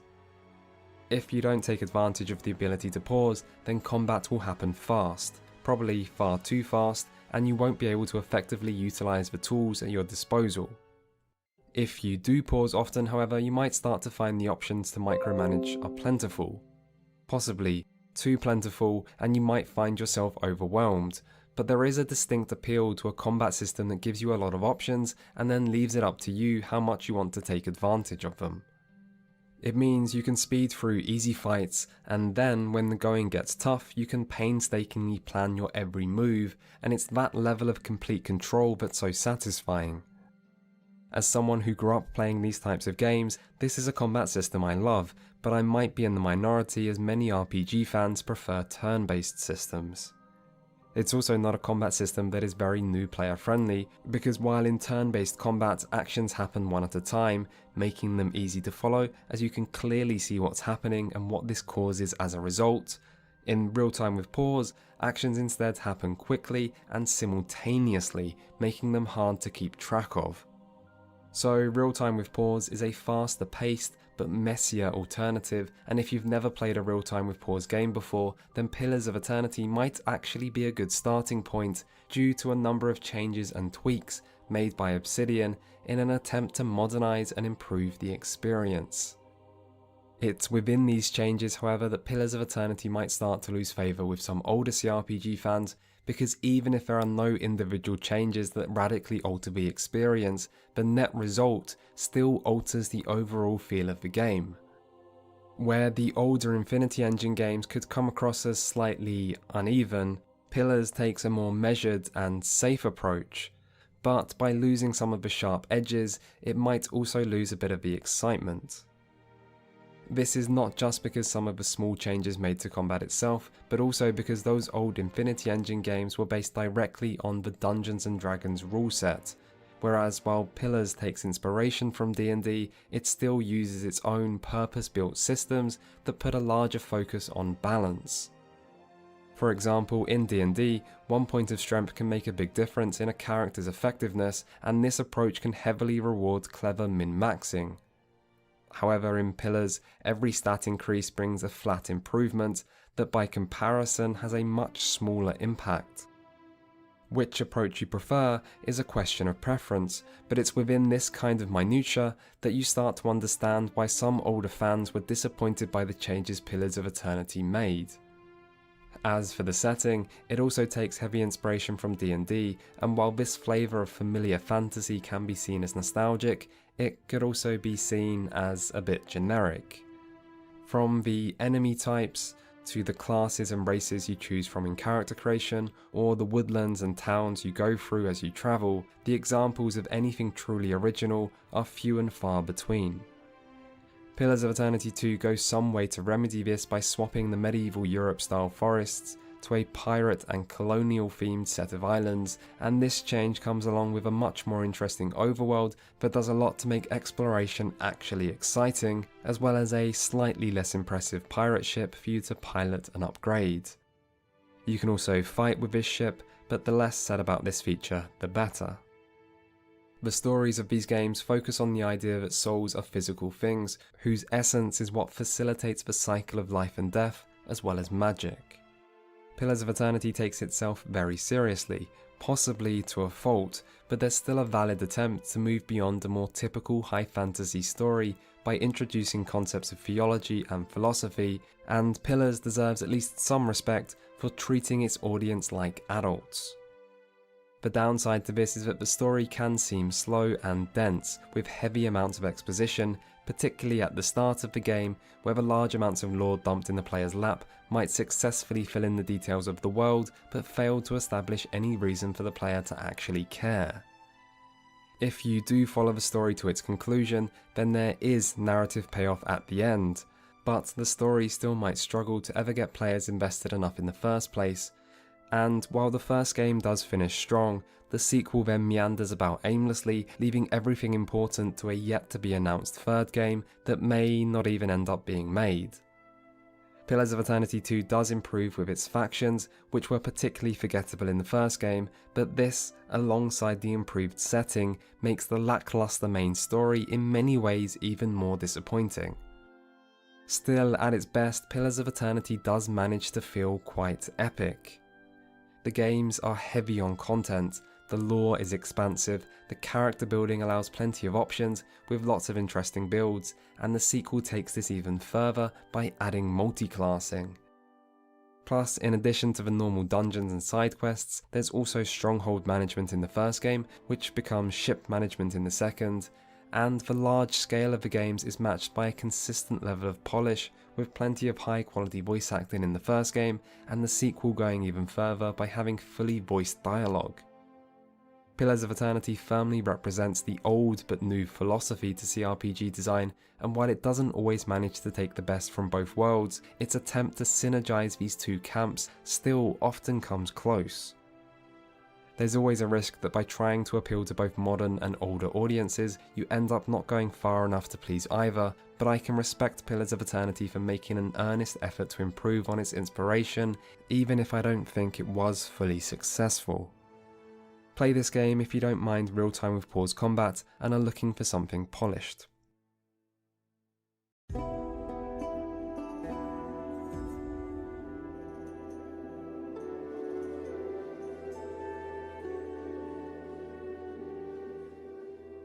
Made by a very small team over a very long period of time, Age of Decadence isn't like the other games that have been featured so far in this video. There's no Kickstarter or veteran RPG developers or long-dead franchise waiting to be rebooted behind this title. Just one outspoken guy, dissatisfied with the direction of the RPG genre, who decided to back his words up with actions, and Age of Decadence is the result. You can probably tell by the graphics that this game isn't much to look at, and that might be because development started in 2004. But the overwhelmingly brown colour palette and bland UI might not be doing it any favours either. Don't expect anything as fancy as voice acting with this one. Get past the visuals and presentation, however, and you'll find an RPG that does many of the things an RPG should do at a higher level than you might be used to. Things like offering choice or replayability or having impactful character builds and so on. It starts with character creation, where creating a non-combat character is treated as just as viable as anything else, and this commitment to player freedom then continues once the game gets underway, because despite gently pushing you towards one of the various paths to progress the main story, everything else is left completely up to you, with multiple factions you can choose to work with or against, as you try to move up in the world and work out what is actually going on. That question is an important one, and it isn't as easy to work out as it might sound. Age of Decadence takes place in a sort of post-apocalyptic world in the middle of a sort of alternative Roman Empire whose once great civilization is slowly withering away. It's a fantasy setting with almost no fantasy elements, where remnants of the past dot the landscape. Except those remnants seem to feature some level of technology. But not some super advanced or alien technology.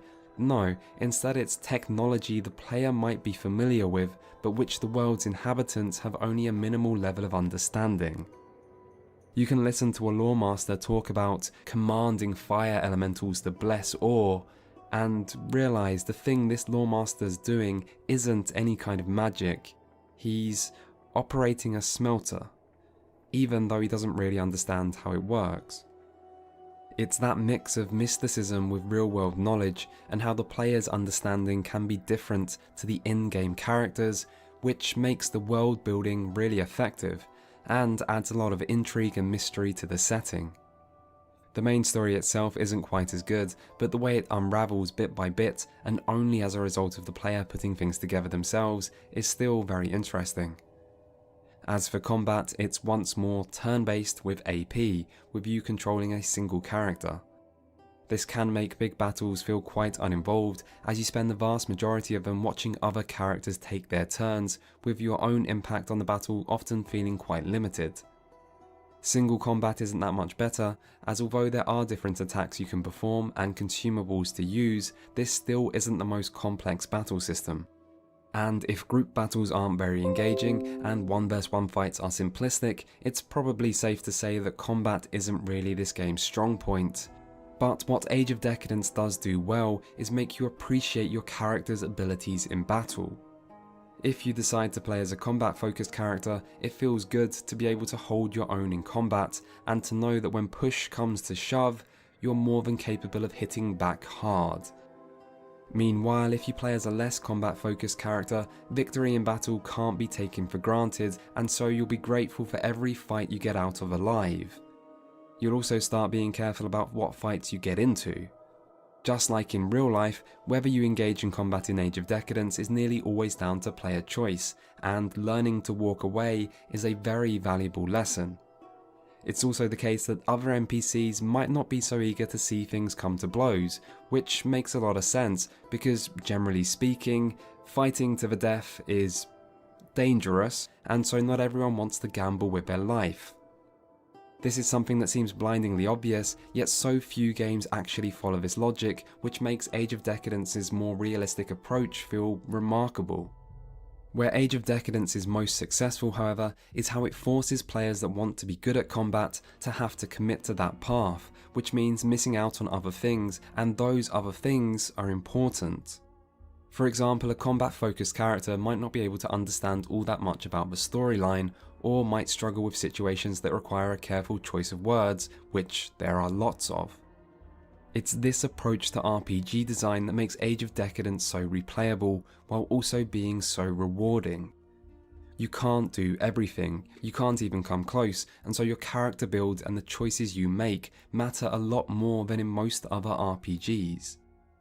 Ultimately, however, Age of Decadence's design philosophy can feel superior to the game that's been built on top of it.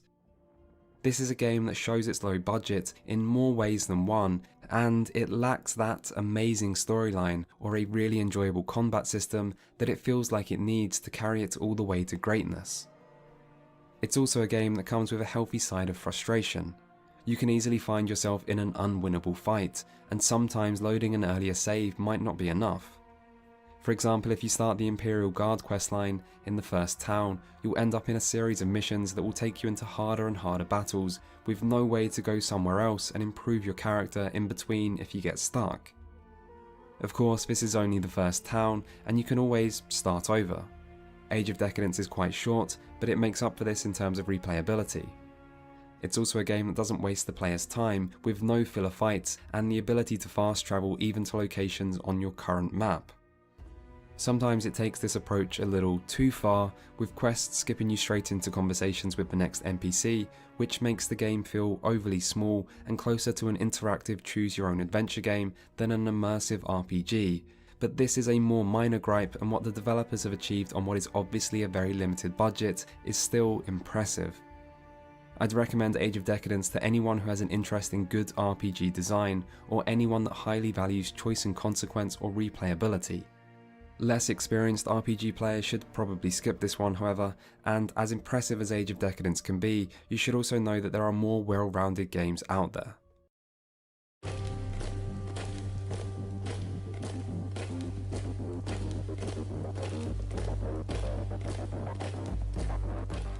Not content for Age of Decadence to take all the indie underdog CRPG glory, Underrail released a few months later and showed for the second time that year that big budget and good graphics aren't everything. Underrail is a brutal post-apocalyptic turn-based RPG that takes heavy inspiration from Fallout. It's also the name of the vast network of interconnected rail lines and cave systems that the game takes place in, and this is where humanity now lives after the surface was rendered uninhabitable. In most other post-apocalyptic games, an explanation of what the hell happened to the world is the very first thing you witness. That's how every Fallout game, old and new, begins, as well as Wasteland and Atom RPG, and even the usually cryptic Age of Decadence begins by giving you some sort of explanation. Underrail gives you nothing. Those questions of what happened and why are something you'll have to work for by building up connections and exploring secrets, and even then, easy to understand answers are hard to come by. This isn't the only way the setting sets itself apart, however. In Underrail, humans have been living underground for a while, and enough time has passed for groups to have risen, fallen, been resurrected, and fallen again. But the secrets of the old world are still out there, sometimes hiding in forgotten corners, or sitting around in crumbling dive bars. I'm a big fan of this world. There's enough factions and politics to make it feel big and believable, while its depictions of struggling societies clinging to survival feels suitably dystopian, and yet it's also weird in a way that always leaves you wanting to see more. Compared to other post-nuclear wastelands that can start to feel overly similar, Underrail feels more unique and memorable. Exploring this setting is a big part of the game, and that focus on exploration is different to a lot of other CRPGs. The world in Underrail is large, and there's no quest markers or minimap to tell you where to go. Instead, you're left to rely on descriptions given by NPCs, as well as the occasional signpost and an optional compass, and while this is simple enough in the beginning caves, once you get past the early game, the world really opens up. There's always the metro system if you just want to get around, but leaving the beaten track to see what's out there can be a lot of fun. And providing you use the Oddity experience system instead of the classic system, it's also very rewarding. The Oddity XP system is something recommended by the developers and most players, and it changes the way you acquire experience points from killing enemies to being acquired through finding the large number of in-game oddities, which are random items found on corpses, containers, or just in some of the less frequented corners of the Underrail. The purpose of this system was to allow players to level at a similar rate regardless of playstyle, but on top of this, it also manages to feel a lot more exciting and rewarding than a more traditional system would, with the only downside being that you're heavily incentivized to search through the many containers you encounter just in case an oddity is lurking within, which can be a little time consuming. Underrail can be a time consuming game in general, and you'll be doing a lot of walking as you travel around this world. One very important thing to note is you can increase the out of combat game speed by pressing the plus key, which can save you a lot of time in the long run, but you'll still be walking around a lot because quests don't hold the player's hand and solutions aren't always very obvious. The quest design does do a good job at providing multiple solutions, and this is shown most clearly in the dungeon design, where there is nearly always multiple paths through these non-linear locations that frequently feature ways to take advantage of your various skills like lockpicking, stealth and hacking, and yet despite how important these skills are made to feel, there's always at least some kind of alternative solution that can be found for a character that lacks these abilities. And that brings me to the character building, one of Underrail's best features. While in many other RPGs there's an attempt to make all builds feel viable and to present different options as equal, that's not what Underrail is about. Instead, the game's high difficulty heavily encourages min-maxing, and all good builds are built around careful synergies. It's often recommended for new players to follow a guide for their first character, and while this isn't strictly necessary, you should still be aware that a weak build can run into trouble and might lead you to feel like you need to start over. There's a big difficulty spike at the end of the early game, the dreaded Depot A, which seems deliberately designed to put your build through its paces. As a general rule, if you get through this location, you're gonna be okay. If not, then it might be time to go back to the drawing board and start over, but at least this is early enough to not feel too frustrating, and having already done the beginning sections once before, you can easily speed through a second time if needed. As for combat itself, it's also very good. While many other turn-based games where you only control a single character can feel overly simplistic, Underrail succeeds by turning its damage numbers up so high that small changes in strategy can still have big impacts. Death comes hard and fast for both you and your enemies, and you'll be quick saving and quick loading a lot. But fights are also short enough that doing one encounter multiple times doesn't feel like a waste of time. Instead, fights feel like mini puzzles for you to figure out. You'll be forced to take advantage of things like careful use of line of sight to keep you out of harm's way for one extra turn, or baiting enemies into narrow areas to set up devastating grenades or pre-prepared traps. It also makes gear very important, and there's a lot of satisfaction in seeing all the little pieces fall into place as your character build and equipment come together to turn you into a killing machine. Underrail also has a very detailed crafting system which, while initially confusing, looking at you energy shields, is still very good and might be one of the most in-depth crafting systems you'll find in an RPG. So Underrail might be lacking in graphics and voice acting, but it is still a great game. Just one final word of warning, be careful with the game's last area. Once you're dropped in, you can't go back out, and this area is absolutely brutal. Not only is it full of hostile environmental effects and even more hostile hostiles, it also has some of the most complicated quests I've ever seen in an RPG. One of these is so hard that even using a wiki and an external helper tool, I still struggled with understanding it. And while this is optional, there's also non-optional quests that have you finding big lists of in-game items that are spread all over the map and would be very difficult to complete without at least some Wikipedia assistance. But Underrail seems to like putting the player through hell, and I can only think of one other RPG that put me through quite as much pain but still kept me playing until the very end. If abusive relationships aren't what you're looking for in your RPG waifu, Underrail-chan might not be for you. But make no mistake, this is one of the best games in this video and one of the greatest modern CRPGs. It's just also one of the hardest to recommend. It's the kind of game journalists would call the Dark Souls of CRPGs, and really, if Underrail isn't your thing, that's totally understandable. This is an old school RPG with old school difficulty that for the right player is amazing, but if you're not the right player, don't say I didn't warn you about what you're getting yourself into.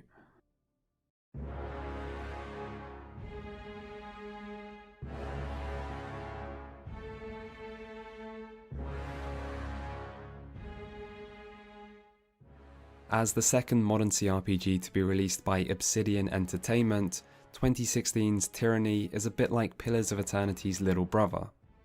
It's a shorter, lower budget game in a different but still fantasy setting with real-time with pause combat. There are, however, a number of key differences, and if Pillars was sometimes guilty of playing it a bit too safe, then Tyranny is a game that's at least more willing to take risks. The first of which is that you play as the bad guys, at least you're meant to, and that was the game's big marketing pitch. In the world of Tyranny, the immensely powerful evil overlord Kyros is coming to the end of his complete conquest of the known world, and you play as one of his enforcers, tasked with stamping out one little last drop of resistance. There's a lot of freedom in how you go about this role, particularly in regards to which factions you work with, and this is ultimately one of the best things about the game. The vastly different factions and the routes they open up make for plenty of narrative reason to replay Tyranny, which is good because it's not an especially long game. There's also a lot about this main story that's interesting. The premise is unique, the writing often good, and the cast of supporting characters, especially those who might end up opposing you, can be very memorable. As a large focus is placed on navigating the moral dilemmas of Tyranny's world, the setting's morality ends up being much more involved than most other RPGs, and as one of the main draws of a role-playing game is role-playing itself, having a setup designed to ask more questions of the player and make them think more carefully about their responses is a real strength. Unfortunately, the game ends very abruptly, and it can feel like just as your journey is really starting to pull you in, it starts coming to a close. As a result, Tyranny's story can end up feeling a little less satisfying than Pillars of Eternity, despite being more interesting in many ways.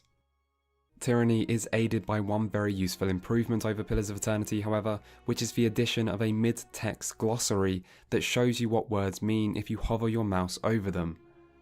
This helps tackle Pillar's exposition problem by making keeping up with a large range of names and terminology easier for players, while also allowing the writers to avoid the need for NPCs to over-explain all the world's details to the player. There are other ways, however, where Tyranny is clearly inferior to Obsidian's earlier effort, the most important being the combat. Thanks for sending me that, Phoebus.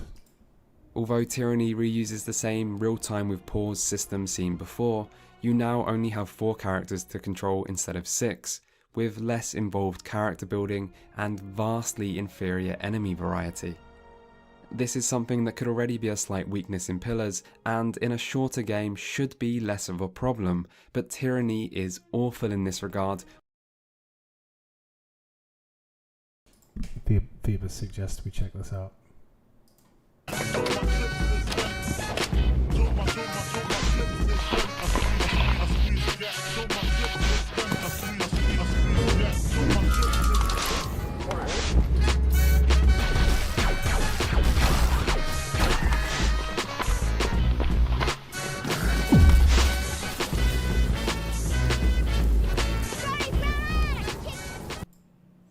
Oh, cool. It's a Red Letter Media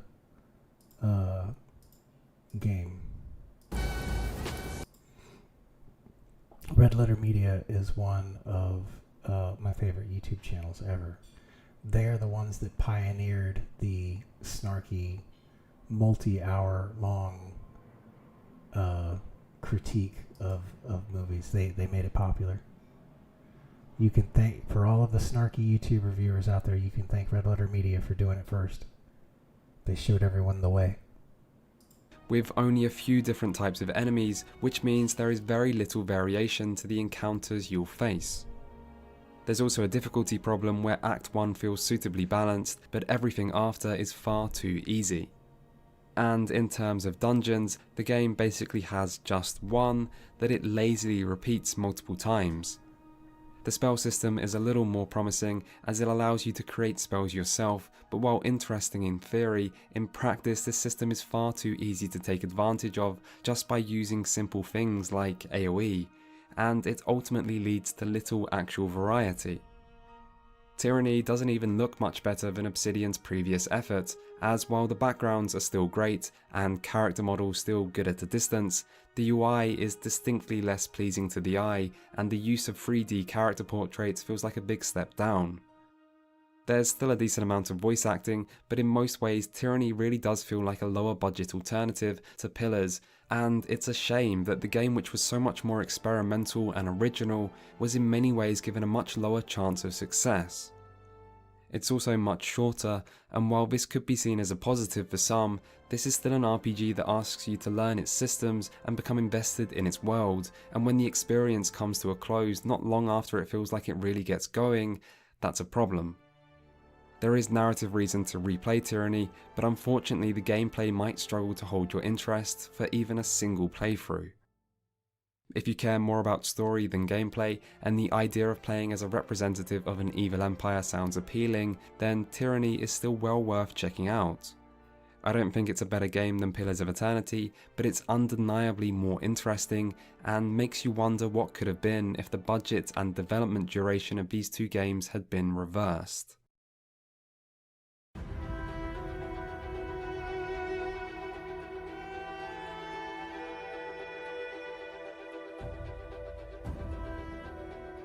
Torment Tides of Numenera makes up the final of the Kickstarter Big 3. Where Wasteland 2 was a spiritual successor to Fallout and Pillars of Eternity a follow-up to Baldur's Gate, Torment Tides of Numenera was to be the successor of an even harder act to follow, the 1999 RPG masterpiece Planescape Torment. So much of that game's appeal was connected to its world, but as the Planescape setting has been all but discontinued, In Exile Entertainment had to look elsewhere for the canvas to base their game upon. The setting they ended up with was Numenera, a science fantasy role-playing setting that could be just as weird as Planescape. But this meant, however, that In Exile were in a strange position, as the question of how to make a successor to Planescape Torment doesn't have an obvious answer. That wasn't the case for those games inspired by Fallout or Baldur's Gate. Fallout is its post-apocalyptic setting, and Baldur's Gate followed a classic high fantasy epic adventure formula that could be easily replicated, but what about Planescape Torment? It's a game where the gameplay was the most forgettable aspect, and where a large part of the setting's appeal was that there was nothing else quite like it.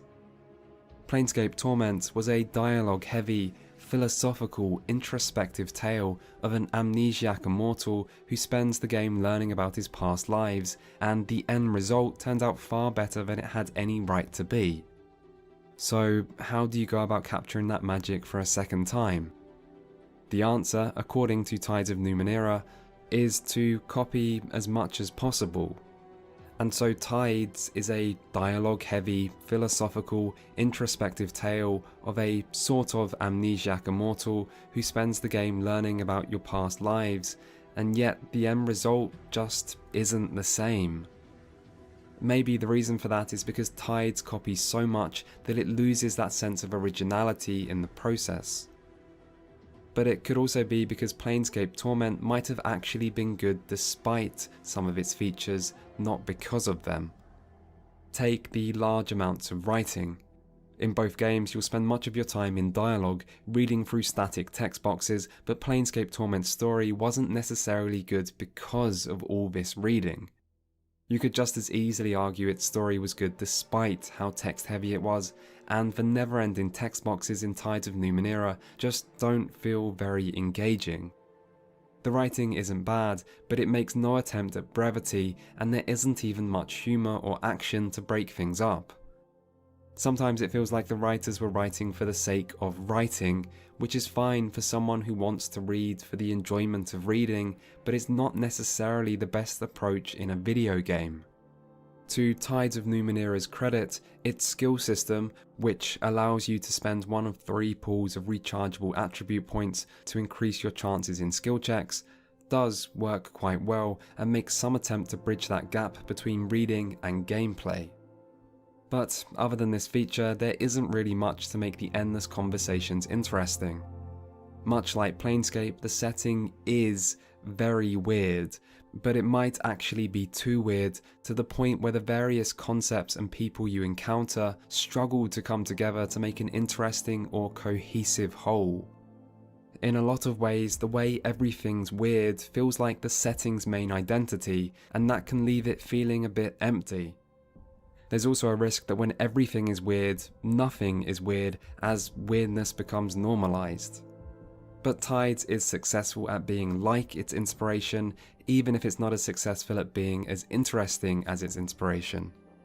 It's the main storyline that is the most surprising similarity, however, as many of its concepts and themes are almost the same as Planescape's, and yet this similarity feels much more like an obvious weakness rather than a strength, because it means something that once felt unique is now predictable and familiar. It is still philosophical, it tackles its subject matter with maturity, and it includes interesting ideas, but the impact it has on the player just doesn't feel the same, and there might be parts of Planescape Torment you can't just copy. The comparison between the two games is harsh, but due to the nature of the game it's impossible to avoid, and even when you look at Tides of Numenera's better qualities, like its companions, it's still hard not to compare them to the incredibly strong cast of characters in Planescape Torment and see Tides as once more an inferior clone. One part of the game which might be better is combat, which was always Planescape's weakest aspect, but the turn-based combat in Tides still isn't that good. It's not that bad, and it's not the main focus of the game, but it's still not very interesting, and overall I remember the weak combat in Planescape Torment much more fondly because it was part of an experience I was more invested in. And so it's difficult to find positive things to say about this game. Planescape Torment made me feel many things, but the main thing I felt during my time with Tides of Numenera was boredom. I wish the developers hadn't tried as hard to make this game so similar to Planescape Torment and had instead focused more on doing their own thing, but I completely understand why they didn't. There's an irony to all this, which is that I think those who may appreciate Tides of Numenera the most are actually those who have never played Planescape Torment to begin with, because they'll have an easier time enjoying Tides as its own thing. It should also be considered that this game is very story focused, and while the story and setting did little for me, this is something that can be heavily affected by personal taste. If this story does resonate more strongly with you, the experience could be much more positive. Still, I'd recommend Tides of Numenera only to those who care much more about story than gameplay and aren't put off by large quantities of reading.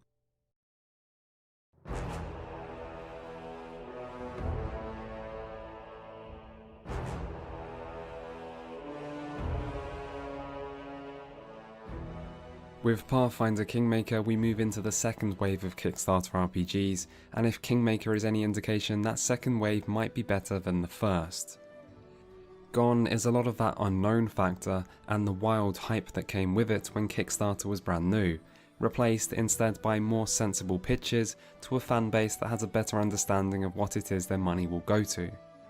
And yet despite this, Pathfinder Kingmaker may do a better job than any game featured so far at capturing that original Kickstarter ideal of new versions of old games that fans know they want, but that publishers wouldn't be on board with.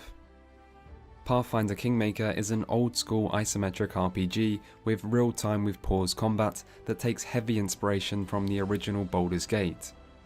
Where Baldur's Gate adapted advanced Dungeons & Dragons into video game form to great success, Kingmaker instead adapts D&D's not-so-distant cousin, Pathfinder, which itself was originally an offshoot of D&D 3.5 edition.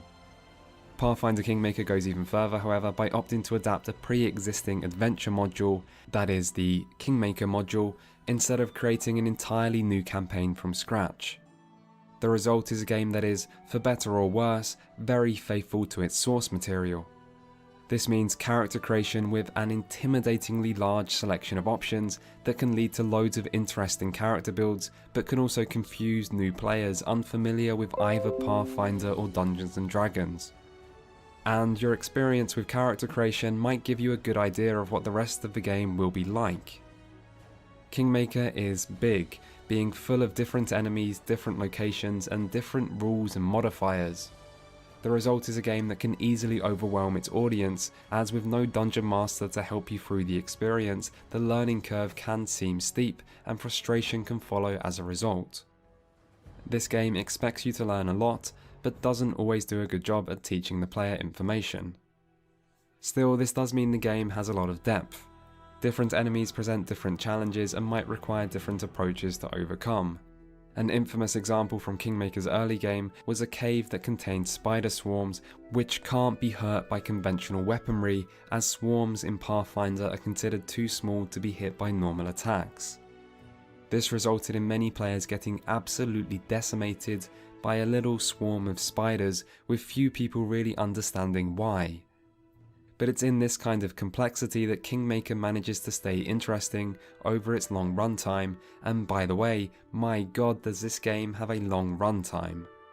A lot of RPGs are big, but Kingmaker is something else, with a single playthrough easily taking over 100 hours, and that's before the addition of DLC.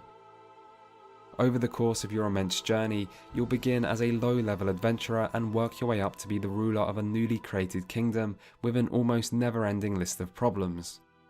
This has you swept from one disaster to another as your character slowly rises in power in that satisfying way that Dungeons & Dragons and similar experiences are so very good at creating. Neither the story nor the very traditional fantasy setting are hugely original, but it's an easy narrative to feel invested in as it's so directly focused on your own character. It's a more interesting approach than most RPGs, where you instead travel around solving everyone else's problems before fitting in some obligatory world saving and calling it a day. Kingmaker instead has you working to help yourself, and with so much going wrong, you really do have to work for your land and glory. This overriding story arc is accompanied by a surprisingly detailed, although also quite time-consuming, kingdom management part of the game where you'll allocate resources and assign advisors to tackle the problems you can't get to yourself. This kingdom management can be really interesting, although as it's not the main appeal of the game, you might find the large amount of time and effort it can require to be something that gets in the way of your enjoyment rather than increases it. Still, most of your time will be spent travelling the lands and adventuring. There are plenty of side quests to complete, plenty of loot to discover, and plenty of dungeons to crawl through that often lock you inside so as to force you to manage your resources carefully in a way that many other RPGs have tried to do but have always failed at with their execution. Kingmaker's dungeons instead can present a real challenge, and I love this game. It provides an experience that can be uneven, but so were all of those games which inspired this new wave of CRPGs, and that unevenness isn't inherently bad. Sometimes it's what makes the game exciting, and while balance can be good, it can also sometimes be worth sacrificing. And that's what Pathfinder Kingmaker does. The result is a big, beautiful mess of an RPG that I wouldn't want any other way. If Pillars of Eternity was a modernised version of Baldur's Gate, then Pathfinder Kingmaker is simply a modern version of it. It doesn't try as hard to change or improve on the original's formula, and it's arguably a better game as a result, particularly for those who wanted a spiritual successor that maintained the original's spirit. At release, Kingmaker was plagued with bugs, but over time the developers seem to have worked hard to slay their very own spider swarm, and now the game is much closer to the level you would expect. It's still not likely to be the most polished RPG in this video, but for what isn't a very large studio, Owlcat Games have delivered a game with a very respectable level of presentation that can easily hold its own with the bigger names of the CRPG era. Pathfinder Kingmaker is a great RPG for anyone looking for an old school experience full of depth, as long as you don't mind dealing with a steep learning curve and occasional moments of frustration.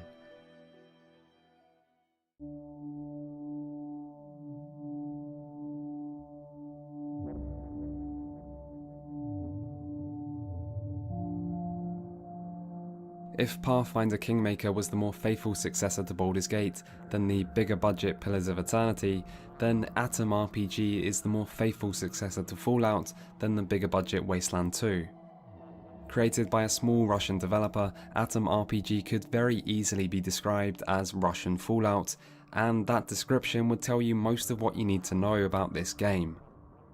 From the design of the UI to the ambient soundtrack to the skill list or traits, now called distinctions, this is a game that wears its Fallout influence on its sleeve and then waves that sleeve in your face at every opportunity it has, going as far as to feature regular references to the Fallout series with jokes about bottle caps as currency or rumours of underground bunkers designed to be experiments on their inhabitants. It should come as little surprise then that the setting is a post-apocalypse where the Cold War went hot and most of civilization was lost under the resulting nuclear payload. As Fallout was very American in its iconography, geography, history and politics, Atom is instead very Russian, which isn't a bad change. Really, this does feel like a game made by Russians, about Russians, for Russians, but far from meaning that its appeal is limited to residents of the former Soviet Union, this instead ends up as being one of the main things which makes the game stand out. The setting also comes across as quite grounded and surprisingly somber. This is not the wacky wasteland of the Bethesda Fallout, but instead feels much closer to the first Fallout in terms of tone. The setting also doesn't take place very long after the bombs fell, and so many residents of this wasteland actually remember their former lives and what the world was like before, which makes their understated acceptance of this new reality strike a surprisingly melancholy chord. Speaking to the inhabitants of this game is a big part of Atom, more so than in the original Fallouts, and the NPCs in this game have an awful lot to say, not all of which is that important. Whether this is a good thing or not is up to you, but dialogue is at least well written, and it can be nice to speak to other people just so you know that you aren't the only one suffering in this Soviet wasteland, because that's also a big part of the Atom experience. The story revolves around a secret organisation named Atom that was founded before the war and is now looking to set the world's wrongs right again. You are an agent of this organisation, but before you ever get very far on your mission, you'll be mugged and lose all your possessions, and it's very likely that this isn't the only time this will happen to you over the course of the game. The wasteland is a harsh place, and Atom will make sure you know this. You regularly get robbed, conned and extorted, and that's just by the wasteland's more friendly inhabitants. This commitment to setting and tone is one of the narrative's best assets, but in other ways the main story can feel a little unremarkable, and there's not a lot that happens in it until the game's conclusion. Outside of the story, everything else is much like Fallout. That means quests with multiple solutions and good use of skill checks that can also be too vague for their own good and leave you unsure exactly where you're meant to be going or what you might have missed in a location you've already explored. Between locations you'll travel across an overworld map, which happens a little too slowly considering just how much travelling you'll be doing on this map, although I do like how open the map is as it allows more freedom and lets you tackle areas in the order you choose. The late game locations are often gated off in some way, such as by needing to pay a large fee to access them, so Atom is able to feature an open structure that subtly protects you from ending up in the places you'll be hopelessly underleveled for. The economy also does a good job at making money feel valuable for most of the game's duration, and the gear progression in particular feels very satisfying, as starting the game with nothing and spending a long time with little will really make you appreciate what you've got when you get it. Combat is less positive, however. Once more, the mantra, like Fallout, applies, but Fallout's combat was never its strongest feature, and Atom RPG looks to increase the difficulty without bringing many actual improvements. The biggest problem is teammate AI. Like Fallout, combat is turn-based, and you control a single character, but you can be accompanied by several companions, and it's those companions that cause the issues. You can talk to your teammates out of combat to set their basic strategy, but no matter what option I tried, I always found their behaviour in combat wasn't what I wanted it to be, with their actions often making little sense.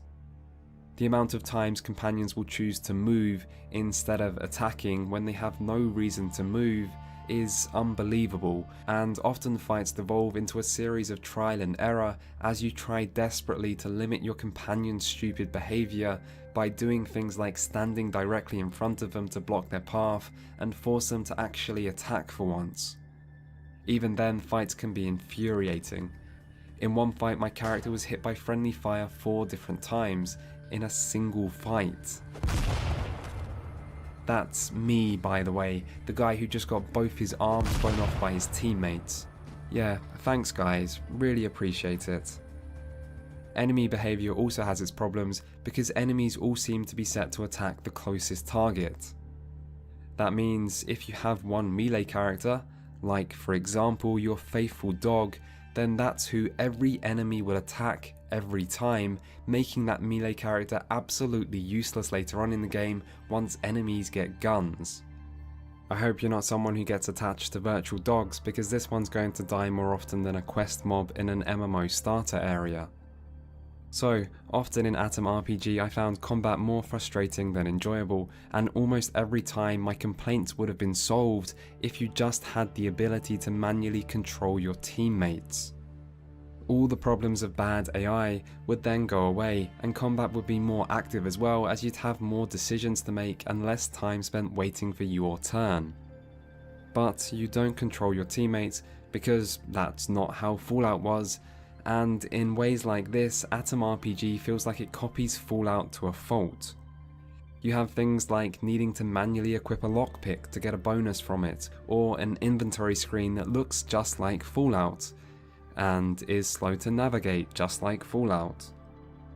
And so Atom RPG is the most faithful spiritual successor in this video, but it's not the best spiritual successor, and while certainly not a bad game, I did find over the game's quite long playtime that the experience started to drag a bit. Russian Fallout is definitely not a bad thing, and you should play this game if that concept sounds appealing, but I do hope if Team Atom ever develop a sequel that you can at least directly control your party members.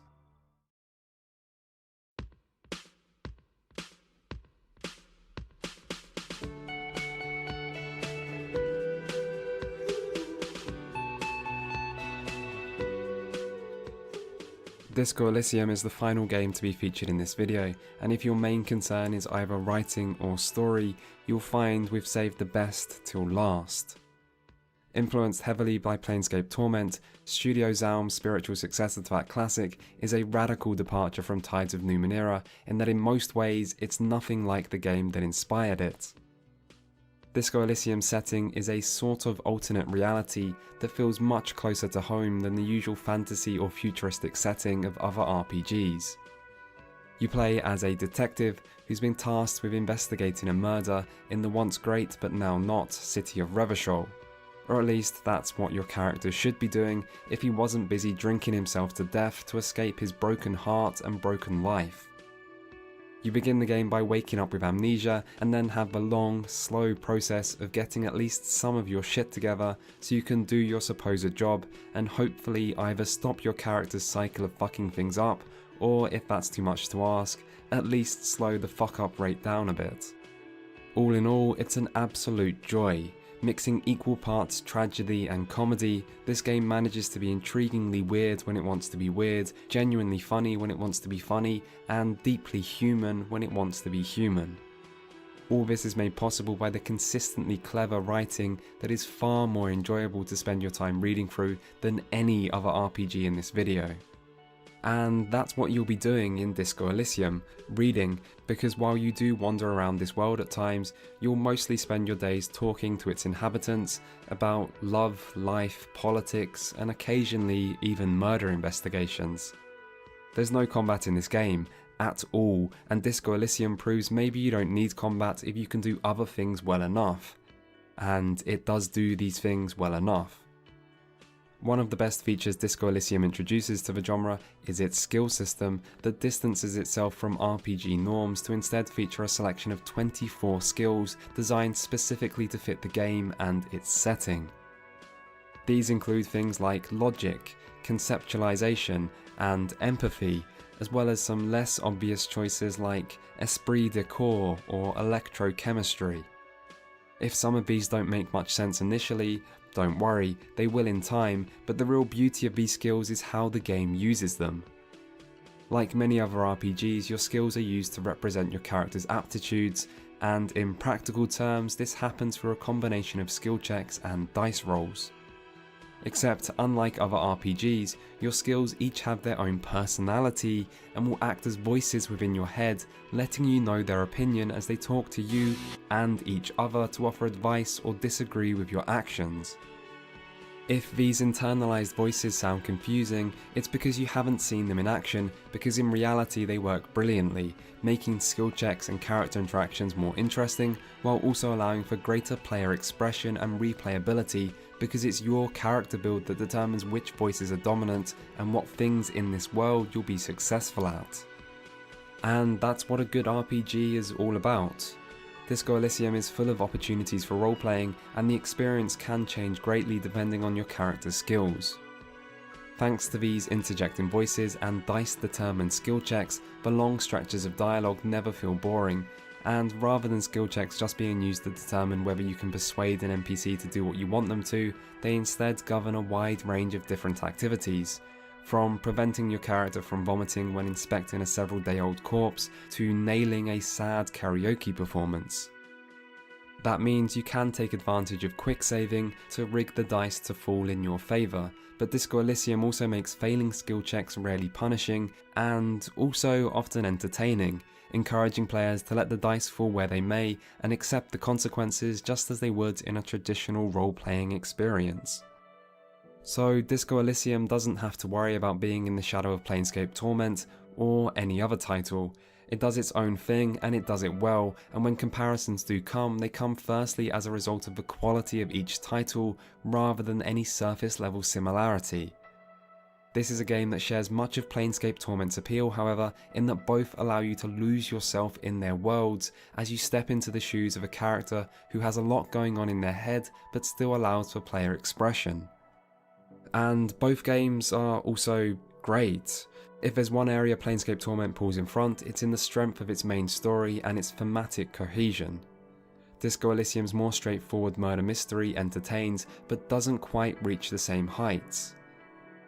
Despite this, Disco Elysium still has some of its own incredible moments, and anyone who values games for their writing and stories owes it to themselves to play this game, because even for those who are not normally a fan of RPGs, Disco Elysium is an experience you shouldn't miss out on.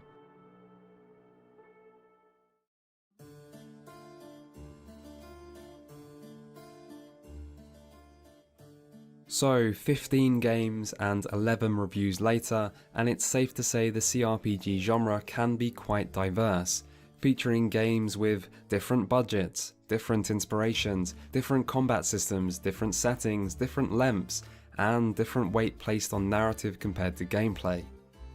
Hopefully these reviews have given some insight into those key differences, but I still want to make some recommendations based on a few easy to identify criteria. So, let's talk about spiritual successors.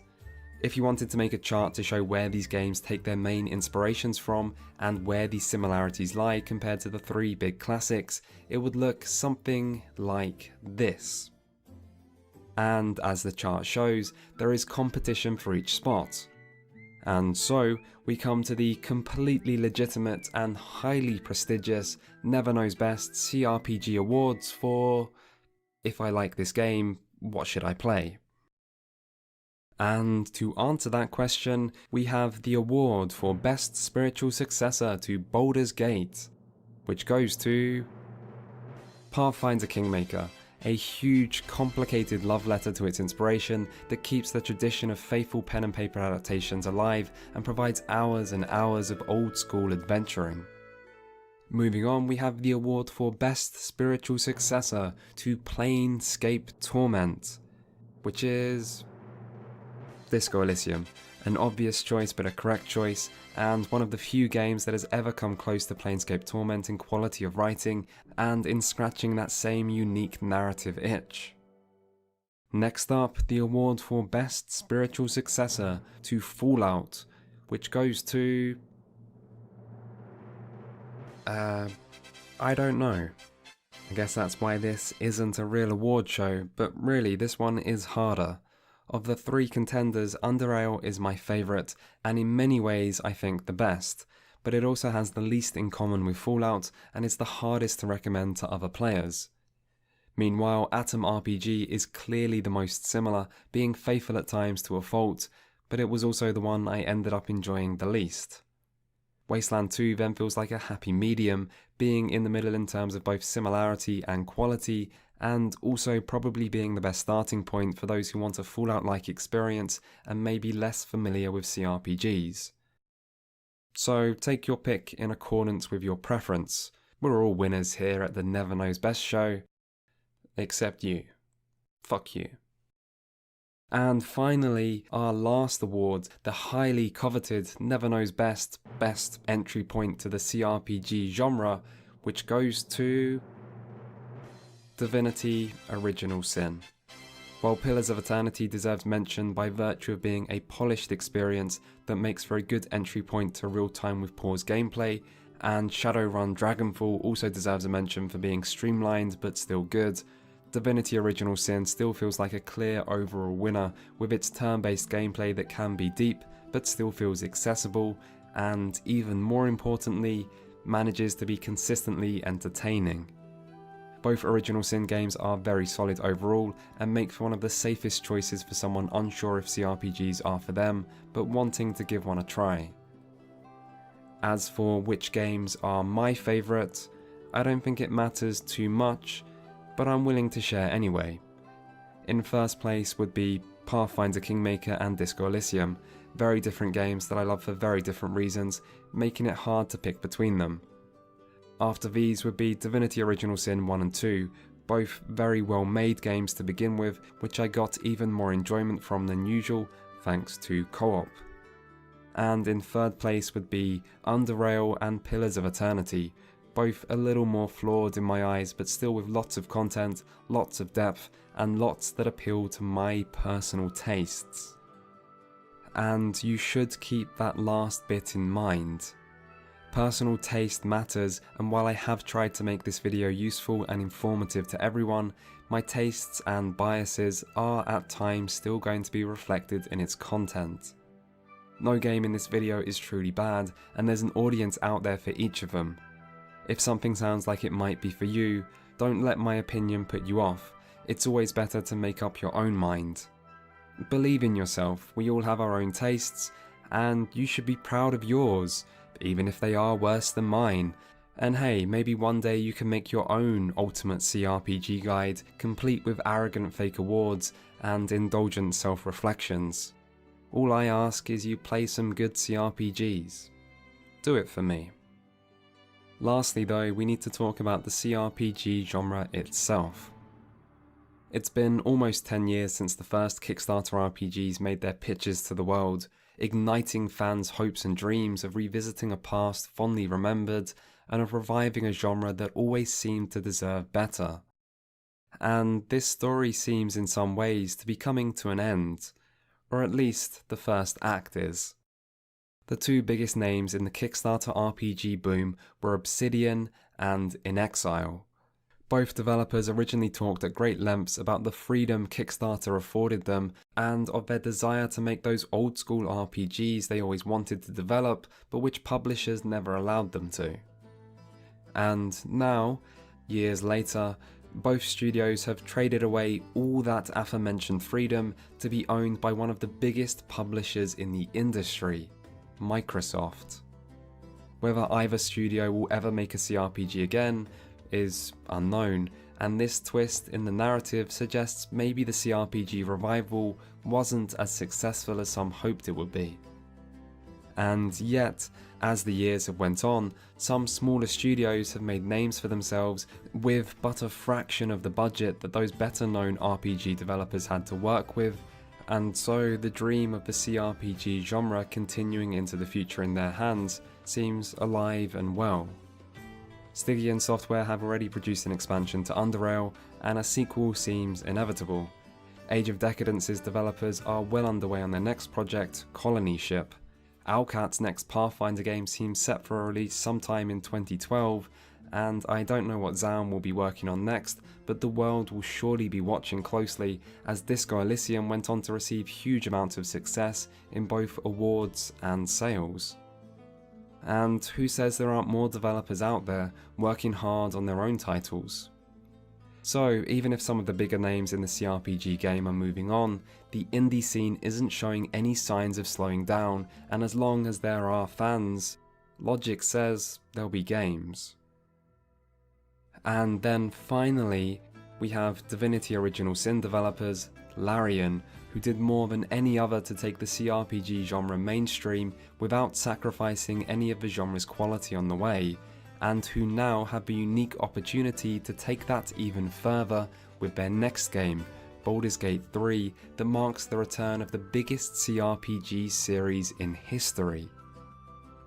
These are interesting times, and there are always those who turn to cynicism, but in my opinion, the CRPG revival has been an obvious success, and I can't wait to see what comes next.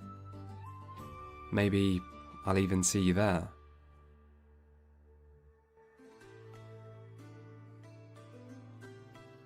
I hope this video has been both useful and interesting. It's been a difficult video to make, and I'm well aware that there are always more games that could have been included, but a line had to be drawn somewhere. If any modern TRPG isn't on this list, then I probably had my reasons for why, but I hope you can forgive any absences all the same. And if you are one of those people who aren't very familiar with the genre, I hope this video has provided some incentive for you to give one of these games a try. Regardless, as difficult as this video was, it's also been a lot of fun, and I look forward to seeing you in the next one. All that before Baldur's Gate 3 came out, and then he did Earlier this year, he definitely did a video on Baldur's Gate 3. I don't think we've checked it out yet, but that's enough for today. I think I've applied to enough jobs, called the car loan place and got a delay, so that gives me some time to get some money in and figure out what I'm going to do with the car. I hope I don't have to sell it. I'd like to hang on to it, but we'll see. Okay, I really have done everything that I can for today. So let's let me go grab something to drink, do a quick bio, and then we'll settle in and do some gaming. And the question is, what type of gaming do we want to do? I think that we might go back to Doom Eternal. We're feeling something a little more action oriented, so we could try out some Doom Eternal, and then if that turns out to be too much, maybe we switch over to one of these CRPGs he was talking about, or play some Total War, Warhammer 3, or something like that. So let me go grab something to drink real quick. Everybody just take 5, quick bio. We'll be right back. There's this Baldur's Gate 3 thing. it's rare for a game to achieve the universal success. We're not gonna let this thing ride the whole time. Let's just From BRB critics to 5 minutes. consumers and sales numbers to award shows, this game's reception has been overwhelmingly positive. It's amassed an astounding amount of accolades already, and its legacy looks to be amongst gaming's all-time greats. And this is a rare achievement, but it's rarer still for a game this successful to seemingly come out of nowhere. I mean, Baldur's Gate 3 might be the third game in a legendary RPG series, but this is a series whose last main entry released in 2000, 23 years earlier. And Larian Studios might be a veteran RPG developer, but they're also one who spent most of their existence being mostly unknown to most people, and who remain privately owned and independently funded. In a modern gaming market that's often ruled by only the most well-established names and biggest blockbusters, the story of Larian and Baldur's Gate 3 can look a bit like a freak occurrence that is unexplainable in nature. But it's not. Baldur's Gate 3 is a game fans have spent years asking for. It's a game the market has been primed to receive. It's a game the RPG genre desperately needed. And Baldur's Gate 3 is a great game. And so it seems well worth exploring what exactly makes it great, as well as what lessons other games might be able to take from its success, and what challenges role-playing video games are still yet to overcome, even in a post-Baldur's Gate 3 world. First though, I don't think a game like this can be properly understood without looking at what came before it. And I'm not just saying that to have an excuse to talk about RPG history again. I'm saying it to have an excuse to talk about Baldur's Gate 1 and 2 again. I mean, I'm saying it because it's vital to the central thesis of this video, obviously. So, who thought 2 hours and 43 minutes of RPG history wasn't enough?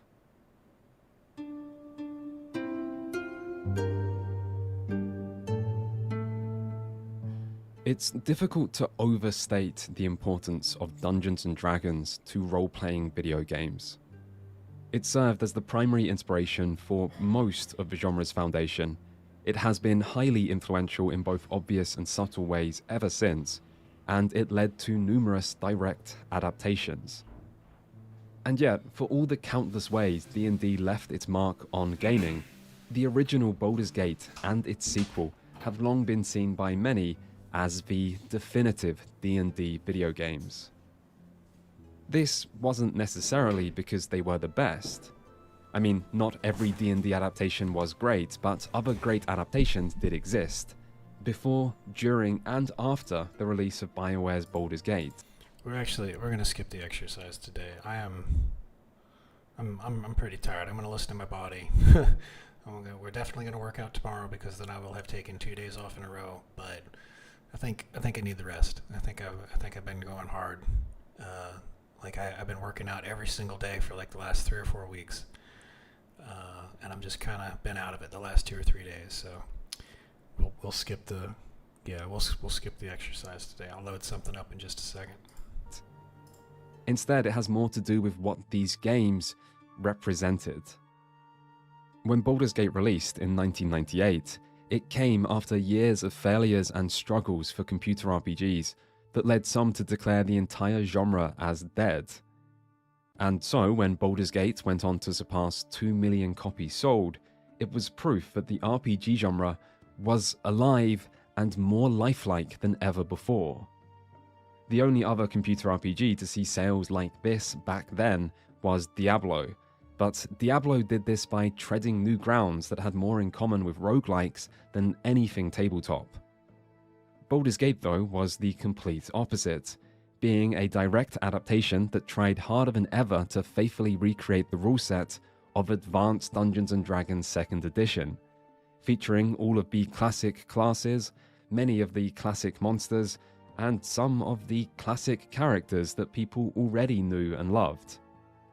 Baldur's Gate was basically as Dungeons & Dragons as a game could be, and it would go on to reach a whole new generation of RPG fans. For some, this game was their introduction to D&D. For others, it was their introduction to computer role-playing games, and for many, it was a formative experience that exemplified what the genre was capable of. Baldur's Gate 2 would release 2 years later, with the same engine and rule set, while expanding the scale and scope, and it went on to receive even greater acclaim, becoming one of the best reviewed PC games of all time. It was Baldur's Gate 2 that seemed to create, or cement, many of the tropes and features that would be seen in so many big RPGs of the future, like the heavy focus on companions who slowly reveal their backstories through dialogue, or the importance of optional romances, or the general game structure that starts linear before opening up and then ending linear, or the gathering of allies before the final battle. Baldur's Gate 2 established much of the formula that other narrative-focused RPGs would follow in the years since. Still, it must be said that by today's standards, both of these games can seem dated, and in more ways than just their zoomed-out appearance. AD&D is already a complicated and not always intuitive rule set. I mean, just look at the number of people who have complained over the years about low numbers being better for armor class and FACO. Or just try explaining to someone new what exactly FACO actually means. What's more, these games seem to assume players either already had some familiarity with this rule set, or were willing to educate themselves a bit in their own time. As a result, little is done to help players learn these rules. So there's no tooltips to explain debuffs, and you can't inspect enemies at all, and there's no explanation for things like why certain damage types aren't effective.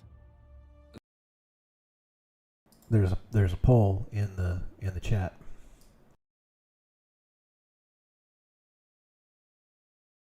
This can make these games feel a bit uncommunicative and cryptic by today's standards. And the combination of complicated systems and a lack of in-game information means mistakes were easy to make. And these are games where mistakes can be deadly. Whether it's walking over one-shotting traps, or getting hit by one-shotting crits, or getting level drained fighting undead, or getting a character turned to stone with no way to reverse the effect, or just creating a bad character. In AD&D, mages with slightly too low intelligence can't use any of the best spells, and not having 18 strength for a frontline fighter vastly limits damage potential. This rule set provides many choices, but a lot of those choices are bad. There's also a lack of quality of life features, with things like inventory management or healing your characters outside of resting feeling overly time consuming. And then there's the real time with pause combat, something once popular for how modern it seemed, just like the hot new real-time strategy genre that was making waves at the time, which is now seen by many as antiquated, a bit like the no longer hot or new RTS genre that now makes much smaller waves. So calling Baldur's Gate 1 and 2 dated is understandable, but there are ways these games still stand amongst the genre's best. And I think that might be because they tried to adapt D&D's spirit as well. I'll go ahead and end the poll. And we had somebody vote for Doom Eternal, so that's what we gonna do. Here we go. And play a bit of a action video game before I get too tired.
Oh, that's right. We just got the Super Show.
Oh, shit.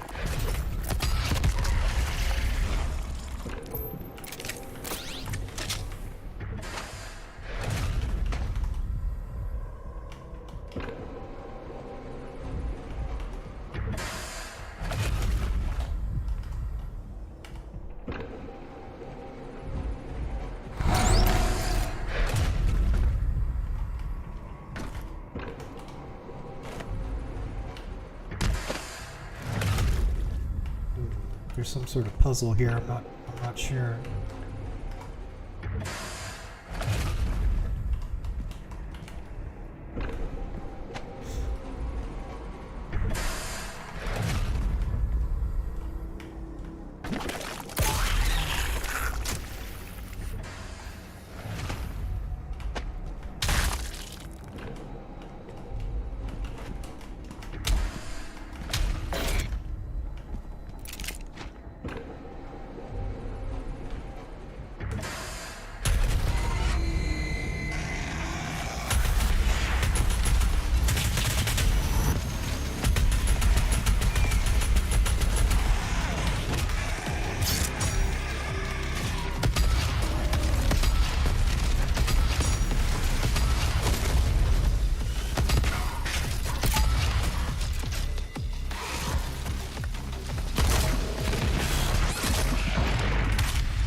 Where's the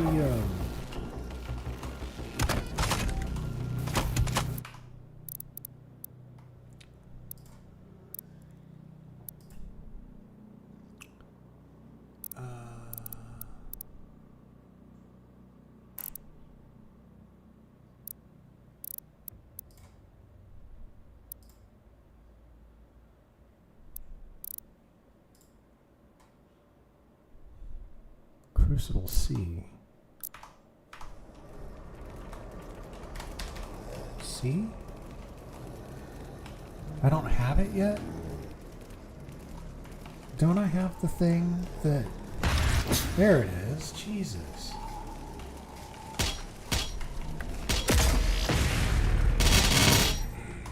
There we go. Max Island. That's what I'm talking about right there. Max Island. That's what I wanted to do. Whoops.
Okay, there's an extra life over here, so let's just grab that real quick.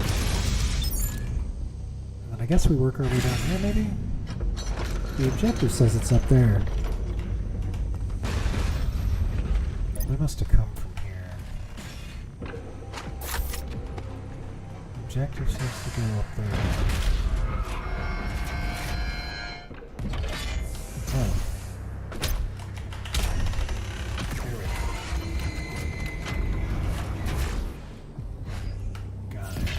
Are you growing tired, Slayer? We will break your will yet.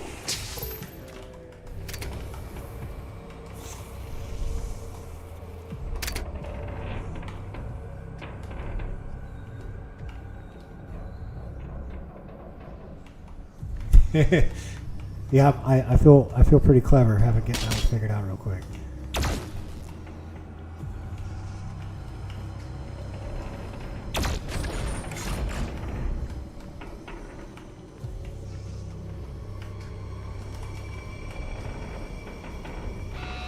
Whoa!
Good level design. Green mean punch.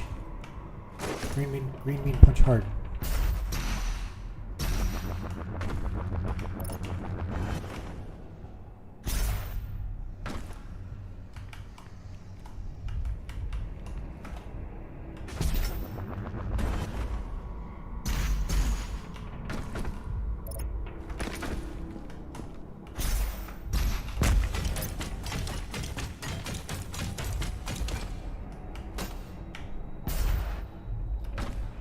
Seeing if there's some sort of advantage coming up here after we knocked the thing over. I guess not.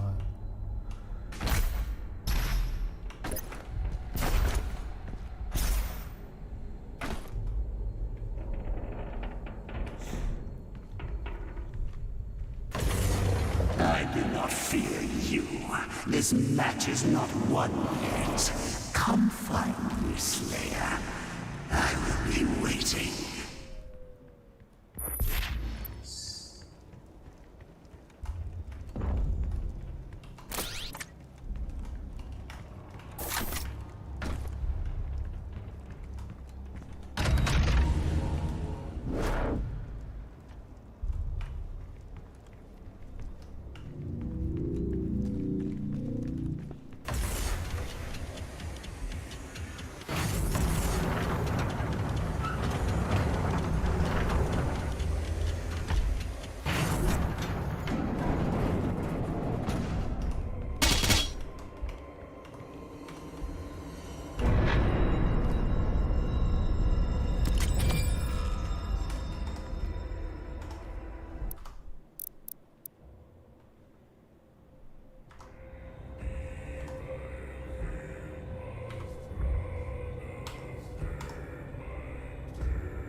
Slash alt mission information left alt.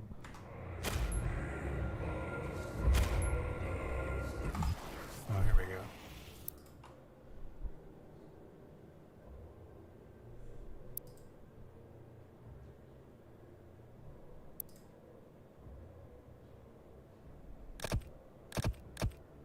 Okay, so I have one.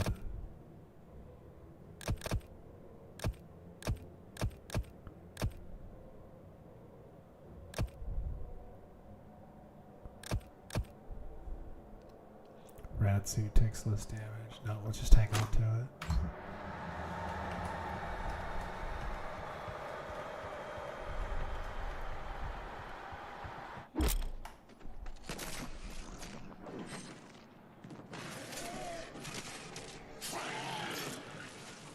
Okay, it's like you got all your toys now. It's time to kick ass. It's like, here's how you play the game, buddy.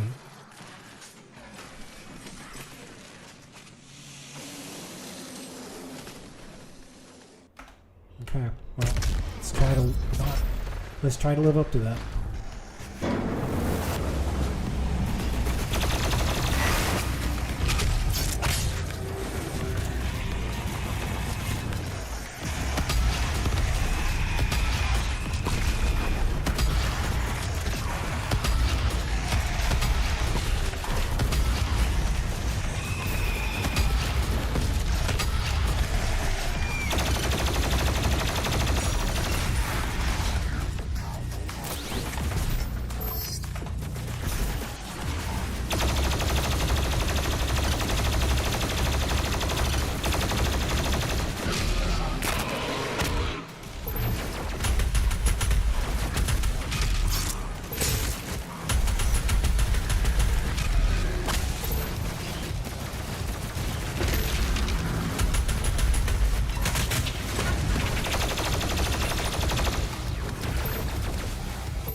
music's still going. Somebody still wants some. I want to bring it.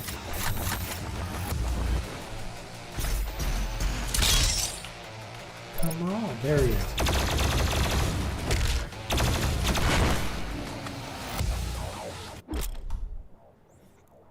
Spend your weapon points. Okay.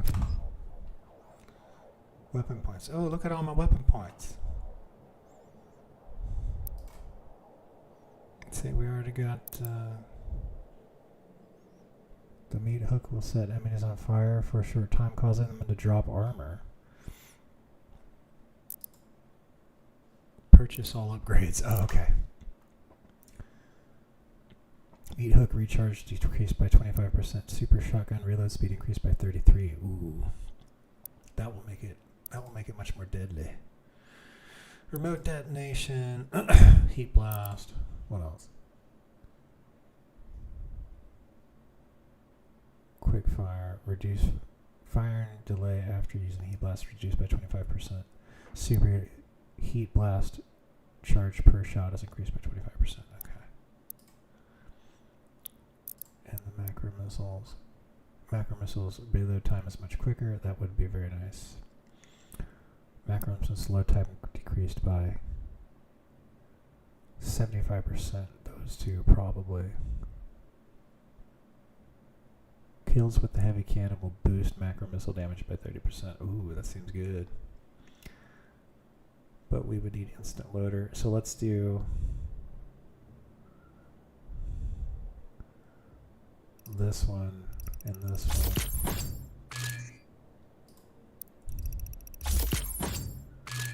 Let's get used to it, and then when we get another two more points, we'll get the primary charger. Okay.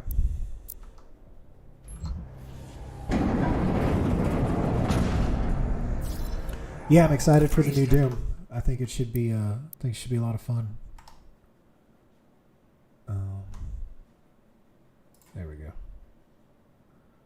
Turn that off. Perfect. I will lock in signal now.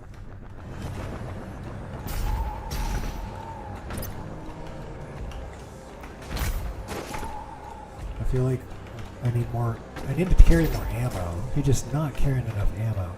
And I know it's to get you to like cycle through things, but still. I think the versatility of the enemies do that for you. I am like forever out of shotgun ammo.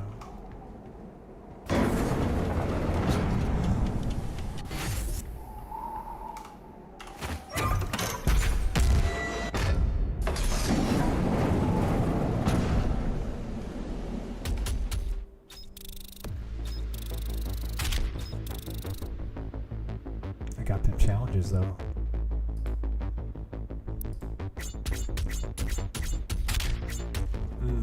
How you like me now? Didn't get that Slayer gate though. I did it. I did it. Oh.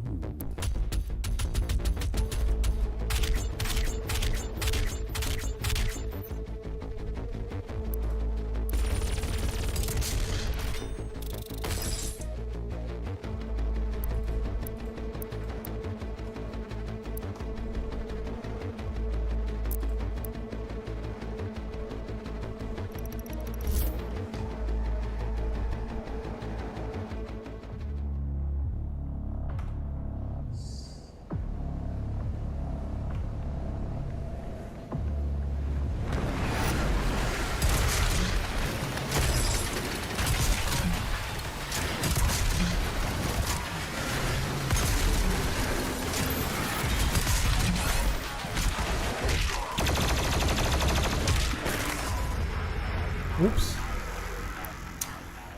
I didn't. It's C to do the cursor.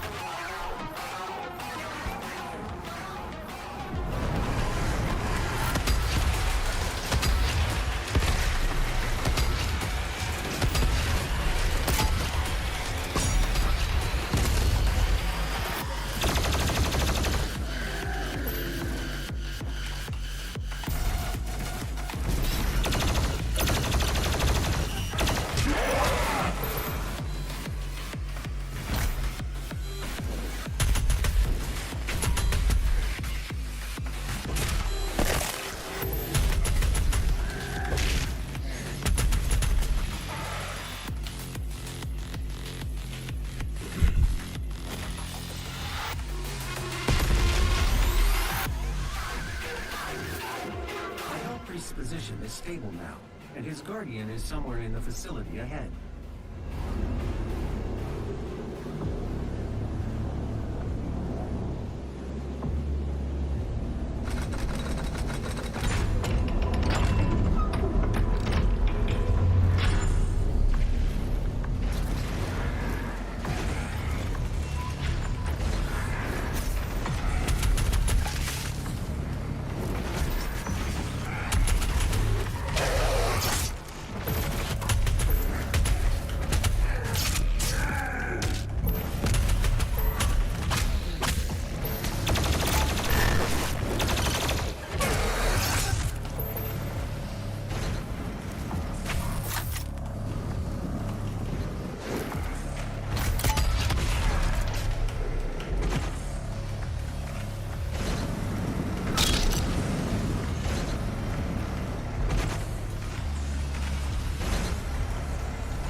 Oh no!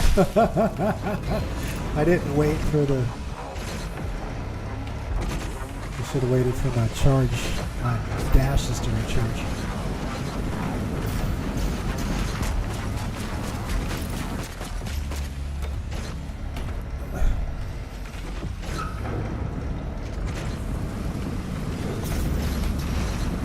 Oh shit.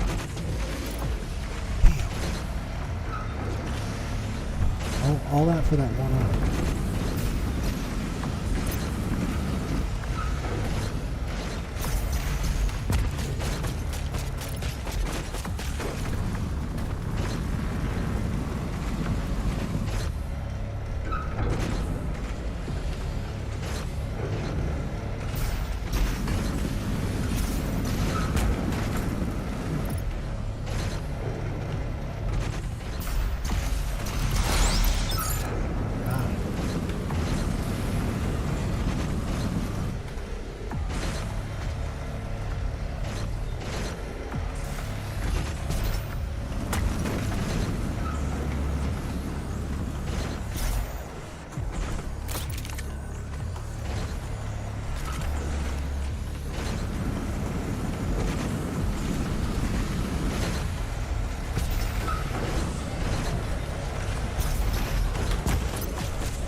Weak point Pinky.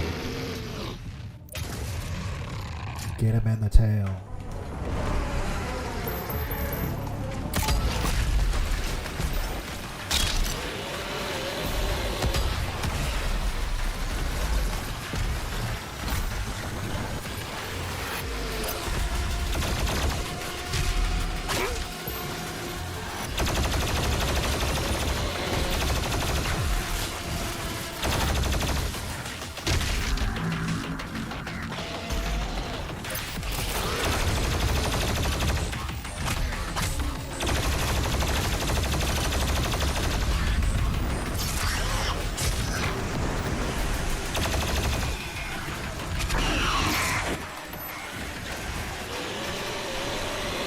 Oh shit.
That's intense.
Yep. Okay. It's yeah, this is right after your first cup of coffee kind of gameplay. Right here. That's just wow. I know I can do it, but yeah, we're just practicing for when it's time for Doom Dark Ages. In fact,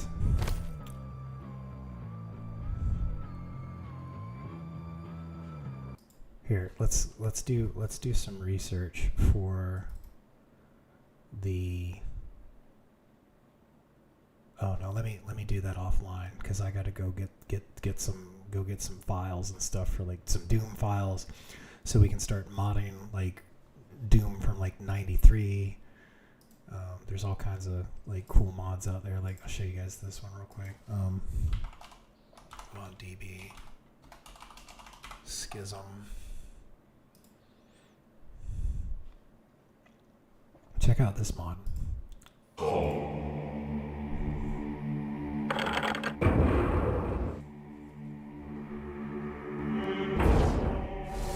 Daedalon has ordained the magic of the Chaos Sphere. Like ne'er before, vanquish hell's insipid hordes with searing flame, bitter rhyme, and the storm.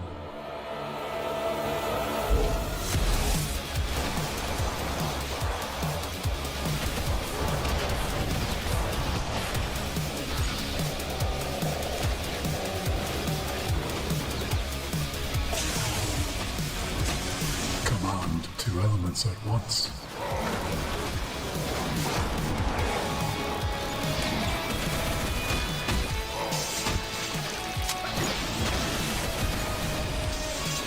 Usurp demonic souls.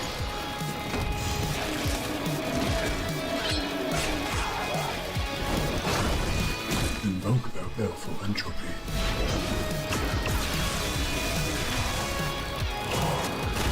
Summon a guardian or craft spheres with the heptagram.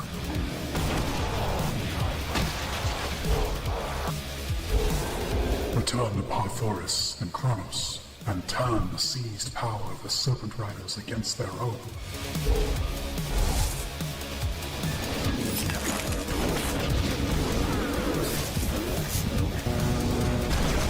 Korax's foul minions are no match.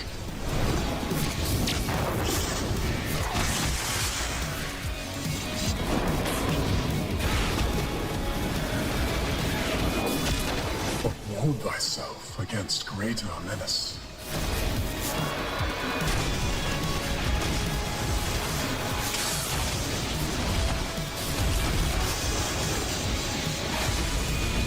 Brandish even greater sorcery.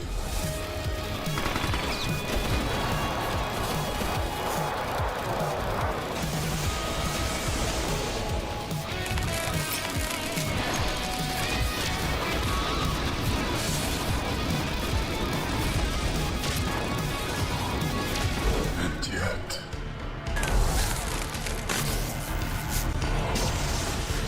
do not be satisfied.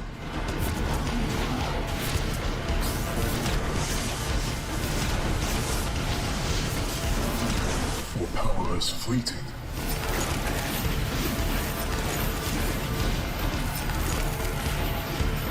Reinforce thy will.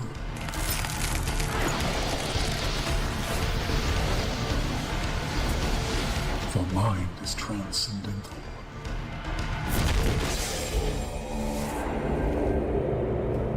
Not undead, nor beast, nor demon, nor adamantine monstrosity shall withstand Daedalon's sovereign arcana.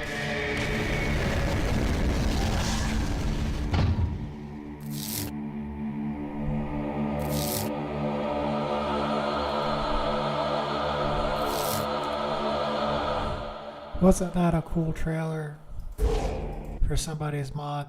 Released it 3 years ago. Sadly, V97 is dev hell. Wish I could stickly the change notes. Now this is how magic should be in a video game. So basically, Hexen's Project Brutality. I'm here for it.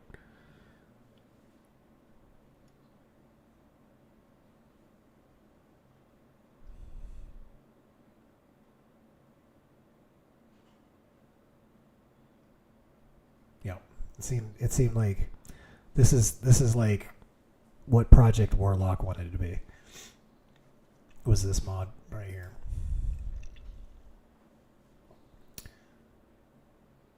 But yeah, let's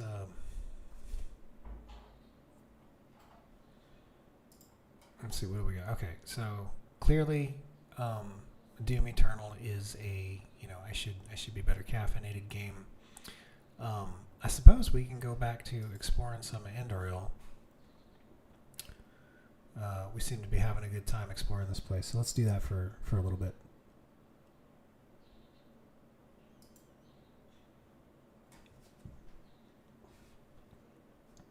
This game's a little more comfy.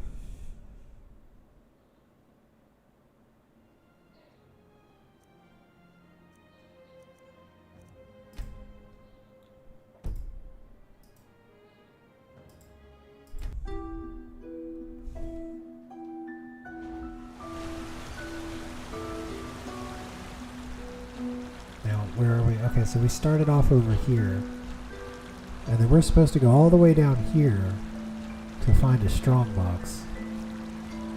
We're supposed to go all the way over here to talk with her. This is a long way. It's like on the other side of this mountain range. This is far. We've only covered from here to here on the map, or maybe like from like here to here. But yeah.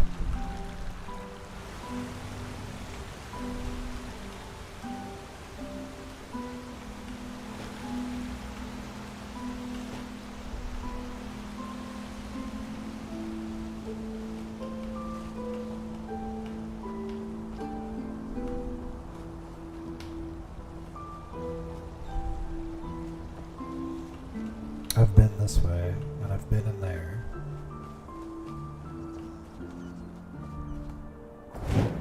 Bunny.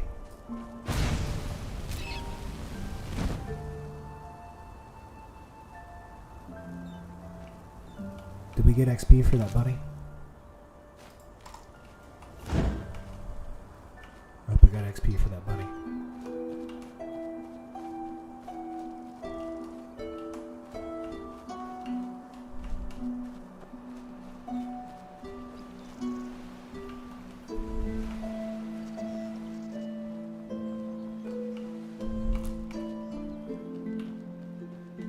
Yeah, this is the place that I was inside, I think. Yep. Been in there.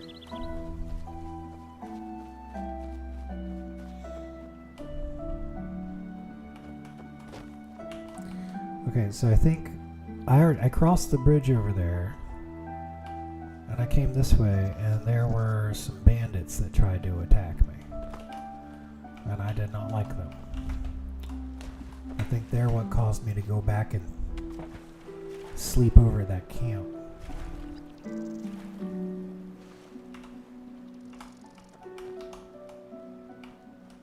Oh, here they are, the dead bandits. This bandit right here. The one in the road. Come on. There. Now you can be pushing up daisies.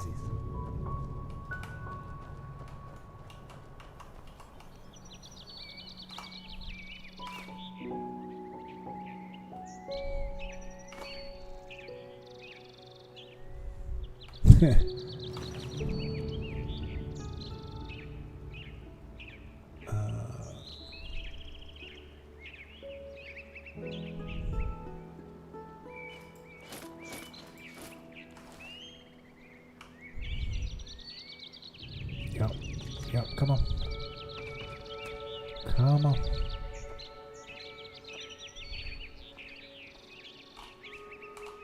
There.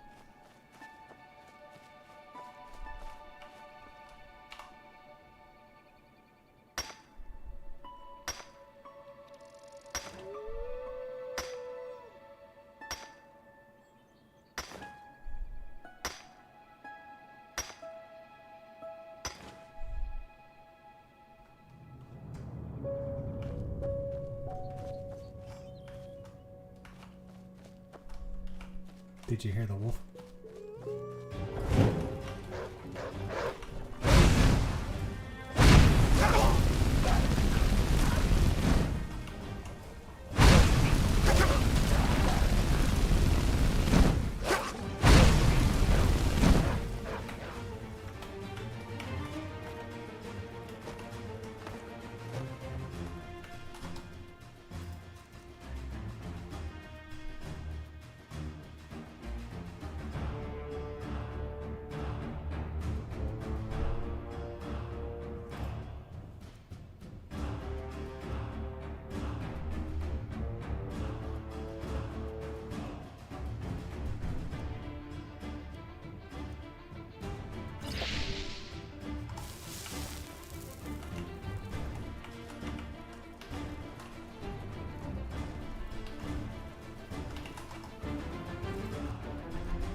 There we go. Let's take some mana.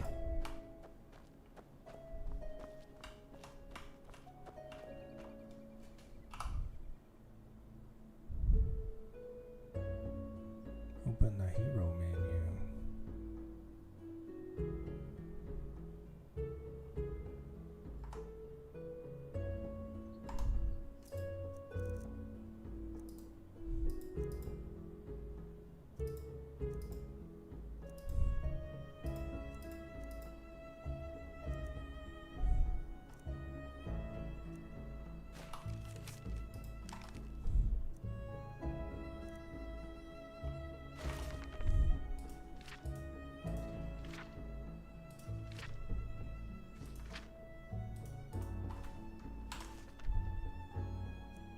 What is that, the water wheel? Let's go see.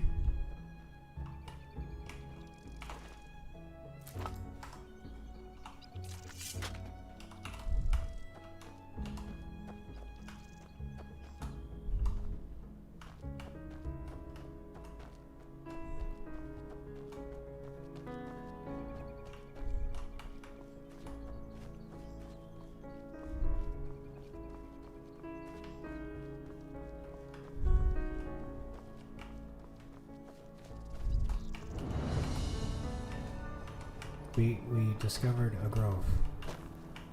Oh, here we go.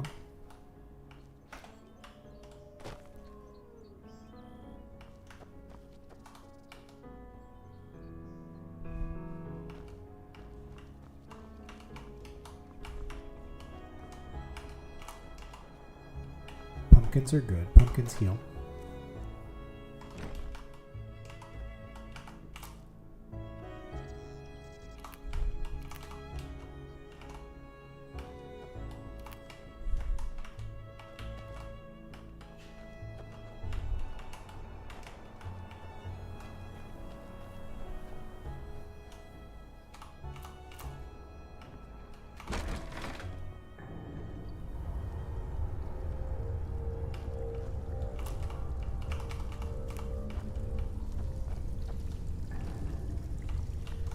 Oh.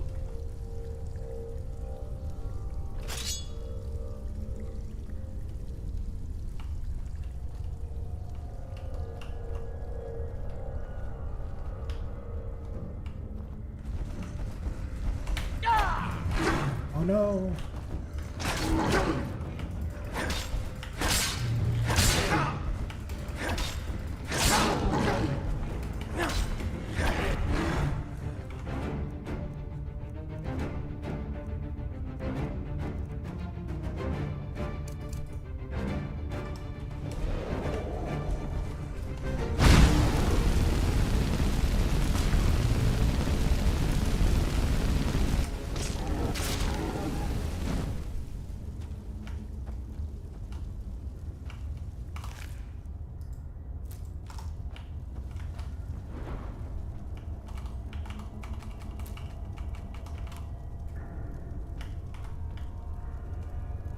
A defense robe.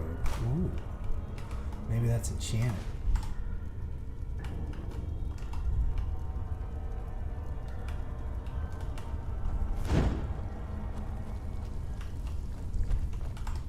What is it? A defense robe. Light armor fortified by 4. Okay. Oh. They have a cave troll. They have a cave.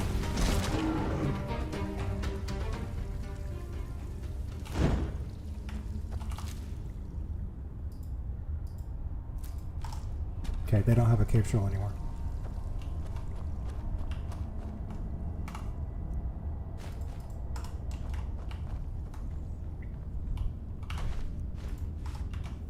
Killing it with fire does seem to be a viable strategy.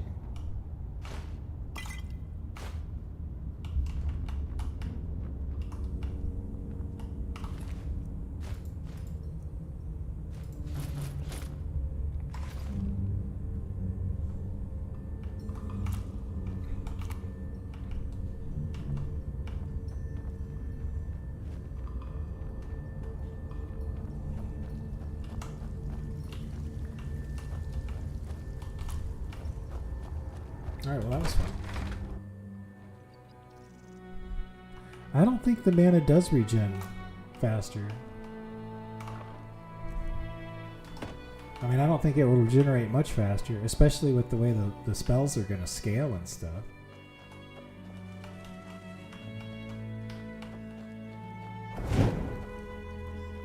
I'm going to get that fox.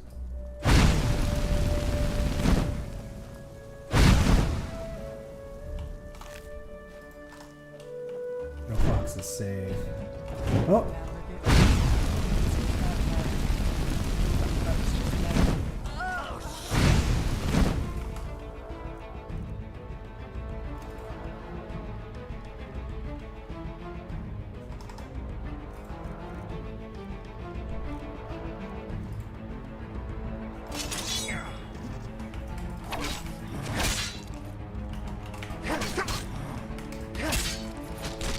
Oh no! Oh no!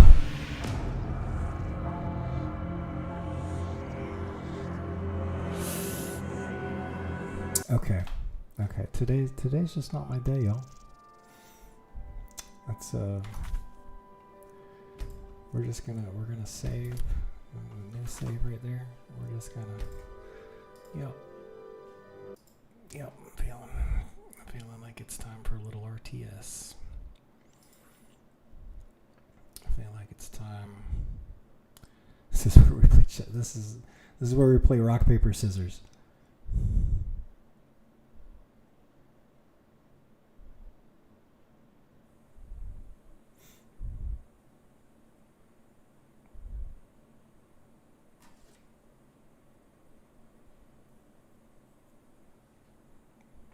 We could start an Immortal Empires campaign.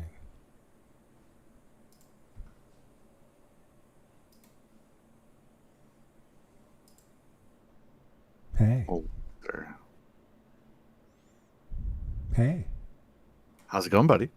Can you hear me? Yeah, I'm good. I just get my ass kicked in games recently. Oh, I know. I've been watching. I've been observing. There's a multitude of things that you haven't seen that you're probably not aware of that exist. And I pointed a few out to them. You know, yes, you could obviously play Warhammer Total War 3, but there's I don't know, you could check out some other stuff. I don't know. Well, I know Elden Ring is not the game to load up after that. No. I almost said that. I when you were taking the poll earlier, I really want to see you play Elden Ring, but I was like, no, not right now. That's do it on the weekend or something, making an event. Yeah. Have you seen the Norp analog? No, what are you talking? What's the? Isn't Norp a really old game? I don't know. Here, I'm gonna post this to your. There we go. You saw the Super VHS, right? Which is the Red Letter Media game. Oh, dude, right? Is that like rad? It's all full of inside jokes. It's really good. It's definitely their product. It's not their product though. I think it's got their blessing. Okay. I was about to say, it better have their blessing at least. Yeah. I think it's got their because the first version, I'm pretty sure some guy made and like sent to Rich like as a thing, and then there's even a video where they play it and whatnot, and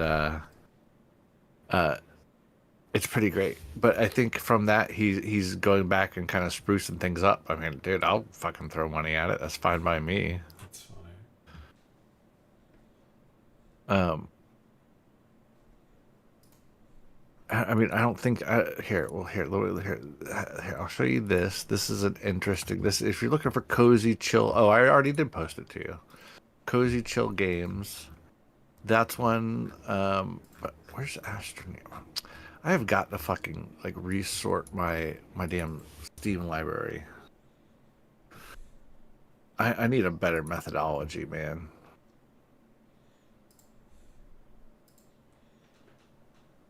Oh, this game looks crazy. That's right. It's crazy in a great way.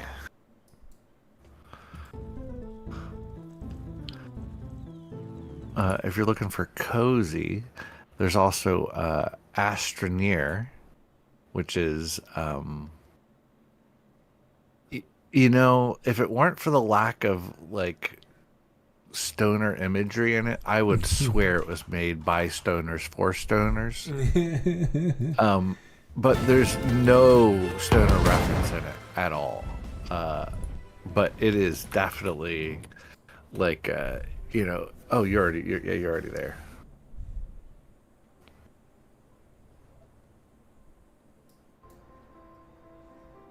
It's a survival crafter.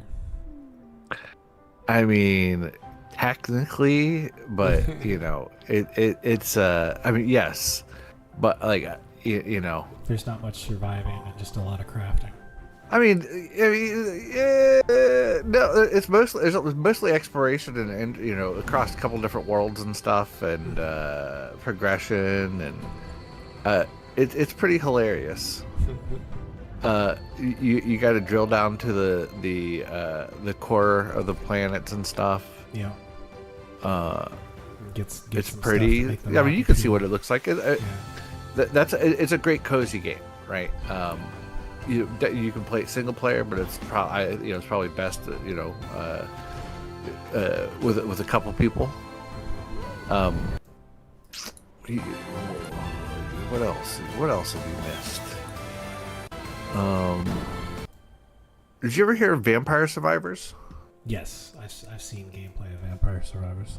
Okay. That was one of the the indie games that popped out. It was like, hey, look, one person can just make a fun little game. Oh, dude, and it's made like a whole genre now just from that. I mean, like truly. You've already played Cyberpunk 2077. You just heard about Disco Elysium, which I own, and I just haven't gotten around to playing it. But like everyone that I know that's played it, like fucking raves about it. The way, kind of like how Never Knows was saying, it's whatever, he rated it very highly, right? It's one of his top two.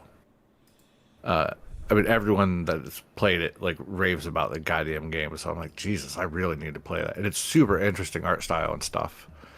That might be a good series to Repo is one that I want to check out, but we got to find some people. So hit left.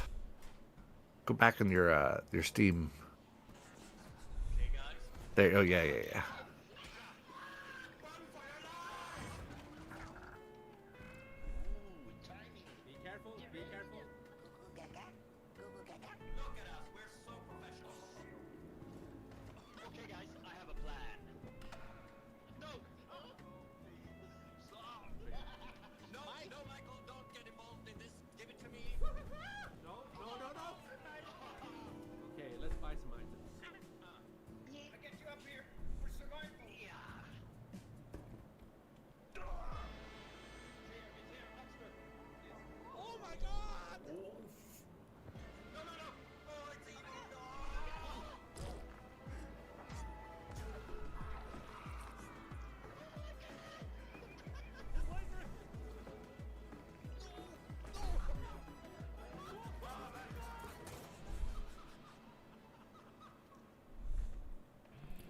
Repo just looks crazy. Repo looks like a game made in the post-streaming world. I mean, yeah. I like how the game characters' mouths move when the voice, the in-game voice is engaged. That's fun. Mm-hmm. Pretty clever.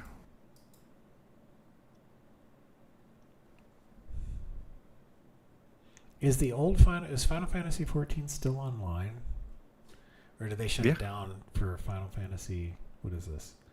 14? Oh, this is Final. This is IV 14. Yeah. It's still going. Oh my gosh. I mean, was it Noob Fever saying that he plays it? Yep. Still? Yeah, and I think Deathforge said he played it. No, or was it Flame Mage? Well, Deathforge said that he took a break from WoW and played it for a while. Okay. Wait, was Deathforge on Darkspear? I think so. It's hard for me to remember that stuff. That's fair.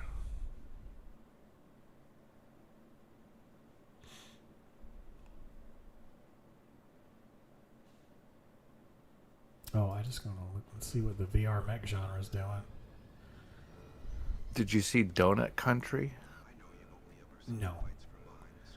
That's a cozy game.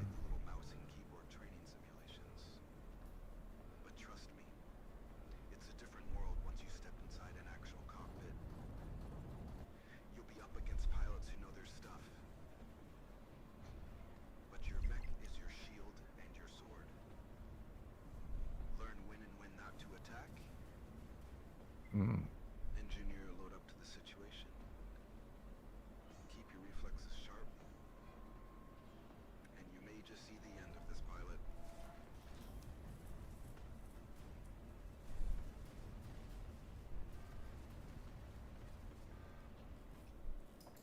Yeah.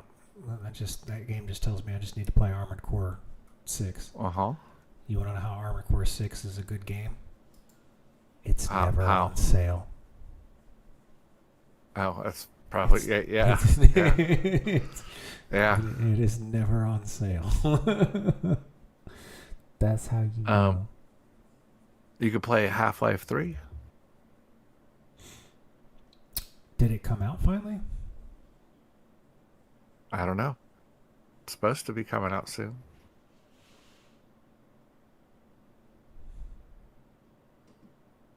I've been trying to tell people that for a long time, but no one would listen. I'm like, I swear they're working on it, guys. Well, I mean, I believe you. We live in a world in which Duke Nukem Forever came out.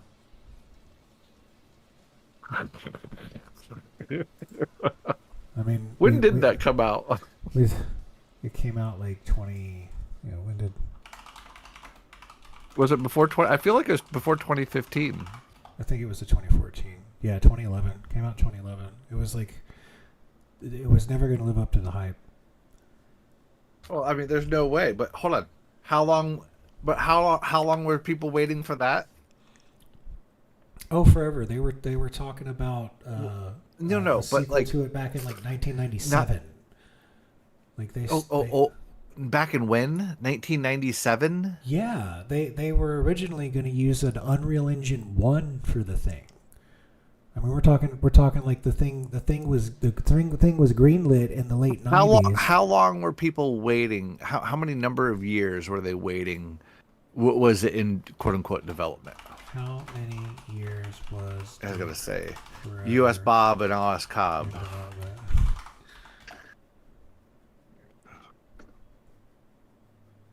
What game are we talking about? Duke Nukem Forever. Duke Nukem. Jesus.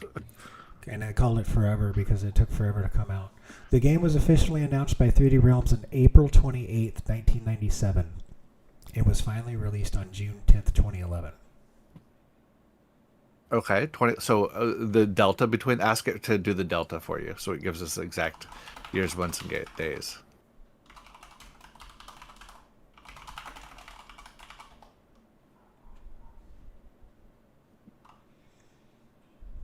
14 years, 1 month, 13 days. It holds the Guinness Book of World Records for the longest development period for a video game. Wow. Okay, but okay, so there's My favorite was the guy who had his receipt from Best Buy from 1997. 1997 when he got his original pre-order copy. Best Buy sold him a pre-order copy. I'm stunned.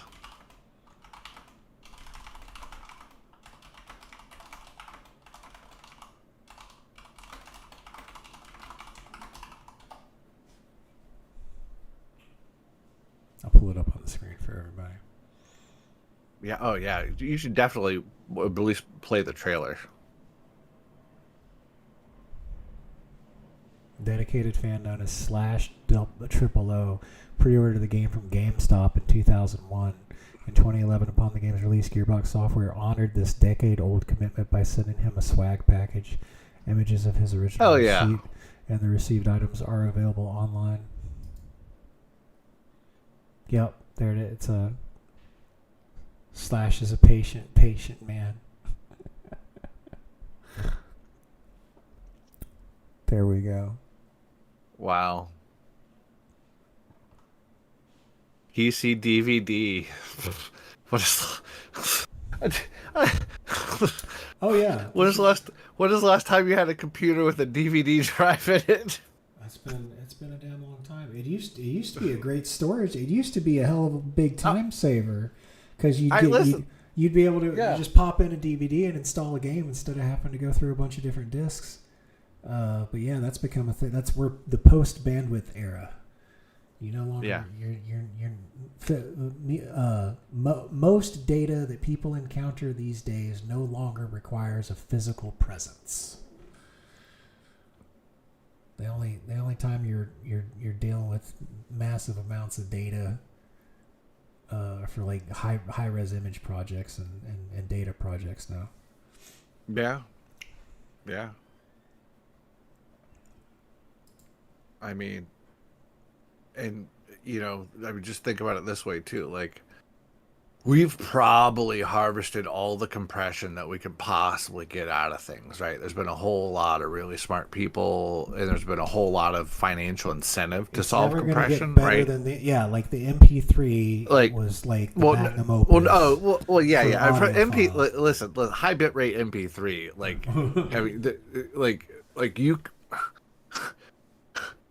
I can prove with math why you can't tell any audible difference, right? It's an exact reproduction, right? The shit. Compression. Oh yeah. Video compressions is between YouTube and Netflix, they have so many damn engineers. I promise you, they have eked every possible strategy out of compression for video possible, right? Yeah. Until there's some sort of new fundamental change, OS wise. I mean, how? Well, no, I mean, there's not they've harvested all the methods for compression. There's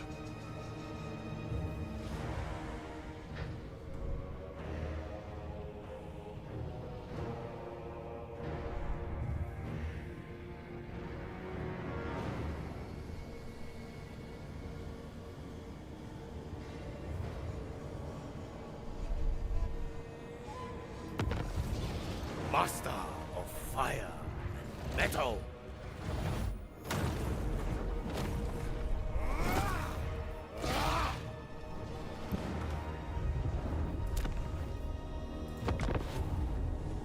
I am Prince and Emperor.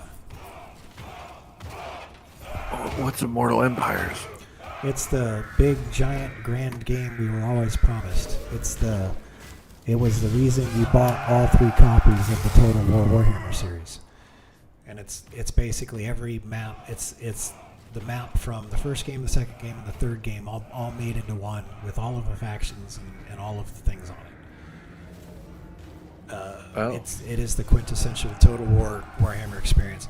So now the question is, do I want to play Dark Elves, or do I want to play Tomb Kings? Greenskins. I know you like Empire's Greenskins, blessings, yes. and I love you for it, but they're not for me. Skaven? Skaven? Skaven okay. I mean, Zeech? How's Zeech? I don't know. I never. That's the new thing with Total War Warhammer 3 is they have the Chaos Gods, and I've never played the Chaos Gods, so I guess we could try that. I was gonna say, well, they also have vampire counts down there. Yeah, vampire counts, dude, I think need to be. I mean, Lizardmen sounds interesting. Like the old ones. Yeah, right. Lizardmen are ancient race of cold-blooded reptilians.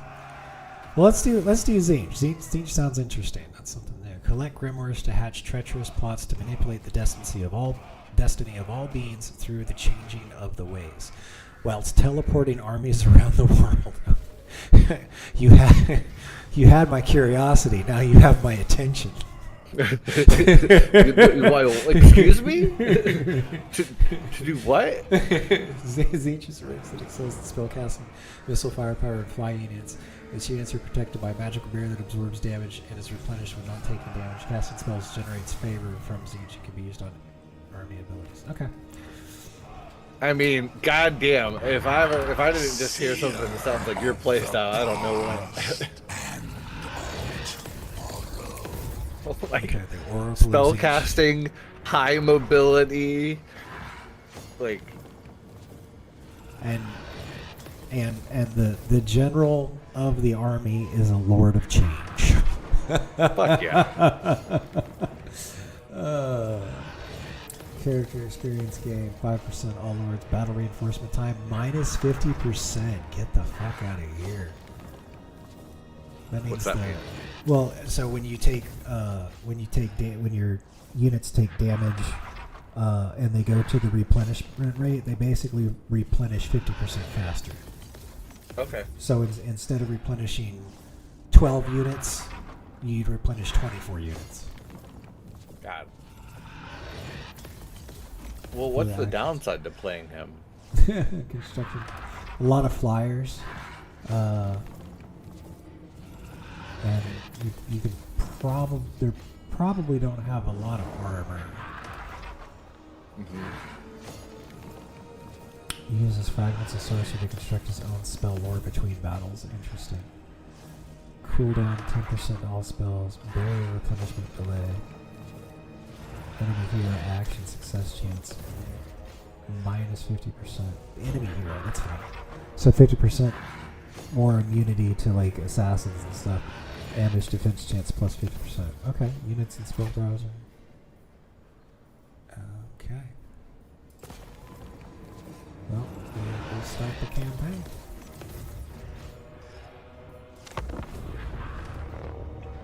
Let me go grab something to drink. I'll be right back. Yeah, man.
Beyond the waters of the far south lies a vast uncharted landmass about which little is known and much is speculated.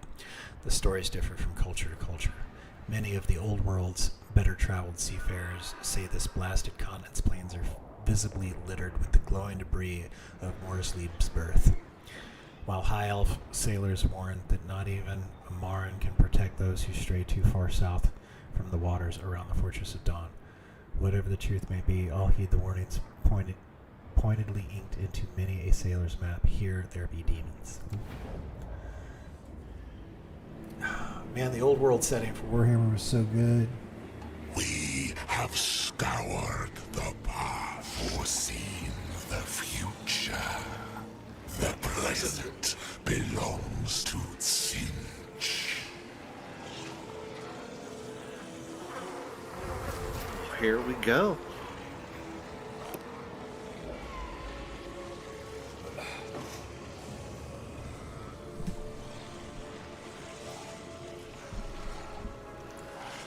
Make use of Karo's deathless arcane knowledge by using fragments of sorcery to construct unique spell ores to take into battle.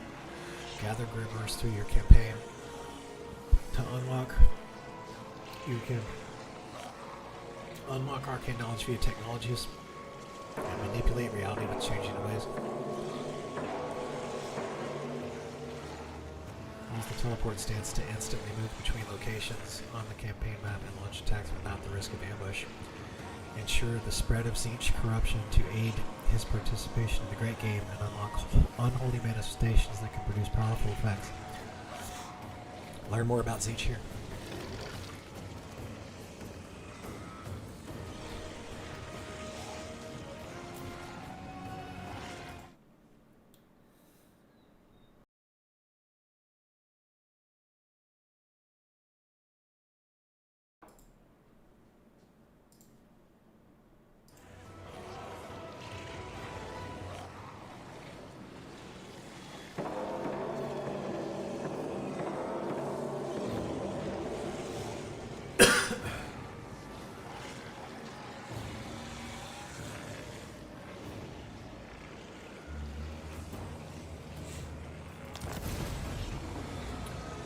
Defeat an army belonging to the fallen faction, Bubonic Swarm. Oh good, we're fighting Chaos right away. That is very on brand for Chaos.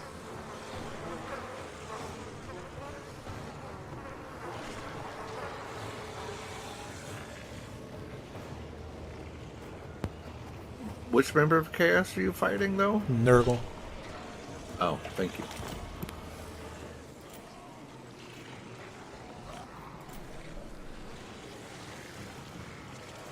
Please gaze upon me.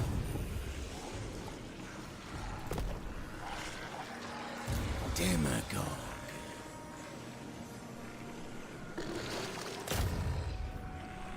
More paths open.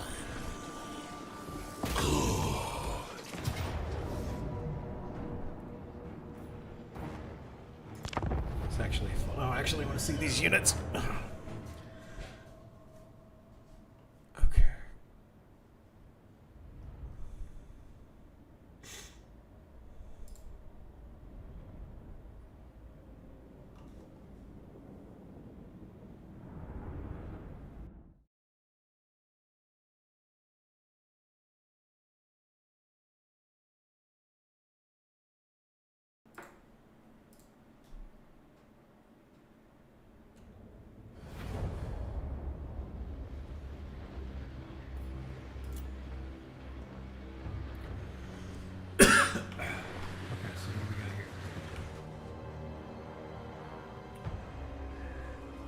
We got some Nurgle boys.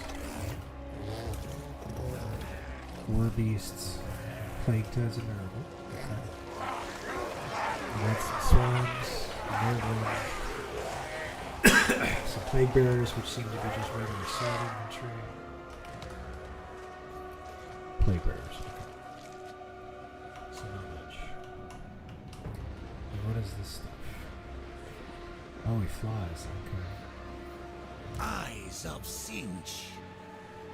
He knows Fireball, Arcane Surge.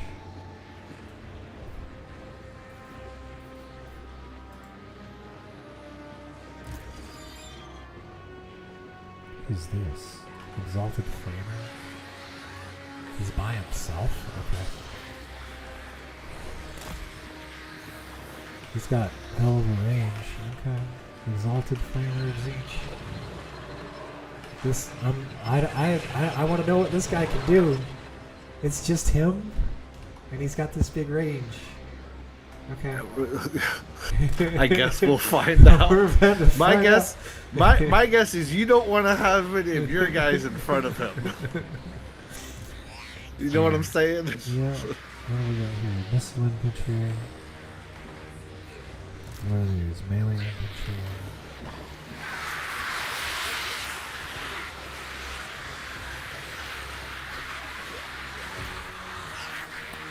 Pink force. Cast knights. Siege.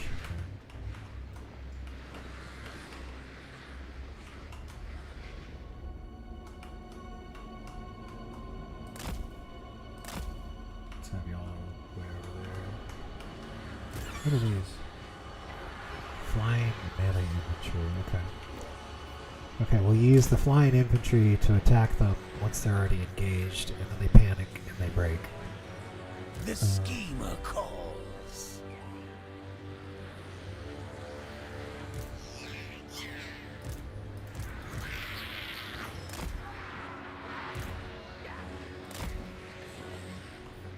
Cultist of Zinch.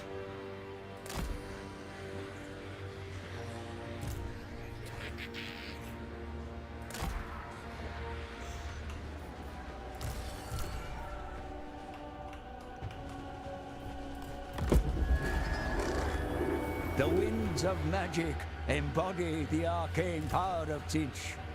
Honor the changer of ways through acts of sorcery, and his blessings will fall upon you.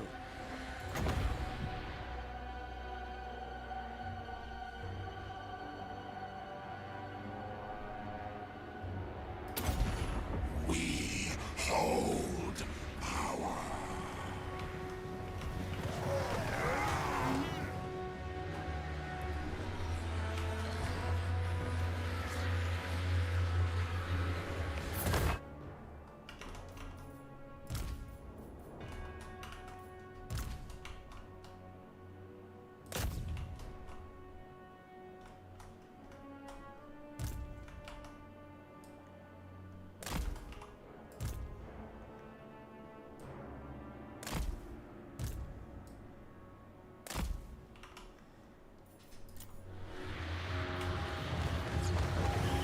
We are many.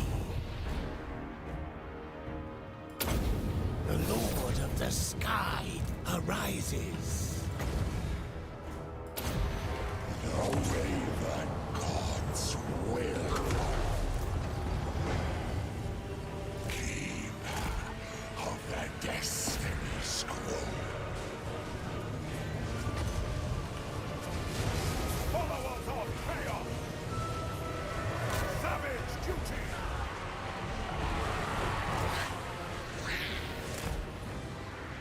Oh, they throw their melee units, but they throw missiles too. Oh, that's gnarly. Oh, we're losing a lot of those units. Get over there.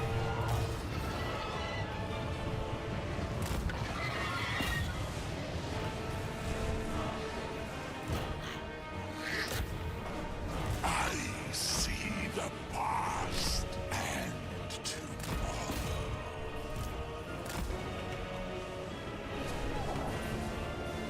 Darkness calls.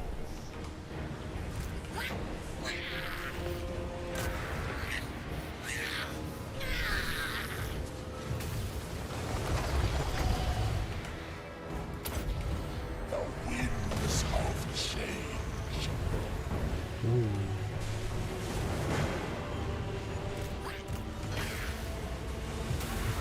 At once.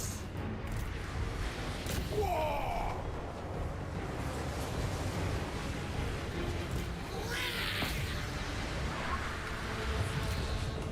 We went there.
Yeah, we only lost 27 units. That makes sense.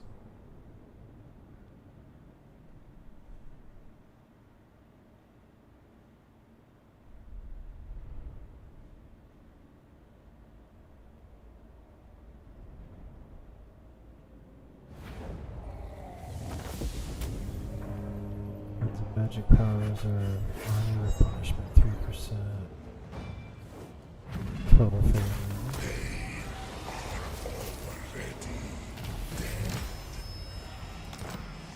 The acquisition of lands is the surest path to supremacy in war. Through territorial gains comes great wealth and the power to raise forces to defend it. Expand your burgeoning state and deny your enemies the room to do likewise.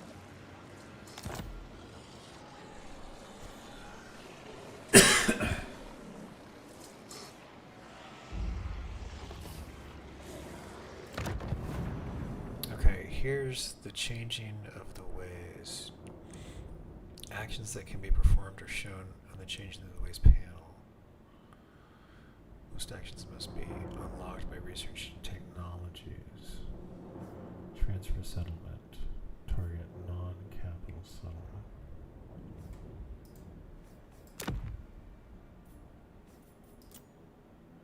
Grammars can be tracked via the counter and tooltip at the top of the main campaign interface when playing as each faction. Okay, that's probably the currency for taking actions in this interface.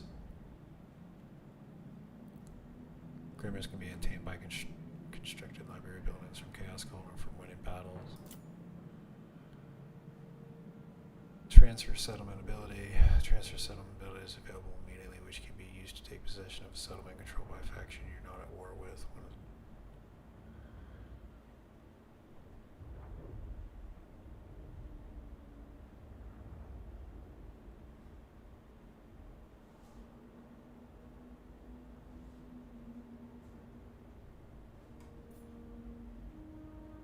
Click the button followed by the settlement you wish to transfer.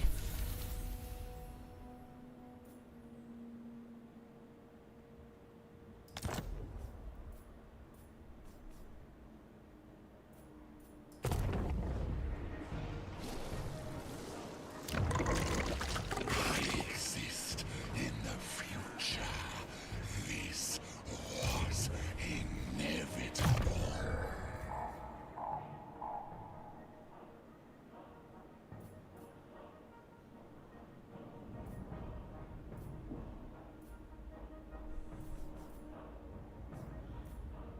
Hates Nurgle.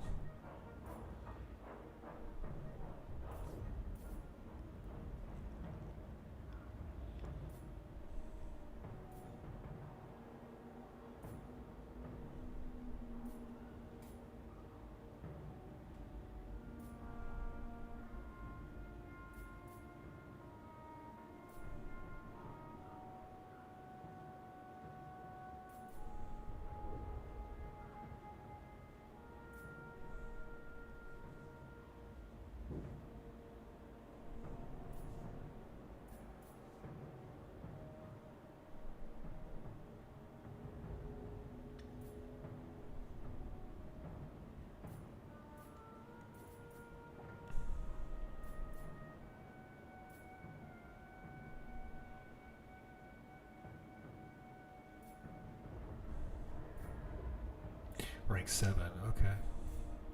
So it's basically this one.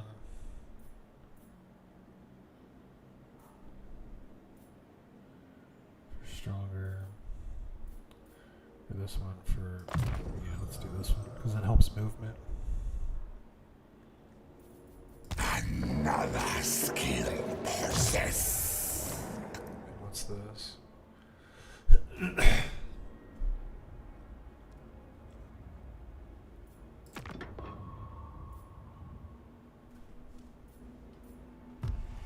Whoops. Kairos, Fate Weaver.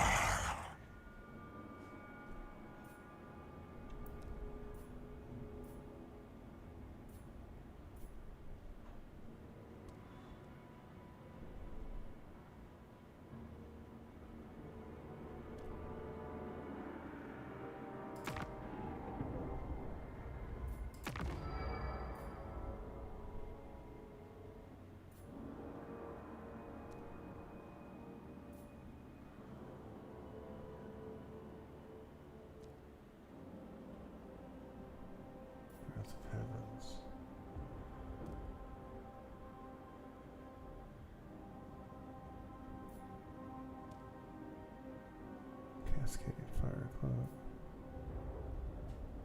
Aspect of the Drill Knight can cause terror, can cause fear. Base weapon damage 25, armor piercing damage, armor plus 30. Oh my gosh. It's crazy. That's a huge buff. Let's have him do that.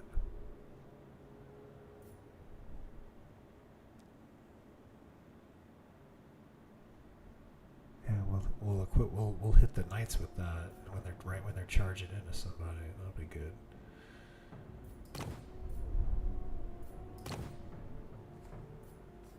Potion of speed.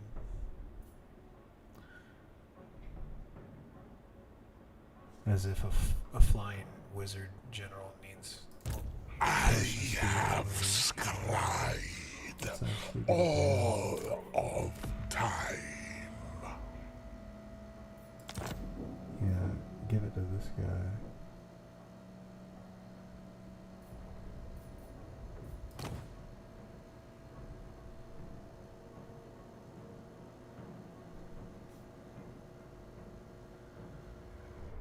And he's a flame mage, so we'll take Fireball.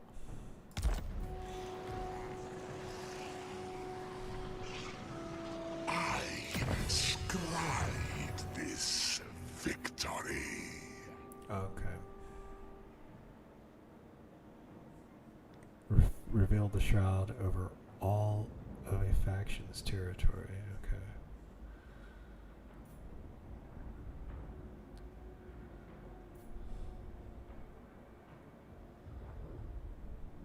Spells.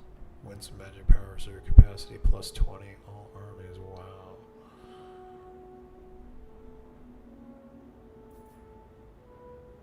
Spread corruption, disease corruption, increased by hero, growth plus 5. That seems like a good one. We'll do recruit rank first. Yeah. Good. An improvement.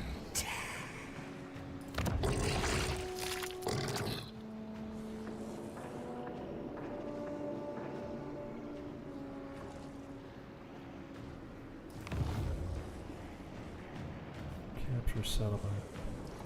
Capture and occupy the settlement. Okay, now, was I supposed to be doing... Oracle of Sinch.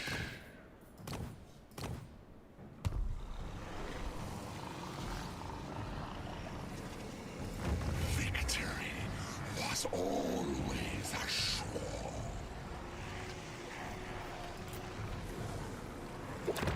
This one. Transfer settlement. Transfer a non-capital settlement from one faction to another. This one. This one. Transfer non-capital settlement over to...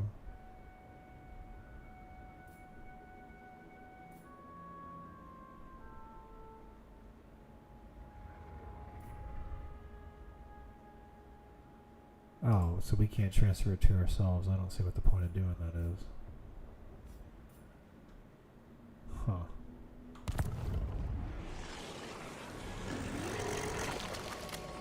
I exist in the future. This was inevitable.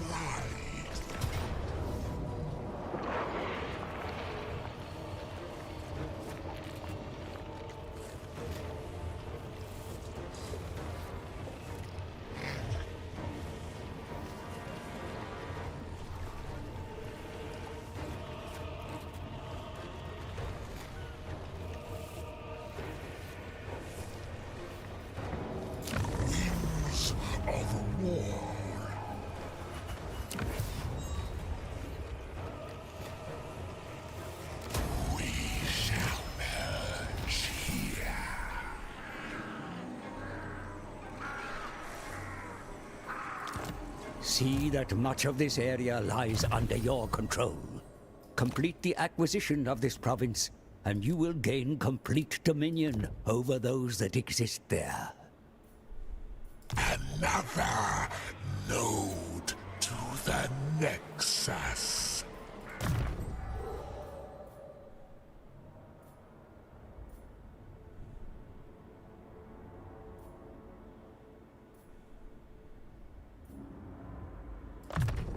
All is in flux.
Maintain control of the Fulton provinces by direct ownership.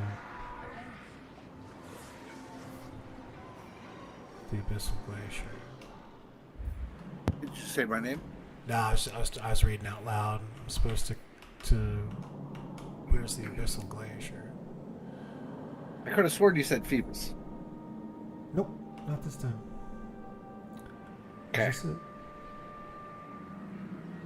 I don't understand this map.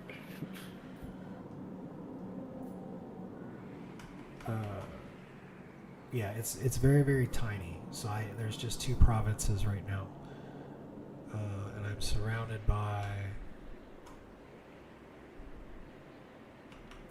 We're in the Chaos Wastes basically. Okay.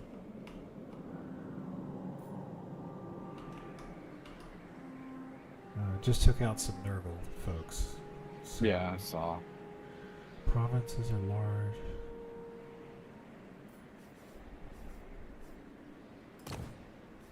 And these other 2 play. I gotta work my way to the right because that's the rest of the province, or whatever the larger thing is called. Cult upgrade available. Got technology going. Where's cult upgrade?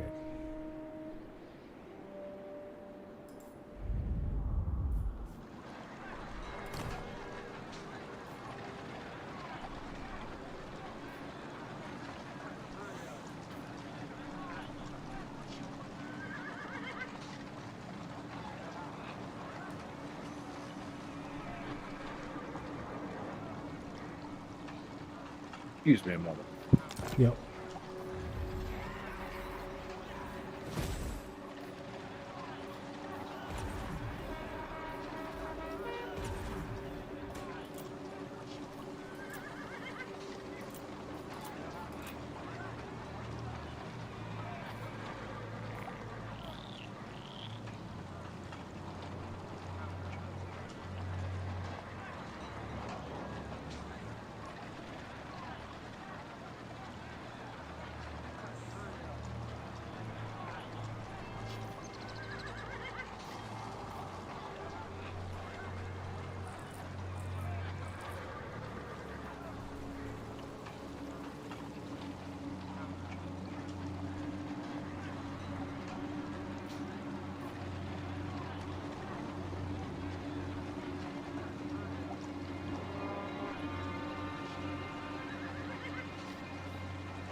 Okay, what kind of units do we got here?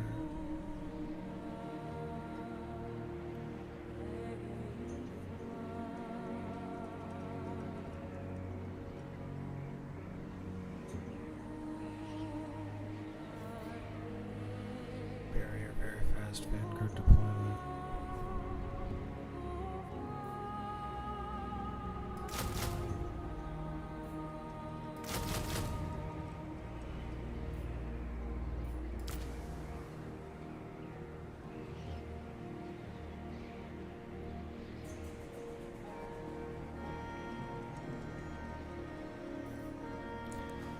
Okay, we spent all of our stuff upgrading the cults, so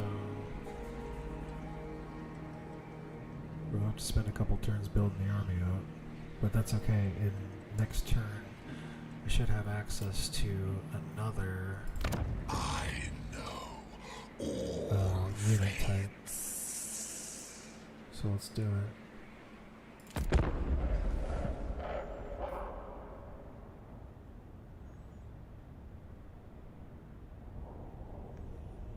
This number is going to start going down.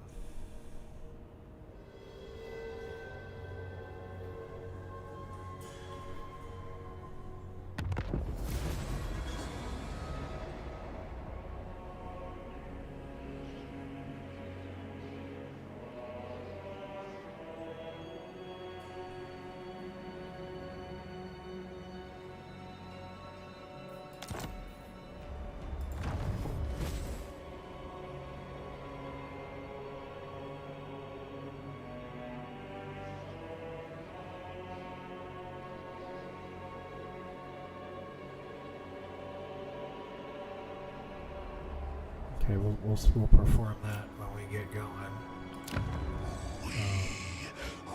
We need to beef up the army still. So let's do. Here we go. Tomorrow. Okay. There they are. Barrier anti-large, I like that.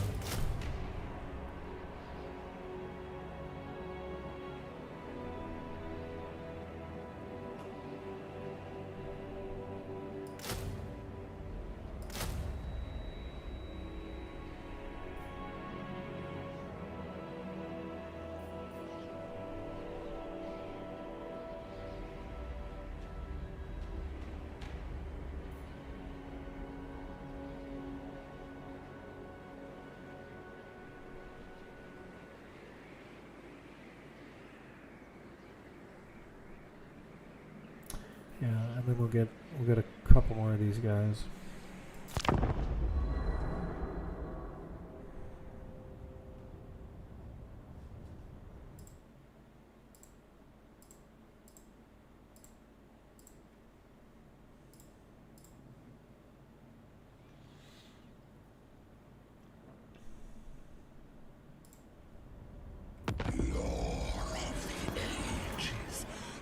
Is that loading acids counting up like that?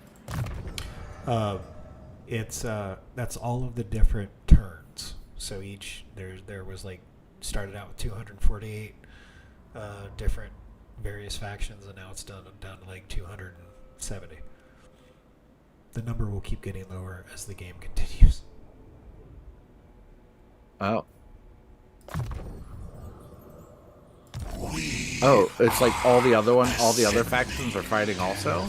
Yes, this is the giant, super giant map that does this. Yes. Now I understand. And it is why I got that M.2 drive. You sure? And we're actually just sitting around building up our army real quick. And then we're gonna work our way east. And then the other thing about Zinch is it looks like I've got. Let's see, where are they? Where is the provinces? Known faction, Zinj, all seen eye. Okay, so no.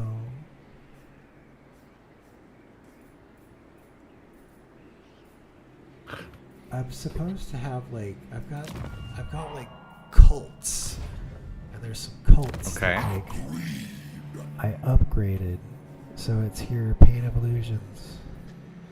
I guess I can teleport to these places after I get done. Oh. After I just like they have if like I built some upgrades and it increased their discoverability, but it also did good stuff for me and chance to spread the cult to an adjacent region. Ooh. Branching plans. I'm sorry. No, you're fine. But I think okay, yeah, we're gonna wait 2 more turns here, and then we're gonna swing that way and go. Are you gonna expand? Which way are you gonna head? I'm gonna head east because there's what two other provinces in the region. Once you get all 4 parts of the region, you can do the buff thing. Like you can you can make a decree or whatever the hell it is for your faction. Once you control all the once you control you know how you have to get all 4 railroads. Money is the lifeblood of success and glory. Without the means. These technology research. Okay, mission issue, ground command. Okay, so we're getting technology.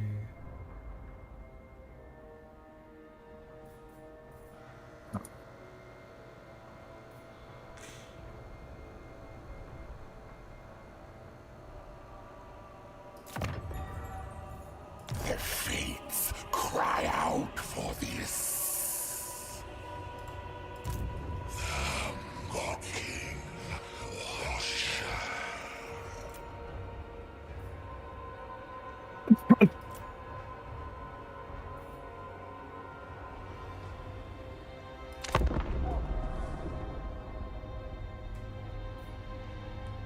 Bless you. Damn yard people are back.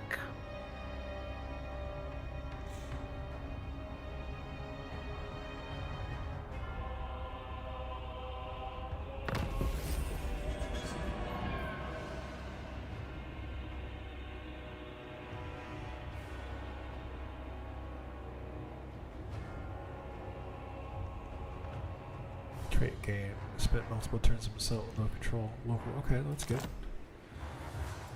I have scried all of time.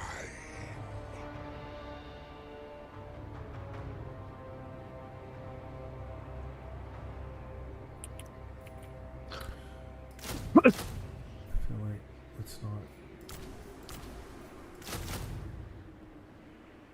Let's do that. And then we'll have the biggest army. Close to the biggest army possible.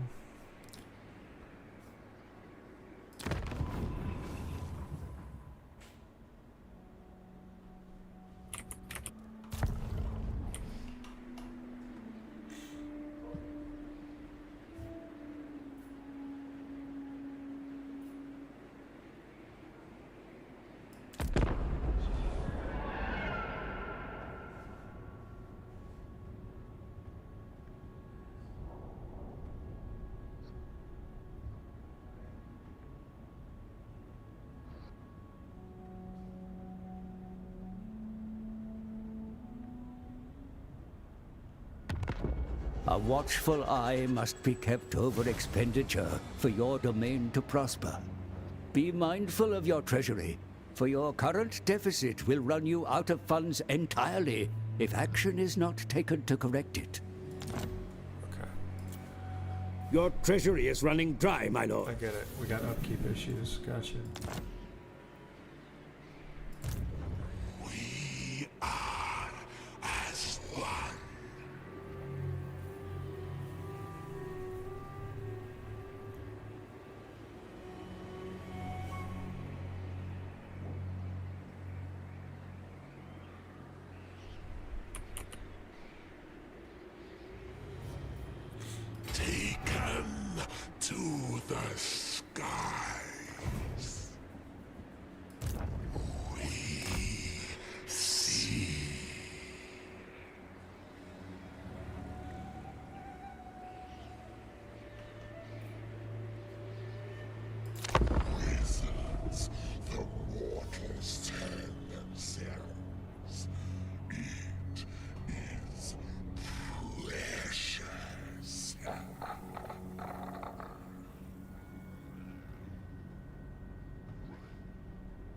Did his army just leave? Your military is mighty, but expenditure on unit upkeep is becoming ruinous.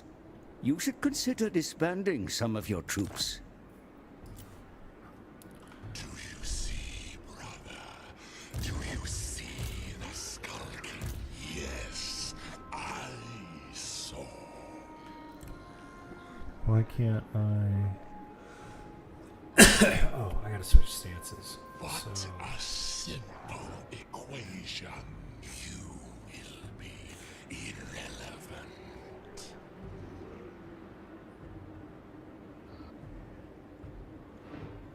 The well of eternity. Agree.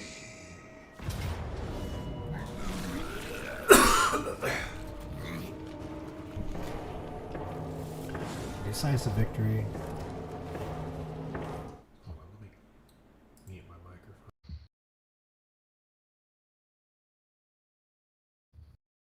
Here we go.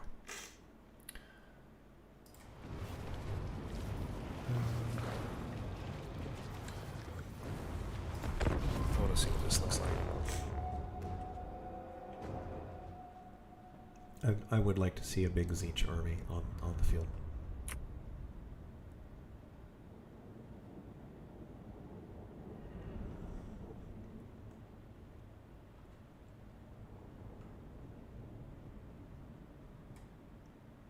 There's so many flyers. Like, you just wait for them to charge, and then you charge your flyers into the back of them.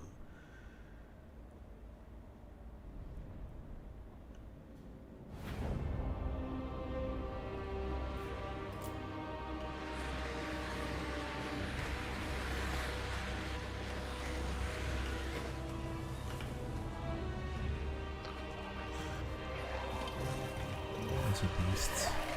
Those are swarms. Regular sword infantry, sword infantry.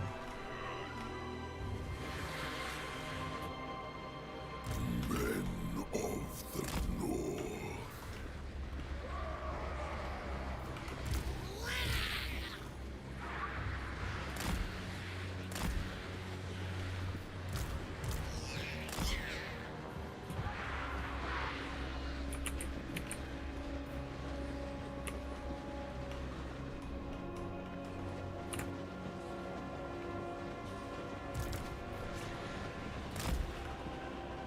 The schemer calls.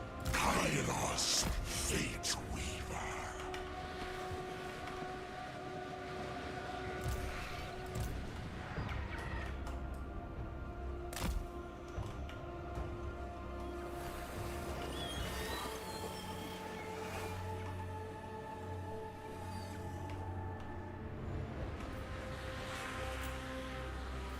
Oh, here we go.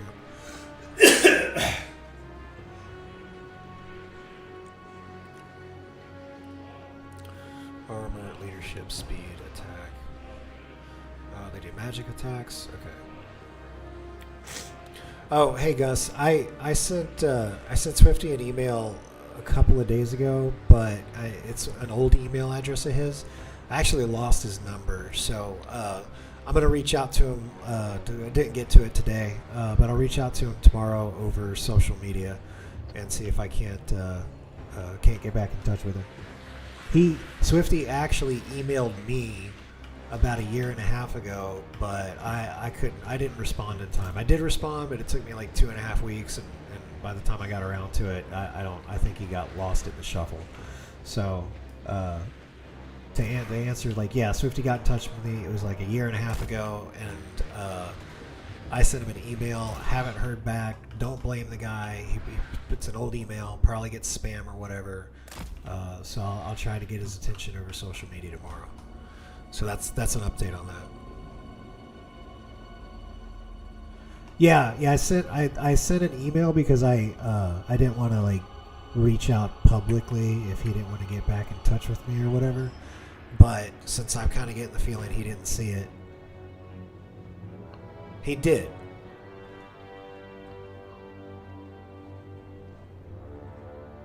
Oh, spy? Oh, that's a really, really old email address. I will check that email address tomorrow. to see.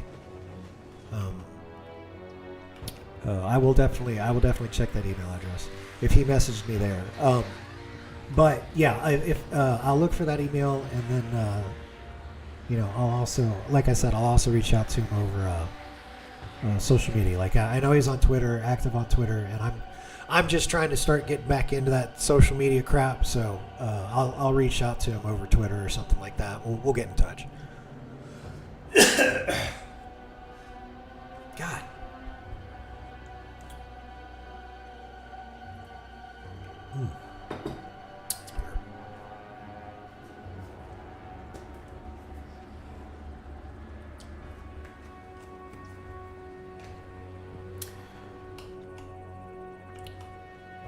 Okay, so hopefully these flyers are just going to cause havoc after the main folks are already engaged.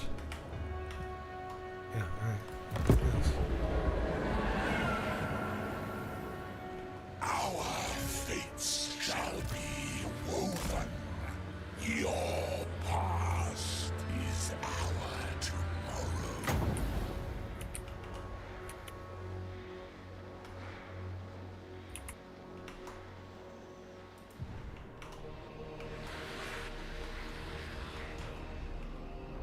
Followers of chaos.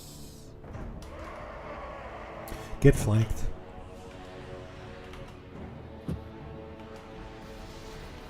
Eyes of sin. Are you coming? You coming? Get the flame scar. The sky arises. Yeah, get the flame scar. Of the destiny's clue.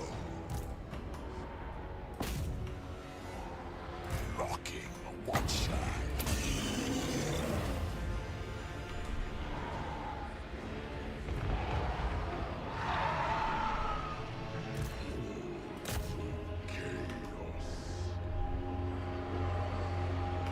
Kairos, fate weaver.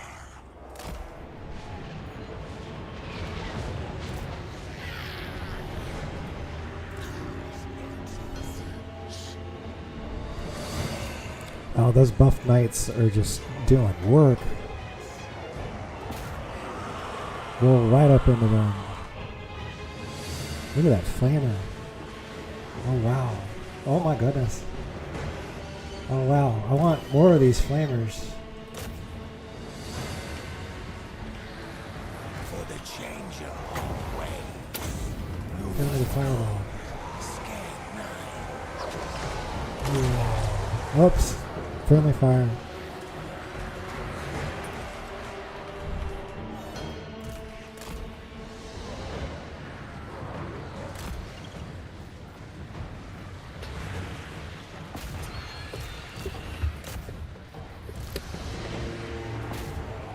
Okay, now we're sending in the flyers that are already engaged.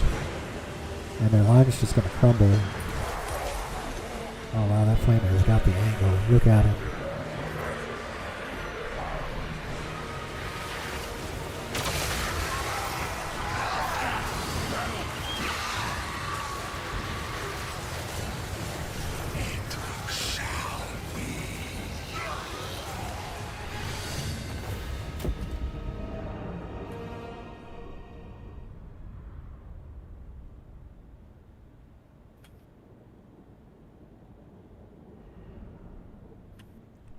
Okay, I will if it gets to that point, I'll hop in one of his live streams. I will definitely just reach out to him over Twitter. It's a good idea to hop into the live stream, but I am fucking tired, and I don't want to start a whole conversation right now. Interrupt his live stream. Like let me do it when I'm fresh and in a good mood and all that kind of stuff. It's been a day. Actually, it did work out the last 2 days because I wasn't feeling exactly right. But I will definitely reach out to Swifty, and you gave me the idea to just go wait until he's live streaming and hop in there. So I don't know why I never thought of that, but I could do that too. So good on you. Now we're just gonna occupy this. Follower gained. Okay. Campaign line of sight 15%. That seems really good. Oh, I got the Chaos Steed. Okay, I like it.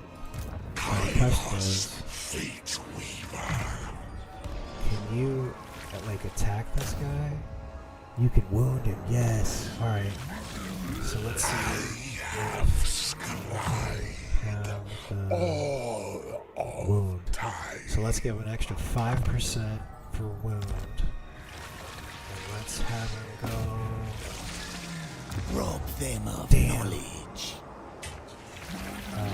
Don't have enough movement just yet because we already assaulted this place. That's okay. We got it under control.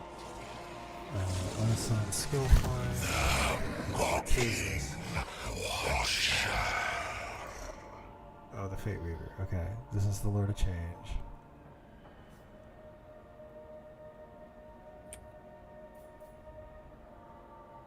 Glimmers from all buildings 100%. Well, I mean, this is just like our resource, so let's do that. So max that out. Ascending.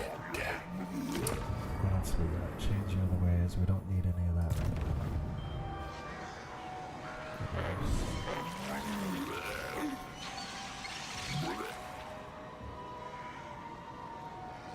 Oh, we should have started that. Go ahead and perform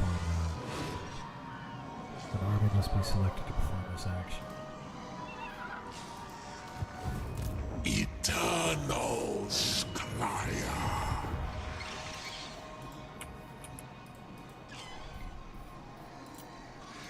It shall be.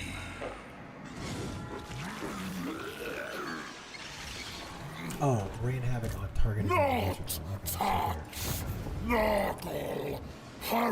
So it screws up their magic.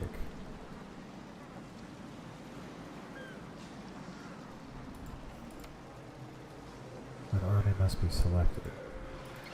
You serve Lion God.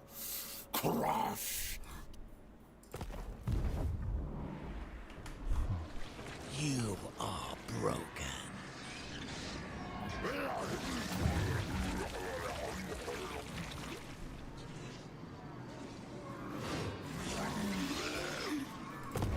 Do I not have enough of it yet?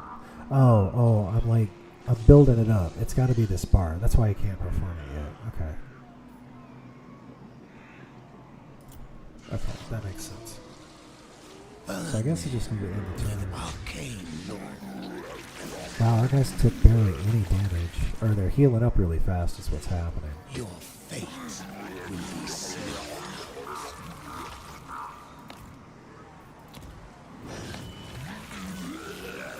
Well, those bars are down, so that means next turn.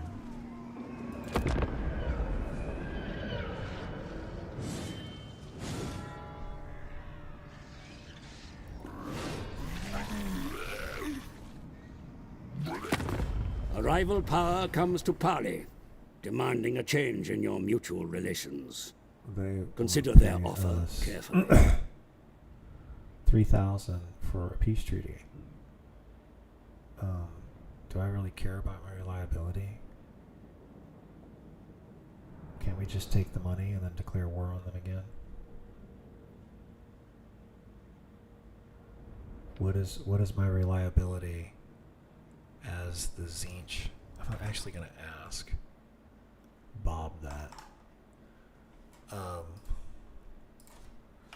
What is my reliability rating worth playing as Zinch?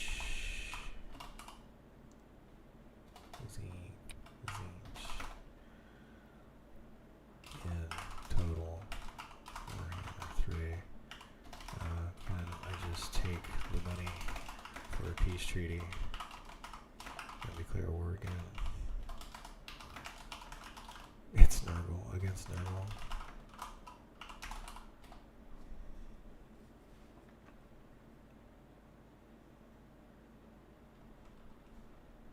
No.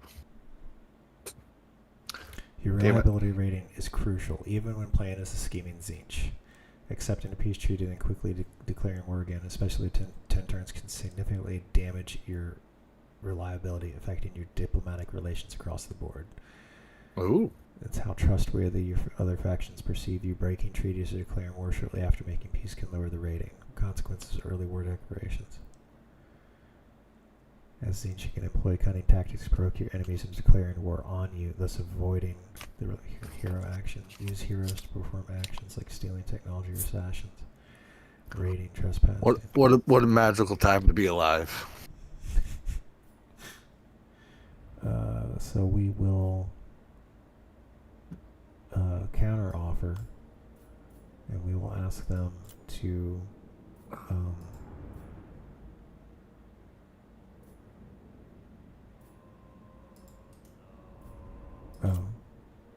here. I want them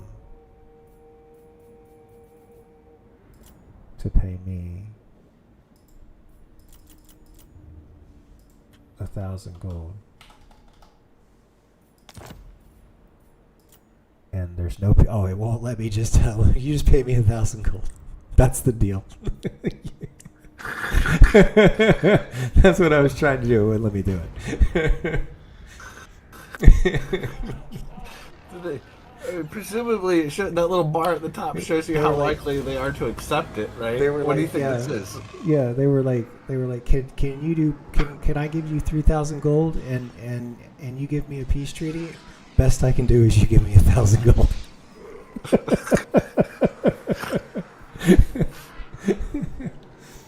Guardian forces recruit 30 units. Okay. All right. Well.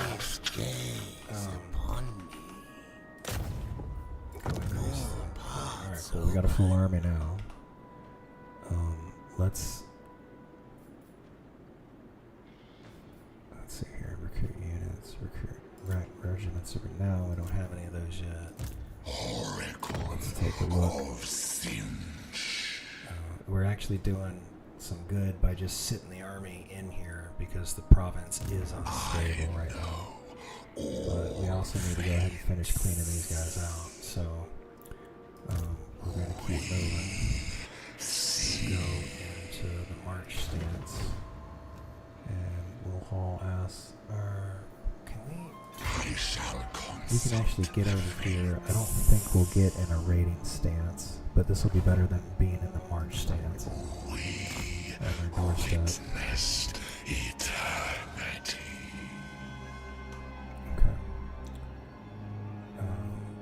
Yep, can't switch stances, but that's fine. We're not working. We're just going to capture this place next turn. And then we'll have to sit in it and wait for public order to be restored. Okay. Thanks, Gus. That's what I was going for the Ponster meme. I'm glad it worked.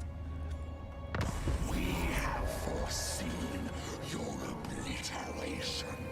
Okay, the great new game turns remaining. All Nurgle factions have access to more powerful and holy manifestations. Oh, okay, well. The credulous fools that live beyond your borders fall under your influence. They set up cults to honor your god. Take steps to further strengthen your foothold amongst these simpletons. Issues. Construct building within a chaos cult. A chaos cult has been established in worship of Zinch. The local population began to practice their amateur attempts at manipulating its magic.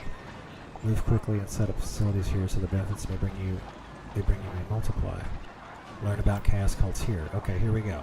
The feeble minds of mortals are easily corrupted by the whispers of demonkind. Chaos cults may spontaneously form in provinces where chaos corruption has taken a hold, allowing servants of chaos to infiltrate further and construct hidden cult buildings. Chaos cults have a chance to automatically appear in any foreign province with high levels of Khorne, Nurgle, Zinch, or Slaanesh corruption. Cult buildings may be constructed on the province overview panel when an infiltrated settlement is selected. This is why I can teleport around the map. The appearance of a chaos cult enables the construction of hidden buildings so they can earn a chaos faction's skulls, devotees, affections, or grimoires. Depending on the chaos god whom they serve, other chaos cults belonging can spawn rebellious rogue armies, cause plagues, or even affect the winds of magic. Should chaos corruption be sufficiently reduced in the province, the chaos cultists, the buildings will disappear.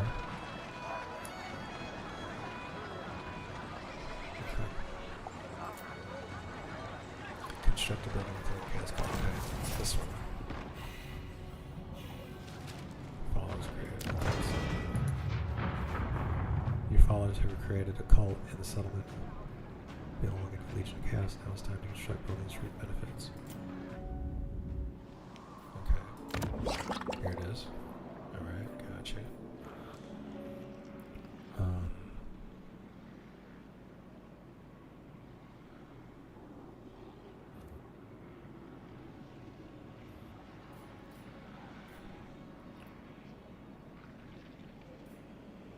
Ritual of summoning.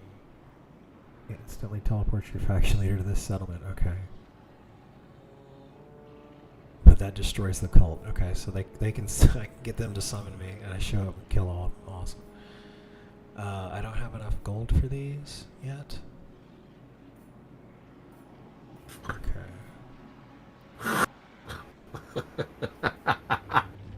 Rumors. What are you looking at? Pawn Stars memes? Yes, the Pawn Stars meme. Oh, fuck me. This is amazing. Oh, hold on. I gotta send this one to you. Oh, God. Oh, you wanna see something really funny? Google whatever happened. Google whatever happened to the Pawn Star guy. You should find out. You should find out where he is right now. To Chumley? It wants to autocomplete Chumley. I don't know who Chumley is. I don't think I've ever watched a full episode of Pawn Stars. I think I've seen the memes. I've literally never watched it. Like I've seen just like in clips and other media, like 2 seconds of it here and there. Right.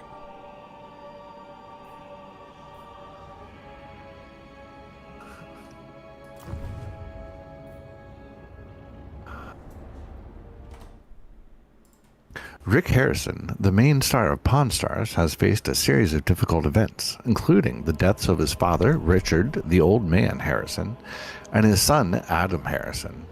Rick is currently engaged to Angie Polushkin? I don't know. Additionally, Austin Chumley Russell, a longtime friend and employee, has been involved in legal troubles. Ah, that's it.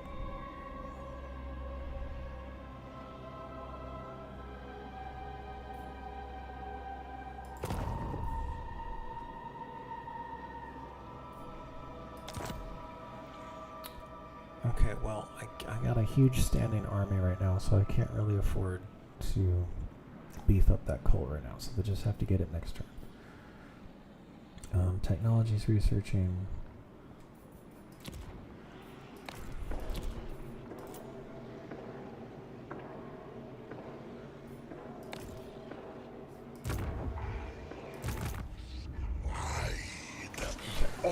Austin Chumley Russell, known from the reality show Pawn Stars, faced significant legal troubles in 2016.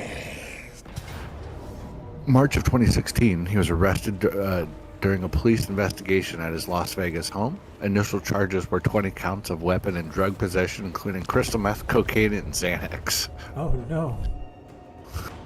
Legal resolution. Charges reduced through plea negotiations, plea to attempted possession of controlled substances and attempted possession of a constricted weapon. That's not what that says, but sentenced 3 years probation, counseling, community service. Key factors: charges stem from an investigation into an alleged sexual assault, later dropped. Many original felony charges were dismissed as part of a plea deal. Russell's cooperation likely influenced the reduced sentencing. Completed probation, successfully returned to filming Pawn Stars. No major subsequent legal issues reported.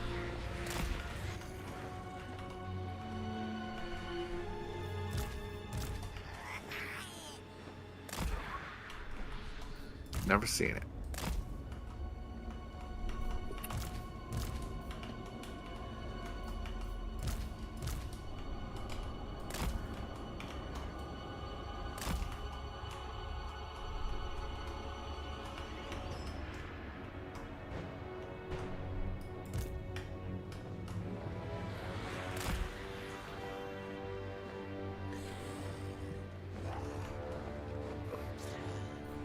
change, deceit, power. Rebecca Romney is the primary rare book expert featured on Pawn Stars, known for her expertise in valuable manuscripts and literary collectibles. She's a background as a rare book dealer and appraiser, specializing in fine books, manuscripts, and literary artifacts. Co-founder of Honey and Wax Booksellers, Rare Book Gallery, and author of Printer's Error, irreverent stories from book history.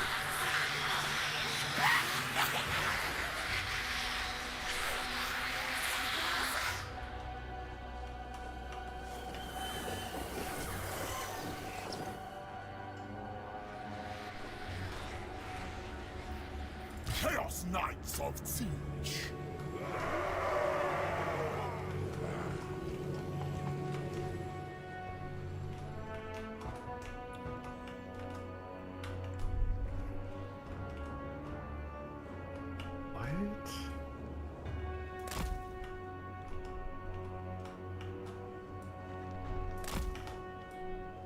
Yeah, you said it, Flame Age. Crazy off-camera stuff.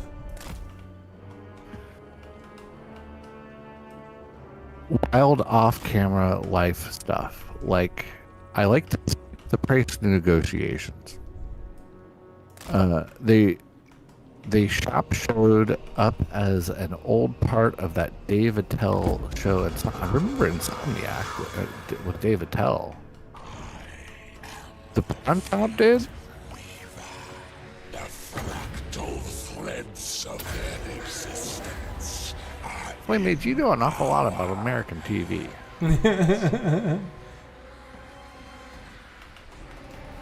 I was like, what the hell's going on here?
Taste of siege. Followers of chaos.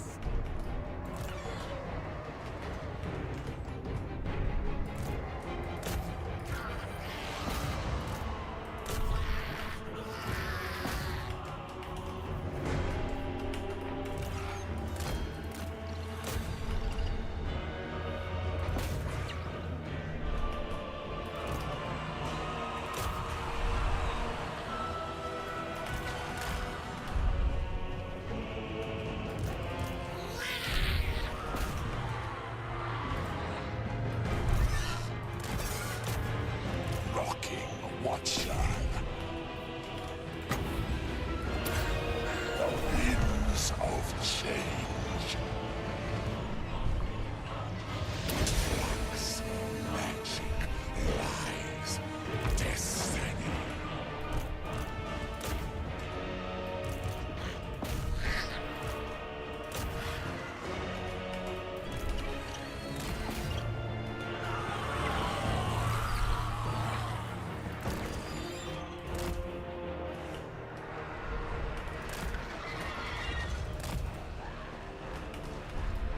Chaos Knights! It brings destruction!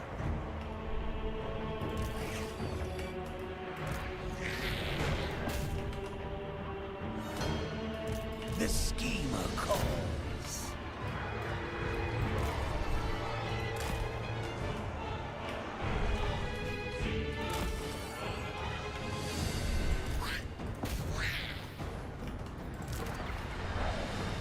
Attack!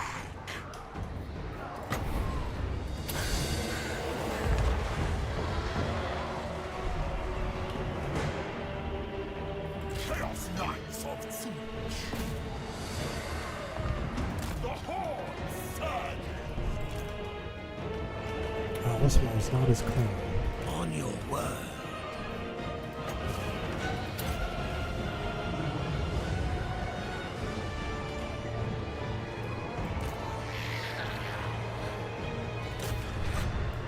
Yes.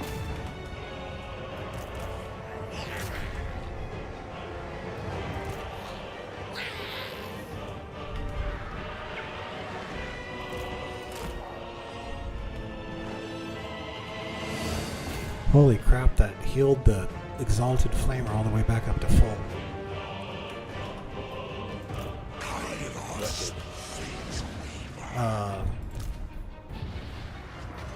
Arcane Surge.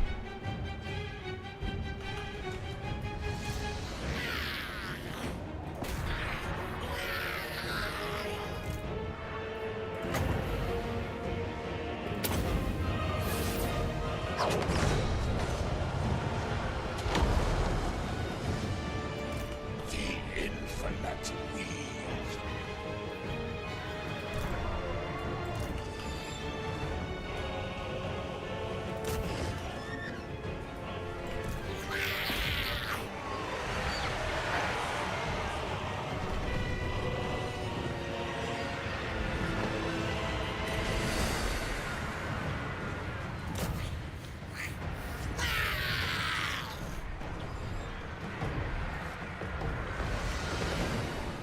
Okay, well, our numbers finally got him.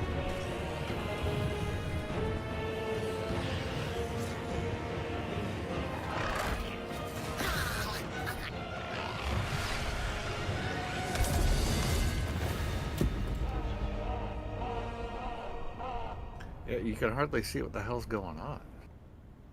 They had two really tough like core units. Like I don't have anything that takes care of like heavy infantry right now. Not especially. My knights got tied up. I shouldn't let my knights get tied up as early as I did. I wanted to break that line though. It worked. Well, I didn't want their line to be mine intact. This is good. This cast base chance minus 20%. Okay, yeah, we're gonna equip that. Oh,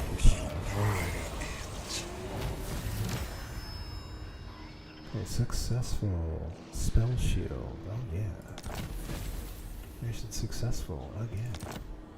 Your forces rule this province. Any contesting claim to this territory has been eliminated. Now that your rule is unquestioned, issue a commandment to rouse the populace, so that they may better serve your ends.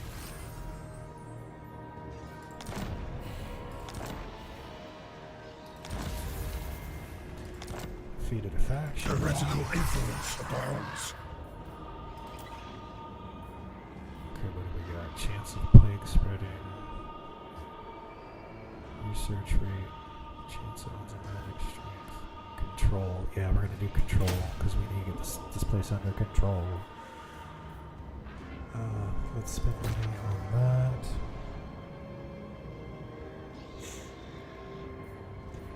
And then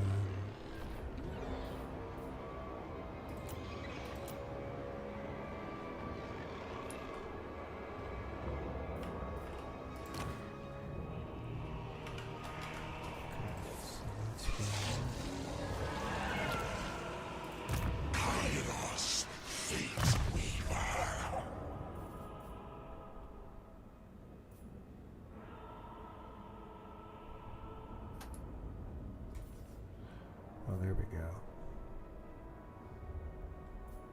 Arcane. Greater Arcane Conduit. Okay, let's do that. Oh, and we got some stuff unlocked over here. Gaze of Fate. What's that? Melee attack minus 40%. Cannot move. Okay.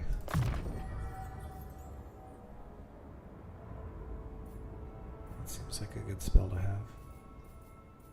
All is in flux. Missile resistance. My power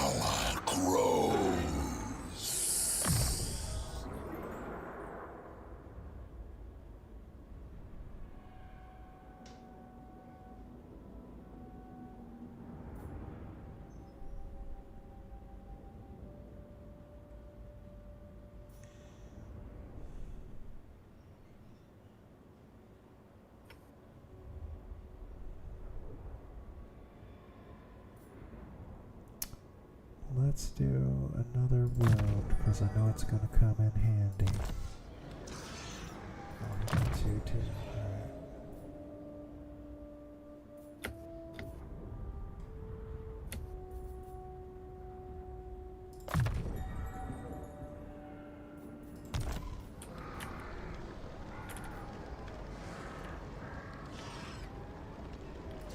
Keeper of the Destiny Scrolls.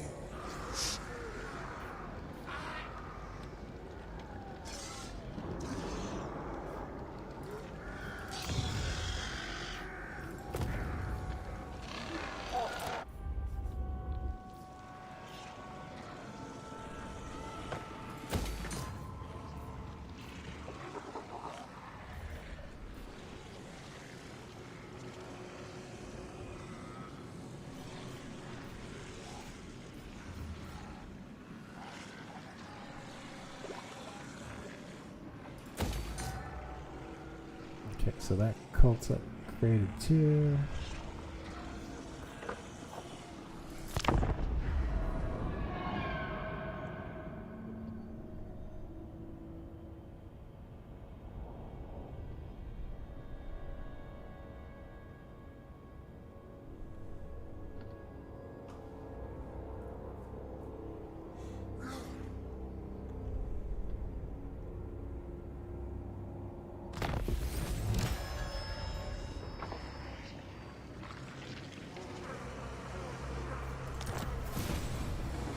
You need not face your enemies alone, for there are foreign powers who may be sympathetic to your cause. Agreeing a pact of non-aggression with a foreign leader will do much to build trust between you. Trade relations or an alliance may follow.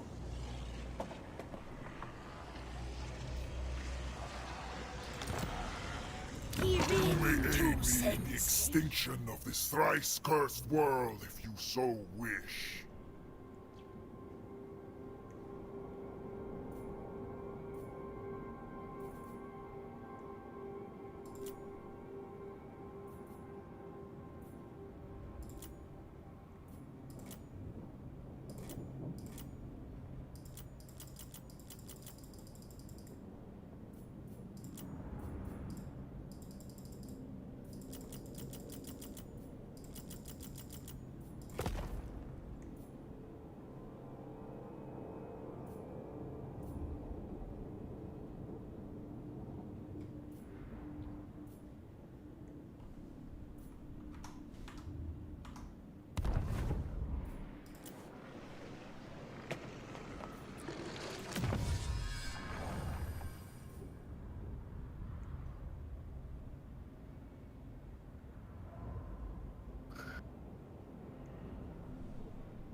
Oh wow. You can basically cast a spell that opens the gates of a settlement, so you can just walk right in. Yeah, let's get that. That's gonna come in handy. The fates cry out. What are you getting? So I see. in siege warfare, like you have to assault the gate with a battering ram, but you can basically cast a spell so that the gates open.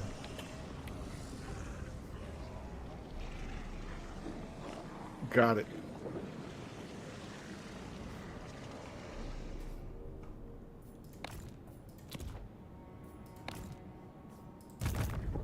We witnessed eternity. Irresistible.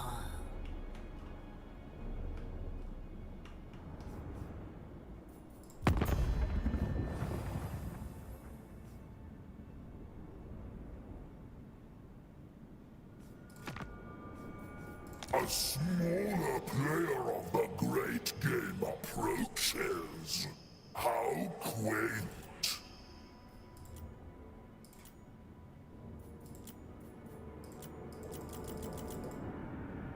Okay, so we can't pay him enough.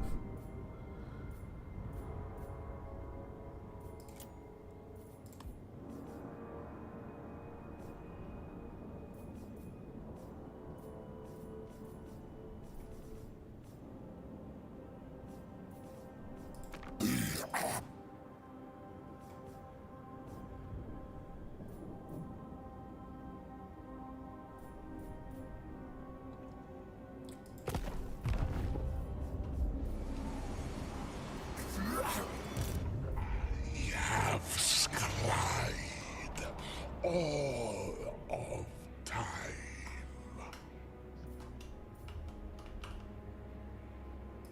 Slanesh's desire. I don't want to pick a fight with them. I feel like this is like a really advanced way of playing.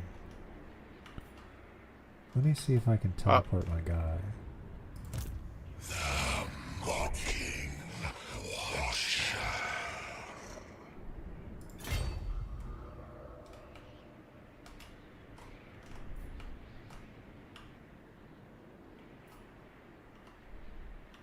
Oh. I shall consult the fates. No, that would be...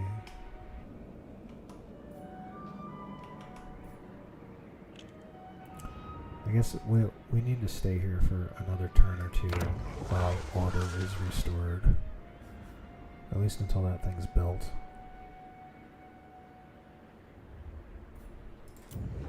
Can't recruit heroes. Can't recruit another lord.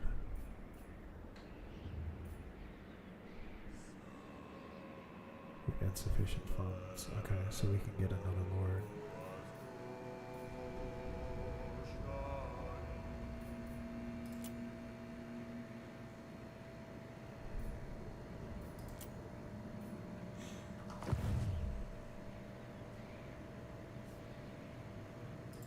Eternal Scryer.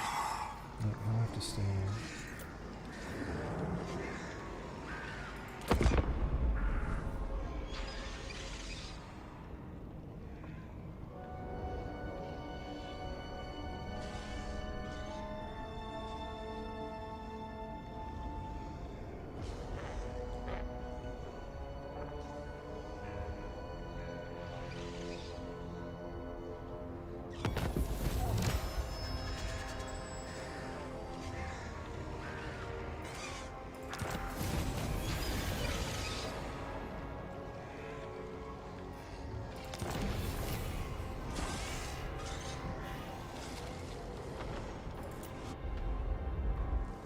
So we got another cult.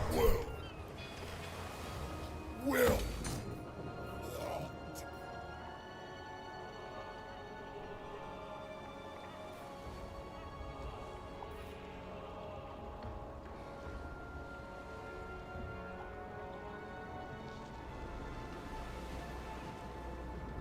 Cult is destroyed upon building completion.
Of eternity agrees.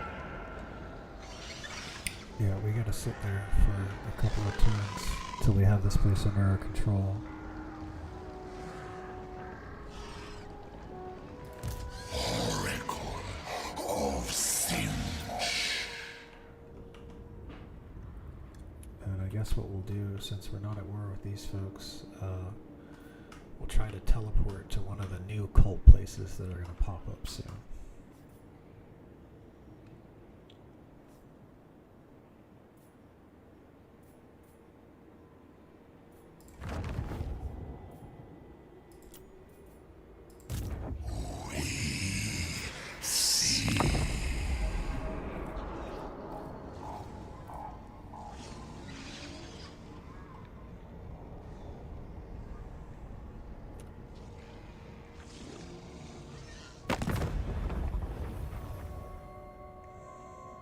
They want military access. We are already with the non-aggression pact. That is fine.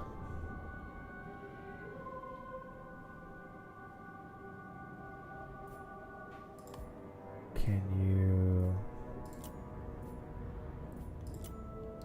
you pay me $100?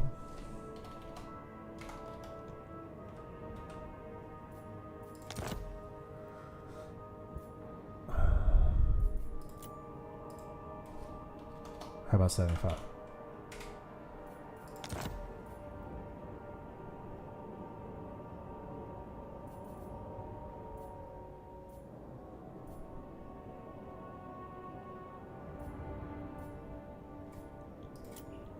How about 50? Okay, they'll give me 50 gold. As the changer, expect.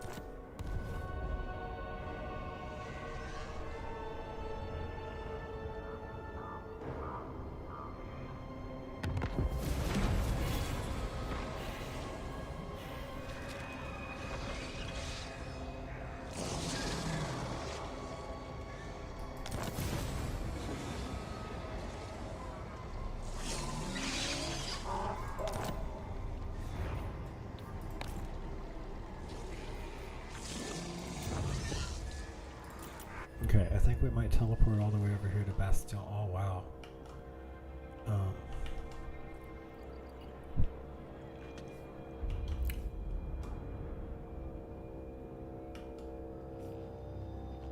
Bastion seems like the really big Britannia capital. Neutral province capital. Okay, so we could teleport over there because we're not at war. And this way we start spreading more corruption, I guess.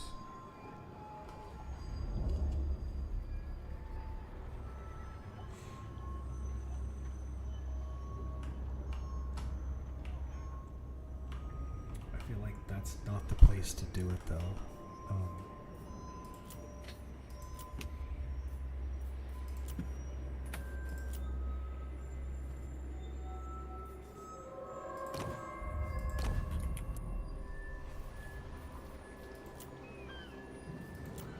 Okay, so there's where I see where my cults are.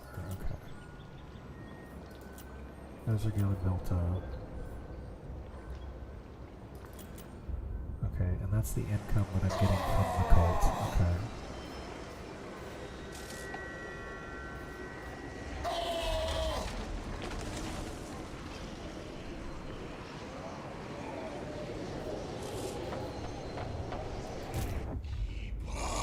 Of the Destiny Scrolls. No, I can't upgrade it right now. Build an upgrade about what you got over here. Income generated seems good. Growth seems better.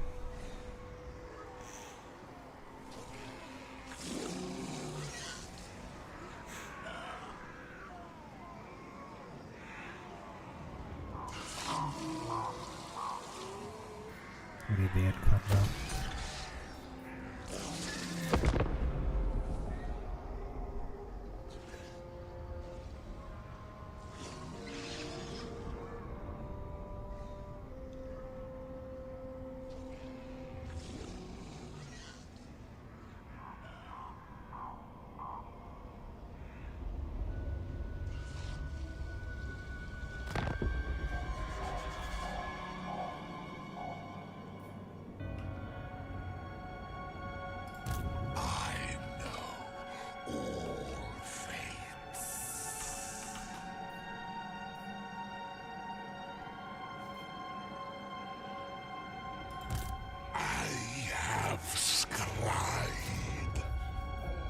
Okay, I think we're gonna teleport all the way over here.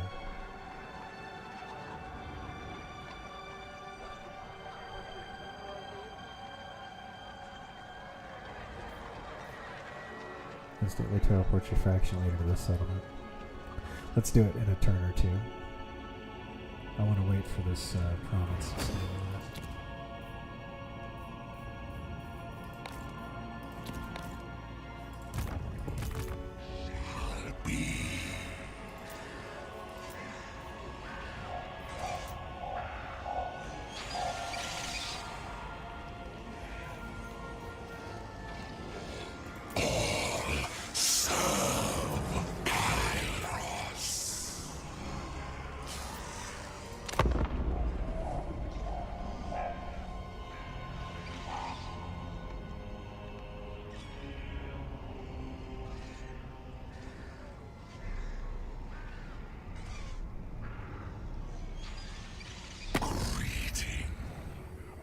Fates will be woven here.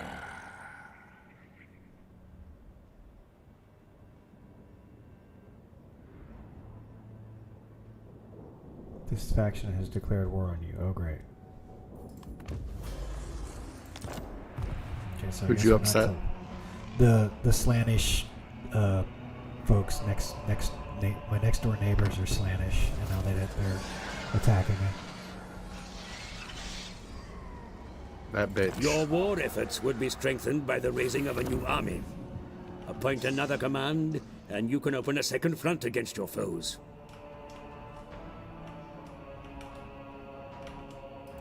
None but Slaanesh may dominate me. The mocking washer.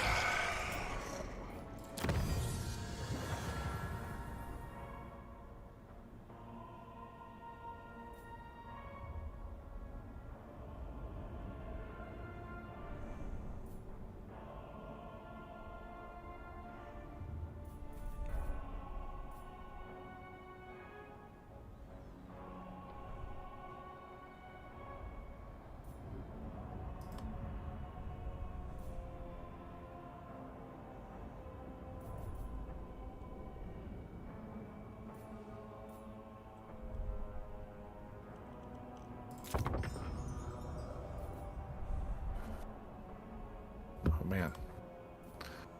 I need to go make dinner. This was Yeah, this required. I wish I had a better understanding of the gameplay of it, obviously.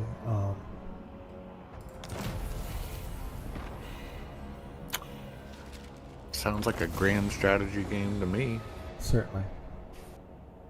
Well, go get some food. It's 10 o'clock. I should be calling it anyway. I've been at it for 8 hours, so I should probably save it. And we'll pick it up again tomorrow.